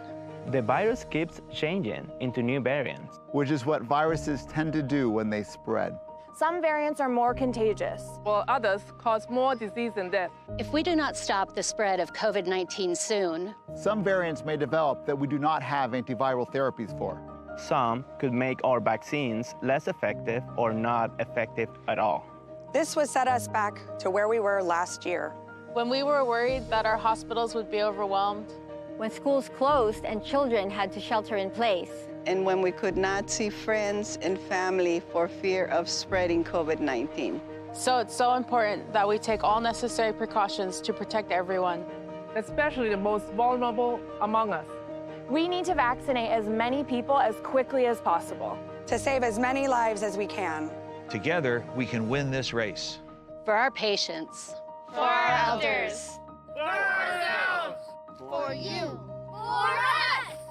For our community. Por nuestra comunidad.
Yo me vacuné porque amo a mi familia y amo a mi comunidad. Yo me vacuné para no exponer a personas vulnerables y no poner en riesgo las personas que amo. Yo me vacuné. Mi vida es importante, mi salud es importante. La salud de mi hijo, de mi familia, de la comunidad y la humanidad es importante. Vacúnense.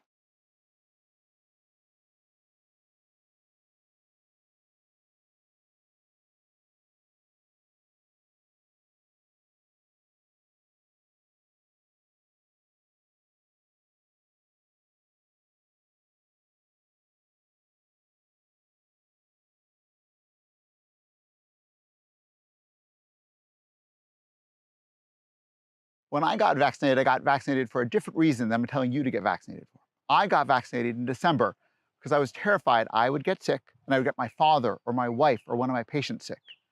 In May, I'm telling you, vaccinate so we can get back to normal life. We all want to get to barbecues and parties and to travel. If we go back to regular life without vaccines, we're guaranteed to get COVID. These vaccines are amazingly safe. COVID is not. So get vaccinated so we can start the best summer ever.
I got vaccinated for the people who can't.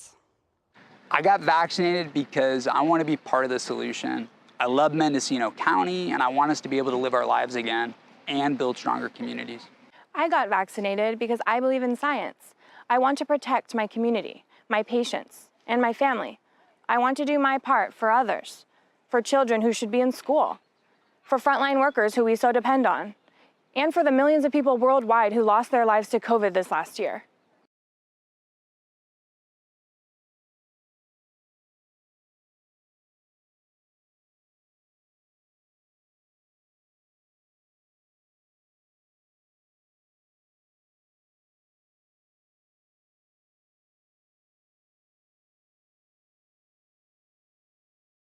I got vaccinated because my children can't get vaccinated. Because I love my family and I love my community. To see my mom. It was her birthday coming up, and so I just wanted to be safe and protect her.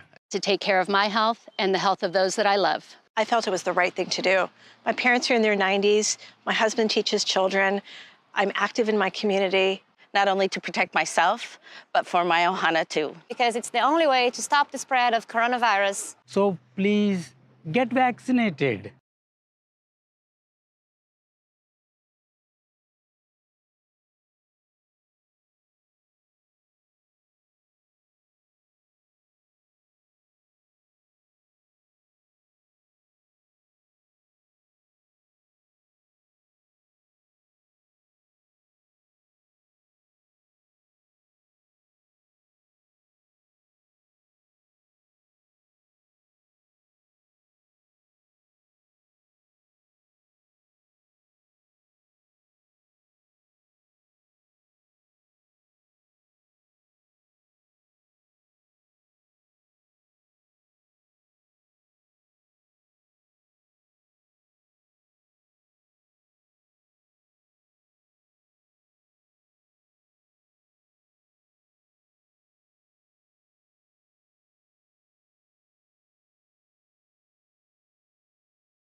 Los latinos componemos el 25% de los habitantes del condado. Aún así, la mitad de los casos del COVID somos nosotros. Nuestra comunidad depende mucho de la población hispana. Desafortunadamente, no recibimos la protección necesaria, así que es importante que nos cuidemos uno al otro. De este modo, no perderemos a nuestros seres queridos y podremos disfrutar de nuestras reuniones familiares.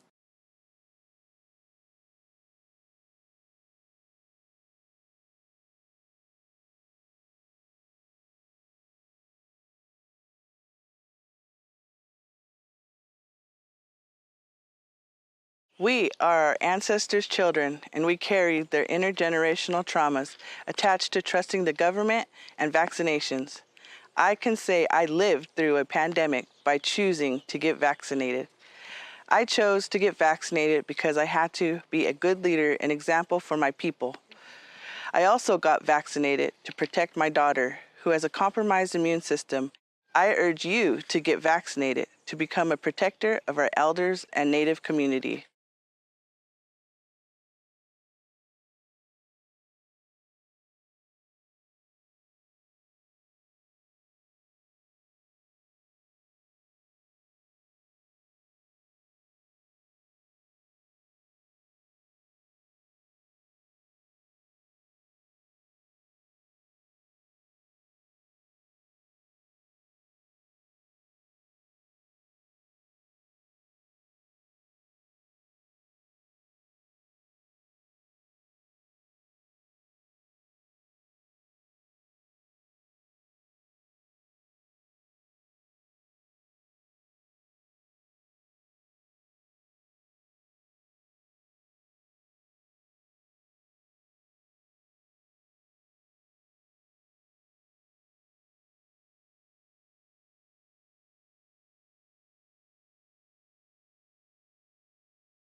Cuando contraté el COVID me espanté, pero cuando admitieron a mi papá al hospital con la infección de COVID me espanté aún más.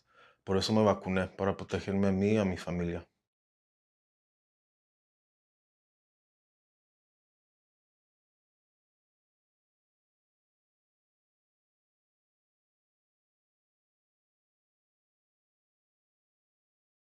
We are so lucky to live in Mendocino County. The beauty of this place is reflected in the hearts of the people who live here. We may not all look alike or sound alike, but we are all one community. During this pandemic, we need to be kind to one another and keep each other safe. By being careful not to spread the virus. And by getting vaccinated as soon as we can. We need to do this for each other. And we can do this together. We can do this! हम सब कर सकते हैं. You bet me I.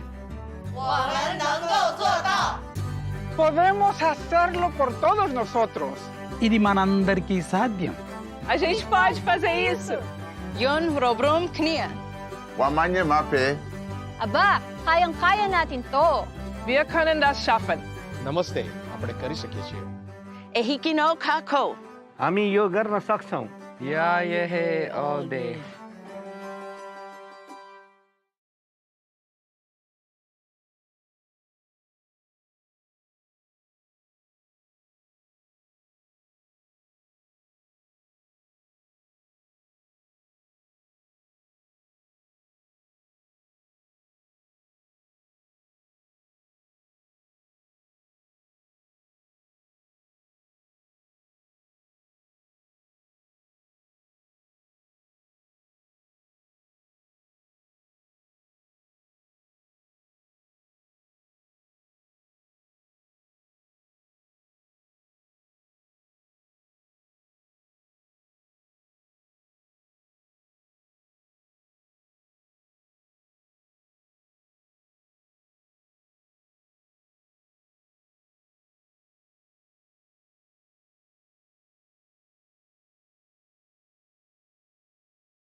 In an open session and reporting out from our closed session. Items 7A, 7B, 7C, and 7E had no reportable action. Item 7D, the board voted unanimously to initiate a legal action. The action, defendants, and other particulars shall, once formally commenced, be disclosed to any person upon inquiry. And I think we're on to item 4E, sponsored by DOT.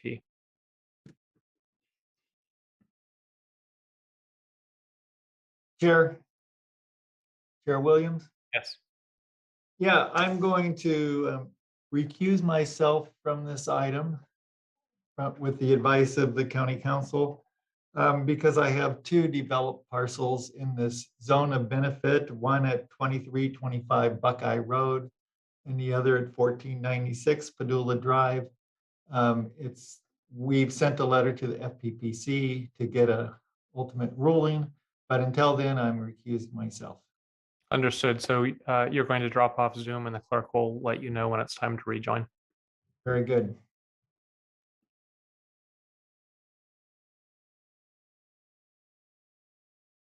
Okay, well, good afternoon, Mr. Chair, ladies and gentlemen of the board.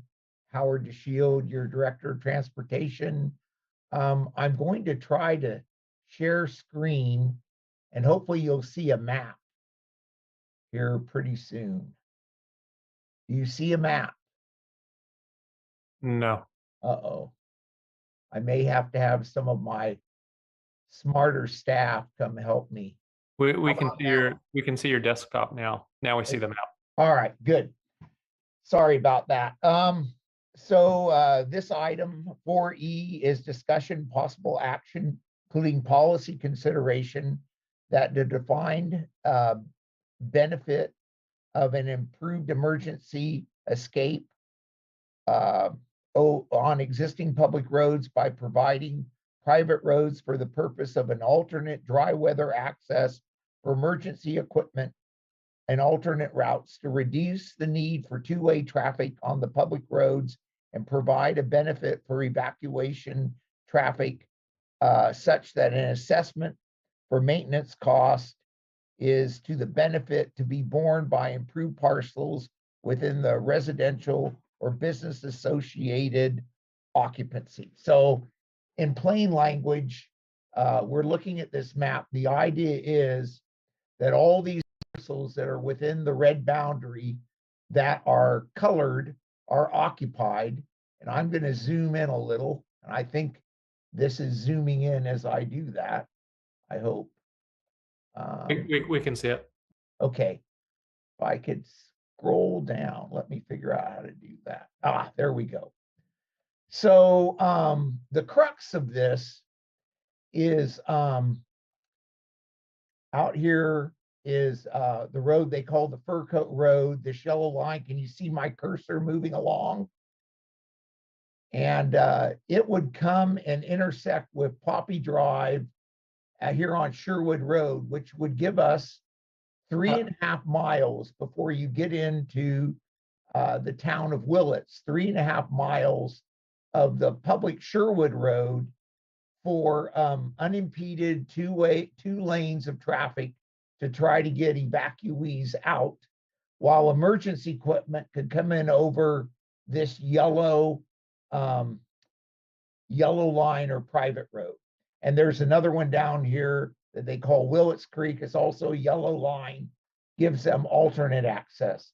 So in a nutshell, that's what we have been working on, finding a way of getting the parcels out here where people live, have businesses, that they would get the advantage of that 3.5 miles of road and the emergency equipment would come in.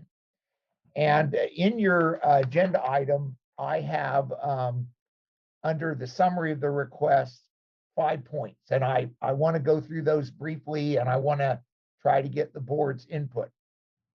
First of all, you know, my land improvement budget unit 1910, you know, I've been using that to fund the staff to work on this. It is a CSA 3 project, but the board has been voting and as is outlined, has authorized up to $60,000 of general fund as seed money.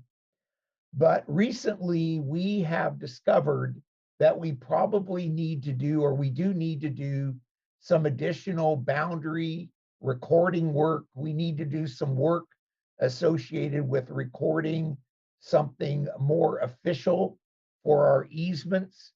And, you know, I think that could cost us another $45,000, somewhere in that range. I do think I've got money in 1910, but obviously the board would get that money as a carryover at the end of the year. So, you know, it is important that you know that that is the direction we're heading if we have to do some of these additional survey and deed recordings, map recordings. Point 2 is the timeline to complete the assessment process and to try and get an assessment on the fiscal year 22-23 tax bill. You know, I had hoped to proceed with an item on March 15th and again, an election on May 17th. And if you've seen the comment that came in from LAFCO today, they sent a letter. I'm of the mind that really they're right, that we probably should delay that schedule, not proceed with the election. I think County Council on point 5, well, I want them to weigh in. I think they would agree, but it looks like we are going to be delayed. But I still think it is worth continuing this effort and doing the work and using the time to both getting down to point 3 in my summary, you know, to work on getting what they call a latent power from LAFCO for CSA 3 for transportation and circulation enhancements. because I do think this is a transportation and circulation enhancement. I think we'll be successful in activating that latent power, but we do need time to do that. County Council is working on that. And I think DOT could also be working on easements and map boundaries and those kinds of things. Number 4, direction for the zone of benefit to be a defensible assessment to collect from improved parcels.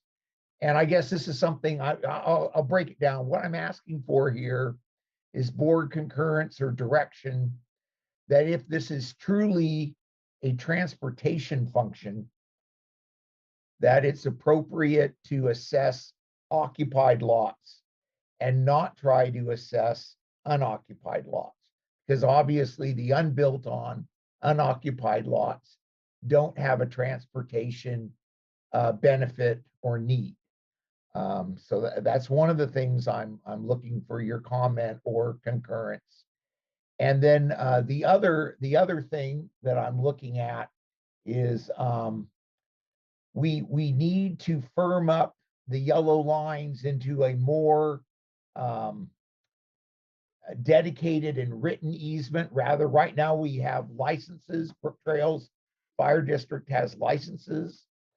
And so if I approach property owners and bring back to this board agreements for easements, I would think that it would be best to keep it voluntary, to not pursue easements under threat of eminent domain or condemnation, but to negotiate easements. And I just want the board's concurrence on that. And with that, I will be quiet and take questions or let County Council further comment.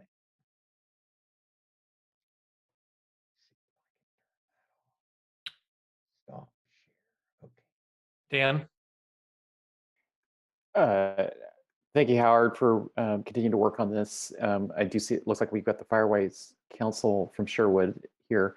I'm glad that this project keeps moving forward. You know, I think there's quite a bit of community interest in the Brook Trails area for it.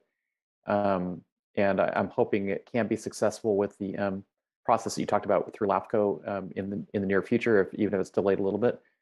So I'd like to see this project continue to move forward, and hope we can do that. I support it as well. I don't see any hands up. Do we have public comment? No, we do not. Glenn? So yeah, I'm hoping this is a model for other places that need a emergency ingress, egress, and such as the East Hills of Ukiah, where we're also trying to put together something similar. And if this becomes kind of a template for how you do it, it could be really helpful, because I'm sure there's numerous other places in Mendocino County that find themselves in similar one way in, one way out situations, and with fire being what it is, it'd be good to have an emergency backup plan. Well, thank you. I'm also in support of the project, as well as although the timing is frustrating, I think it's important to have it come before LAFCO first before moving forward. So thank you, Director DeShiel, for addressing that. Is that a motion? Well, Mr. Chair, if I could just ask one more point to kind of clarify with the board for staff direction. And I also like to let County Council take number 5, you know, as we complete the engineering report for being legally adequate. One of the things that our engineering consultant on this has asked about is, as we determine the assessment, many jurisdictions put a consumer price index on their maintenance assessment so that they're not constantly needing to go back to the voters and adjust for price. So what is the board's feeling? We do CPIs on our, say, long-term franchise agreements. Obviously, this is our pilot, our first county service area zone of benefit, but the idea is it'll be long-term. So does a CPI seem like good policy to you? Glenn, Yes. Keith, Dan, I think we should use the CPI, and actually the Retirement Association for the County Retirement System has looked at the Mendocino County economy data that the state has for that and the feds have for it. And for the various CPIs, there's multiples. And I would just suggest that the county staff use the same CPI that the retirement system is using because they've already done that analysis about which one is the most appropriate. I think it might be the Pacific Western states. It's the western part of the United States that they're using. Well, Supervisor Jurdy, just so you know, for the franchise agreements and most like Lake County, also for their CSA, they use the San Francisco Bay Area CPI. That is standard for us. I know it seems weird, but that is the closest one for us. So that is what we've been using. Unless the board wants to direct that we use what the retirement board uses.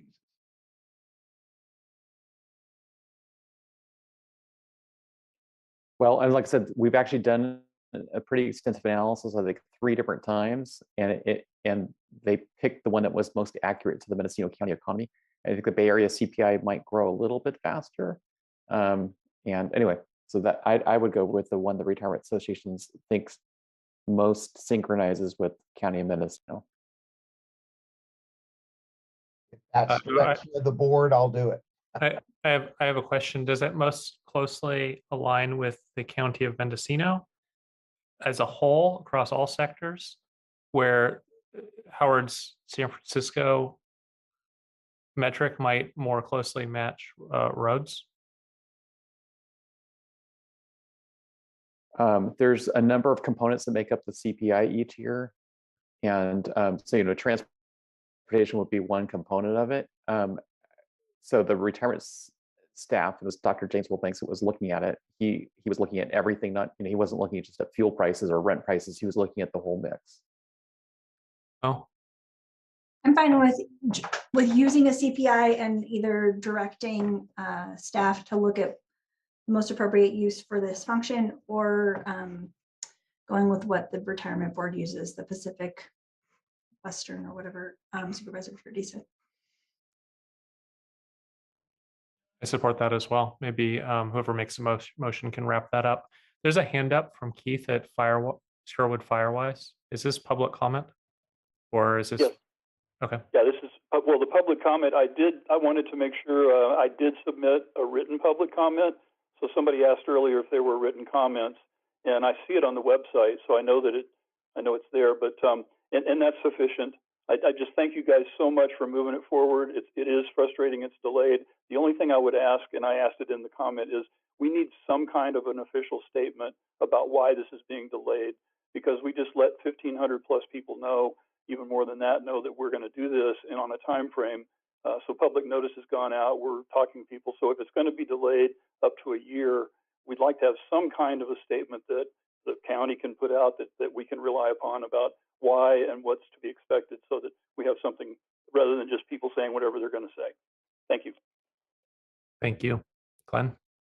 I have a question for Keith. So Keith, do you feel that there's pretty good support for this program in your neighborhood? Yeah, absolutely. Supervisor, we've been working on this since the Redwood Complex fire.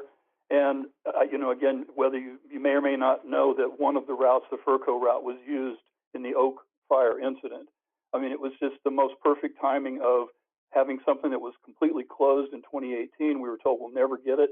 The community came online. Brook Trails got in line, got the MOUs in place. CAL FIRE cleared the routes. Furco was open. We had a fire. They responded to it using that route. The whole community of Brook Trails was evacuated down Sherwood Road. It couldn't have been more picture perfect for illustrating the value of this. People absolutely want to do it. They just have questions about things like, will the assessment go up? And the answer, that my understanding is no. Without another vote, it won't go up. It could come down if there's too much money collected, et cetera. So, I mean, I think there's some details like that given this delay, we do have some more time for more public education. But to answer your question directly, there's absolutely support for doing this. Can I invite a motion?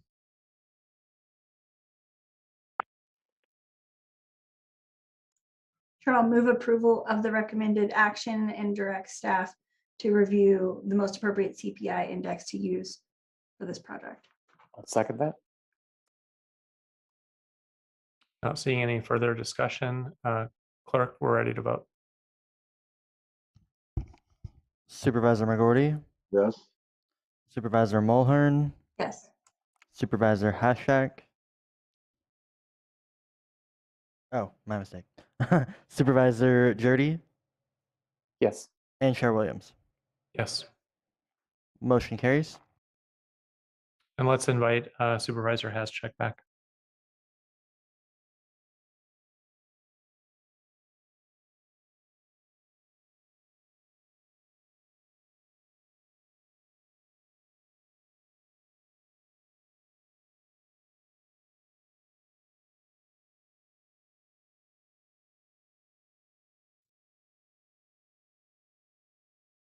I'm back. All right. 4F, the CEO's report. We don't have a report this meeting. So we're on to 4G, ledge update.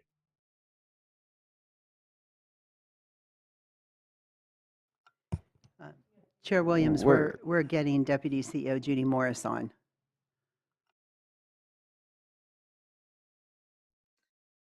Good afternoon, Chair Williams and board members. We have a quick update on legislation pending in Sacramento. It is the season and will take us through the next few months. But before I get to that topic, I'd like to, Nash should be joining us as well from Planning and Building.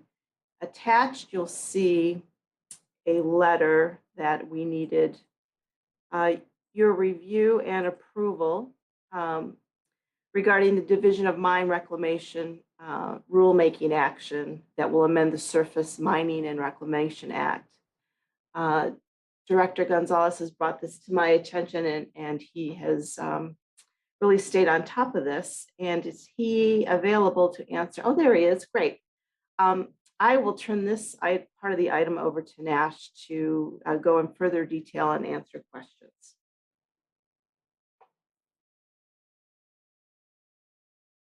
Thank you very much, Judy, members of the board, Mr. Chair.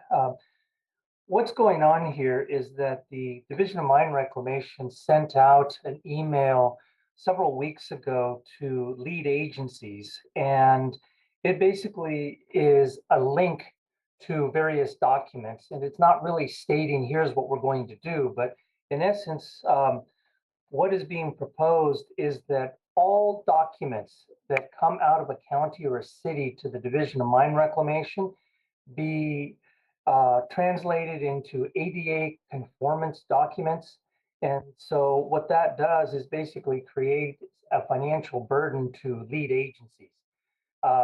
In fact, some of the discussions that have been occurring at the planning directors level statewide have been that the counties cannot afford to do this. This is a state mandate upon the state to do this. And what the state has done is they've done an analysis of what it will cost them, but they really haven't done an analysis of what it's going to cost lead agencies who administer the program. And just as a quick overview, mining in California is not like it's done in other states.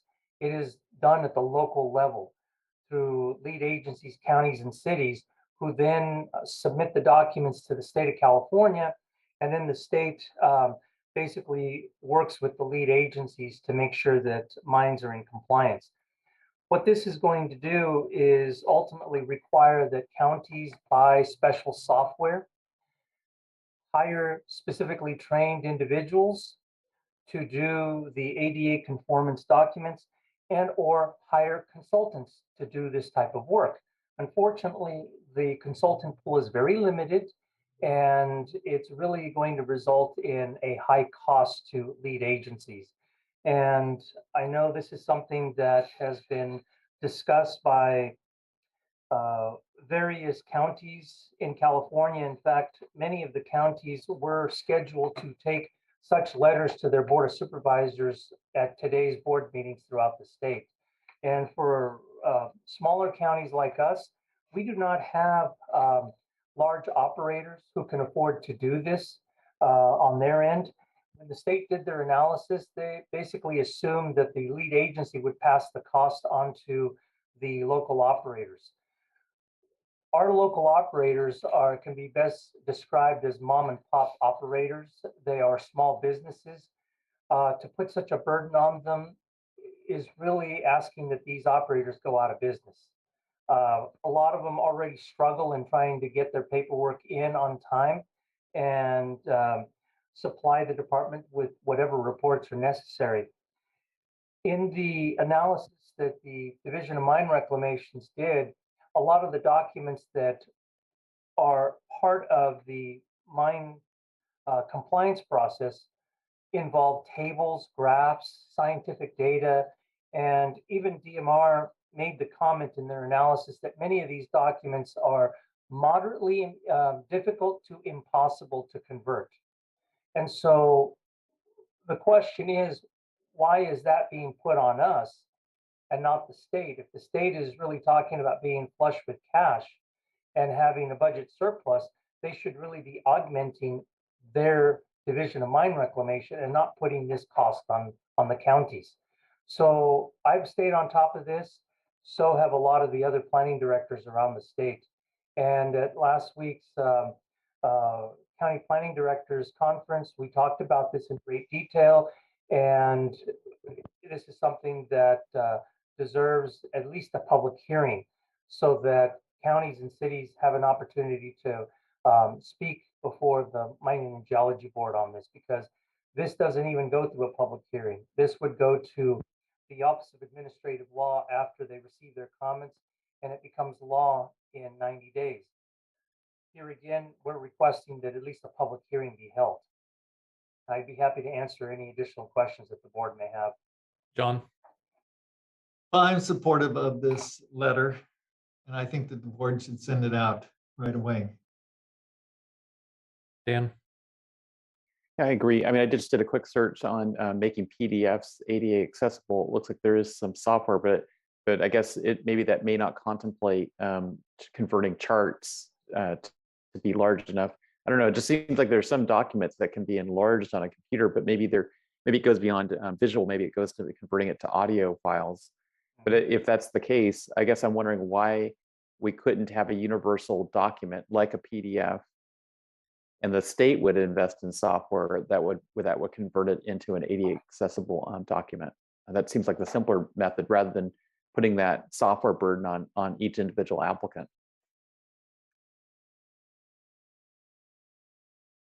And I, as a third supervisor, I of course support it. And I see the state as instilling poverty with unfunded mandate after unfunded mandate. So I appreciate the effort on the letter. And thank you. I support as well, and thank you for bringing it forward. I do too.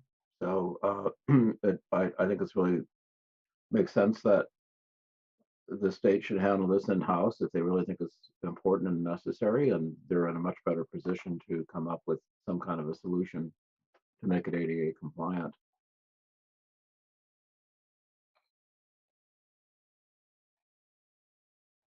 Do we have any public comment on the ledge update?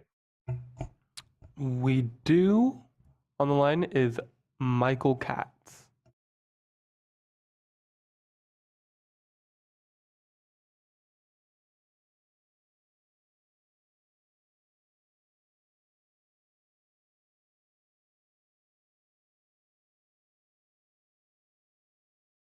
Michael, you can unmute and begin speaking when you're ready. Hello, yes, thank you so much for your time this afternoon. I appreciate the opportunity to speak. This is Michael Katz, Executive Director of the Mendocino Cannabis Alliance. I'm speaking today related to the bills that are currently in process by Senator McGuire and Assembly Member Wood related to the cannabis industry and the existential crises that our community is facing. The bill related to the sales tax, the cannabis cultivation tax and excise tax, I have sent to all of the supervisors, and with requests from the office of Senator McGuire for support letters. We're in a situation right now Origins Counsel has been working very closely with the senator's office.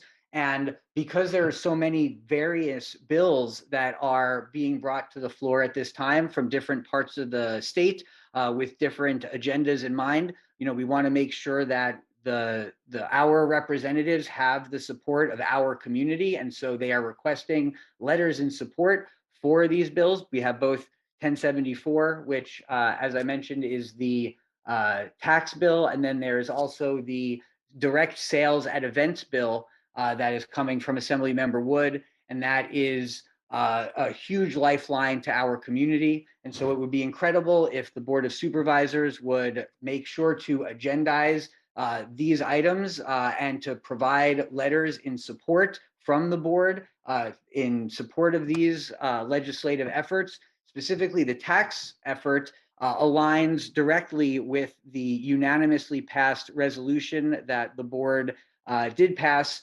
previously in last year about seeing state tax reform. So it would be very in line to support our state representatives in their efforts to address these existential issues. So I encourage the board individually to send letters of support and also as a group to send a unified message of support for these legislative efforts.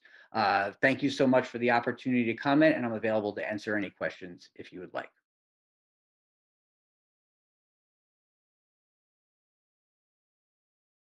That concludes public comment.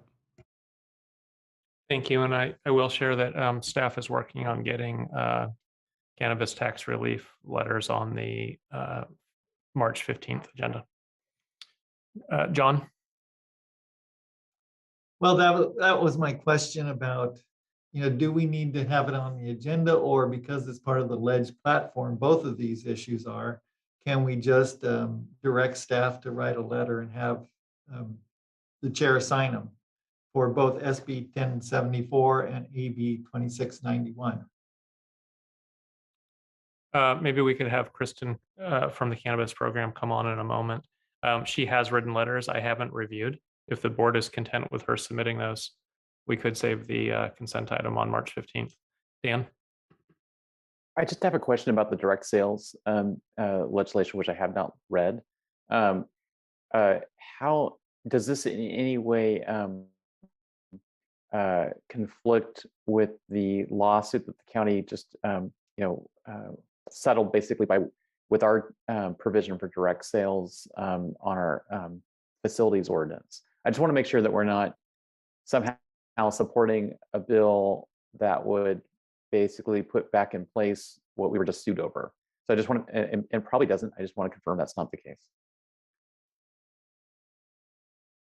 Mr. Chair, if I may, I don't know if this speaks to Supervisor Jurdy's concerns or not, but supporting state legislation that would do the same thing that was challenged on a CEQA basis would not in and of itself create any CEQA vulnerabilities. Ultimately, the action there is the state's, and it's the state that would have to comply with any environmental review. And on a legislative basis, I don't think we're looking at anything there. So I don't, it would not subject the county to the same sort of challenge to be generally supportive of state legislation on the same topic as it would to impose those regulations without prior environmental review. John? The other part of this is with our lobbyist. Can we direct our lobbyist to really pay attention to this? Supervisor Hashek, I will say they have and have been in contact with me. So there's a slew of cannabis related legislation that they are following and tracking. So they certainly are on it. Yeah, I just think that these, because they come from, our assembly member and our senator, and that they speak directly to what our alleged platform is, I think that they're critical. So correct. And as soon as we have a letter that's approved by the board, we will get that off to them. And we can, I don't know if Kristen's prepared, but I see that she's here. Glenn? So RCRC is also tracking this, and I've been in touch with Sarah Duquette just to get ideas from her, what's happening, what's likely to move forward and what's not. So I've also left messages for both Senator McGuire and Assemblyman Wood, kind of expressing our support for the opportunity to improve the ability to do direct sales, which I think is essential for small businesses, and also to look into the tax issues. My only concern about tax relief for Mendocino County is that I want to be sure that we don't hurt ourselves financially to the point where we can't run our program. So that's my only comment.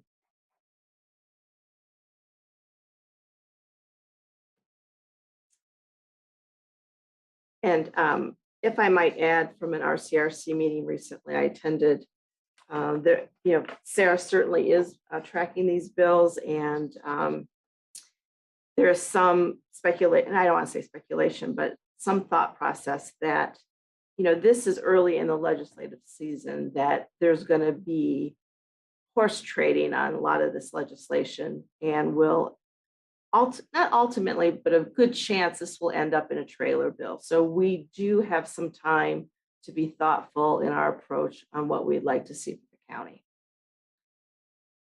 And Chair, I don't know if you want Kristen to. Well, maybe you could advise us. Are the existing letters already covered under the ledge platform and could just be sent? Or do you feel that the board should review? I think they should review. Okay, then we can't do it today. Let's go with March 15th. There's already space on the agenda. I just think I would feel comfortable making sure the full board had some review over it. Okay. Is that all for ledge platform? I was just going to go in more of a general, I can add this other update too on March 15th as well. Just, quickly, the federal budget has not been released. We're still working on a continuing resolution through March 11th. Also on the federal side, of course, many of you know the Safe Banking Act has been passed again for the 6th time and is sitting with the Senate. There doesn't seem to be much movement there. And of course, the big talk in Washington and with counties is the Infrastructure Investment Jobs Act. So there is $1.2 trillion in that project, in that package, which can be accessible for a variety of projects that many of you talked about today. At least $1 billion will be going directly to counties. So that is something that I'm sure all of our departments will be watching where it applies. And back to the state again, there's been 2,000 pieces of legislation that were introduced last Friday, which was the deadline. We have till August 31st for the bills to be passed and September 30th for the governor to sign. Again, a ton of cannabis related bills, from criminal conviction to cannabis retail, selling hemp products, a lot of related to taxation and reform. And so I just wanted to give you a quick update on that. And that is it for me today.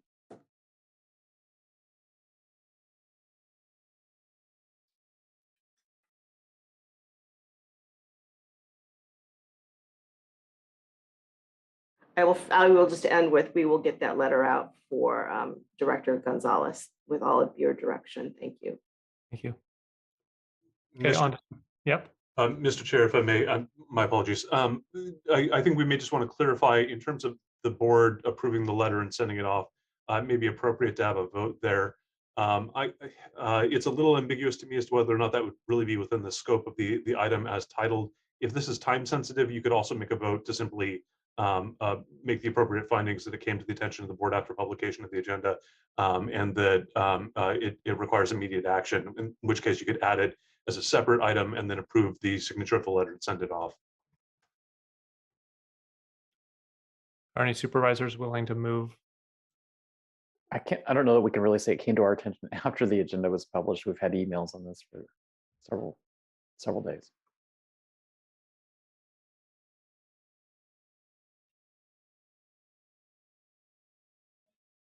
Do we want to wait until 3:15?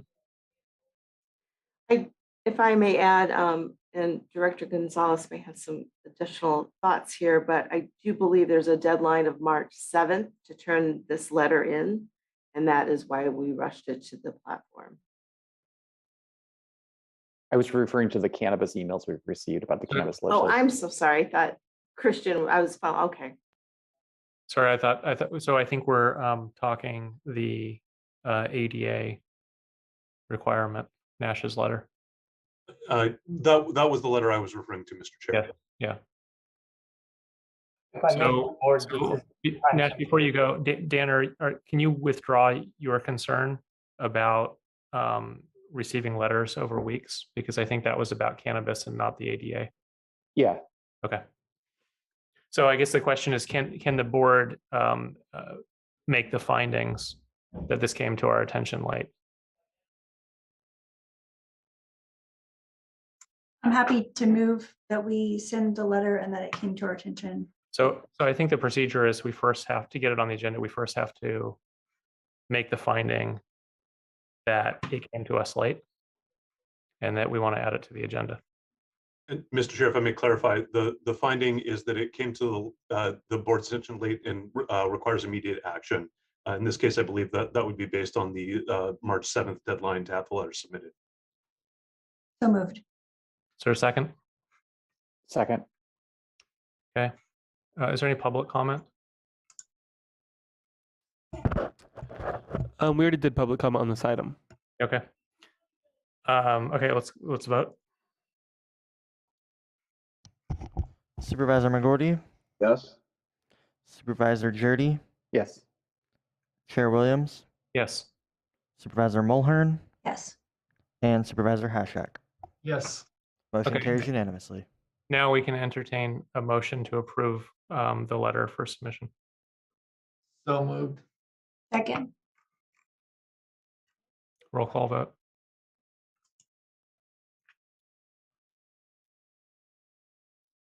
Supervisor Jurdy, Yes. Chair Williams, Yes. Supervisor Hashak, Yes. Supervisor McGorty, Yes. and Supervisor Mulhern. Yes. Motion carries unanimously. All right, on to 5D Supervisors Reports. Mo? I'm sure that everybody saw Atlas's email about the e-comment being used for the communities to submit their comments and their PDFs. And I did use that function to submit my supervisor report this month. There was a slight blip in the Granicus transferring information. So the proclamation for Women's History Month, fortunately, was not on today's agenda, will be on the March 15th agenda. And it has been uploaded to Supervisor Reports, the information about the Women's History Month celebration in case any supervisors or members of the public would like to attend that event. Otherwise, we will again see that on consent for the March 15th calendar.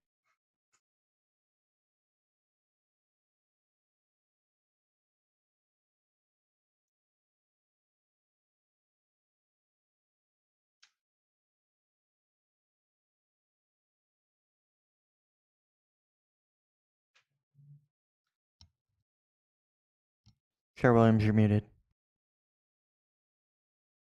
I apologize. I was telling John that he was muted. John, go ahead. All right. Well, I had a meeting with Senator McGuire and Sheriff Kendall and county staff and US Cellular people about the service in Covelo. We're still trying to work on that service, and it's an ongoing issue. So, it's been over a year that we've been working on it, and there's still some problems with it, but I think it's better than it was.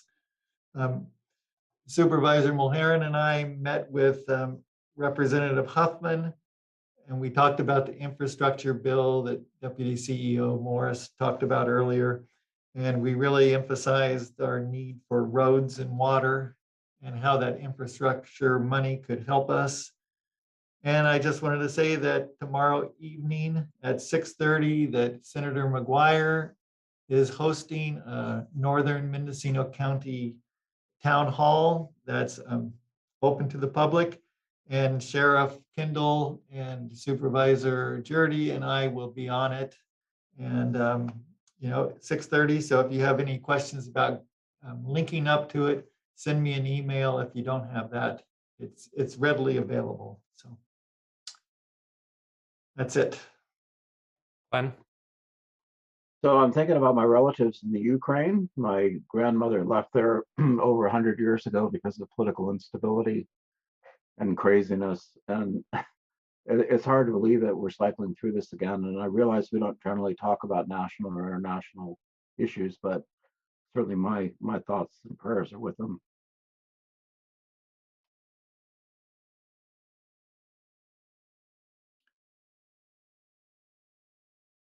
I appreciate that, Supervisor McGorty. Just briefly, a couple of meetings that I thought were of interest out of the normal. Supervisor McGorty and I met with Air Quality District staff as the ad hoc for the board, the special, our Air District Board, to work with HR and the executive office to try to come up with strategies to staff that agency back up. It's, as you know, it's down to 4 people out of a 9-position organization. And so anyway, it looks like they've got a new organizational strategy that'll be going back to the board. And also the UC extension contacted Supervisor McGorty, of course, because they know him so well over there, and said that, hey, we've got this climate action class. We'd like someone from the board to talk about what the county's doing. So I spoke to the class for about an hour and a half.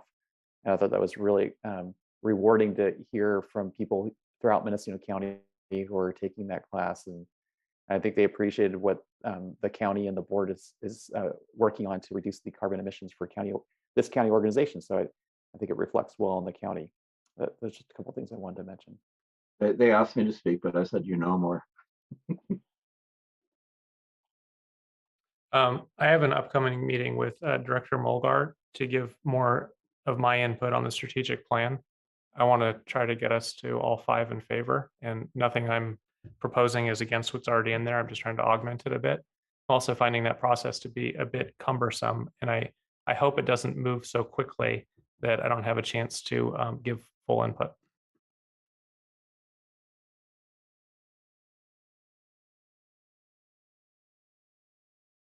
Any final comments before we adjourn? Seeing none, the meeting's adjourned at 4:16.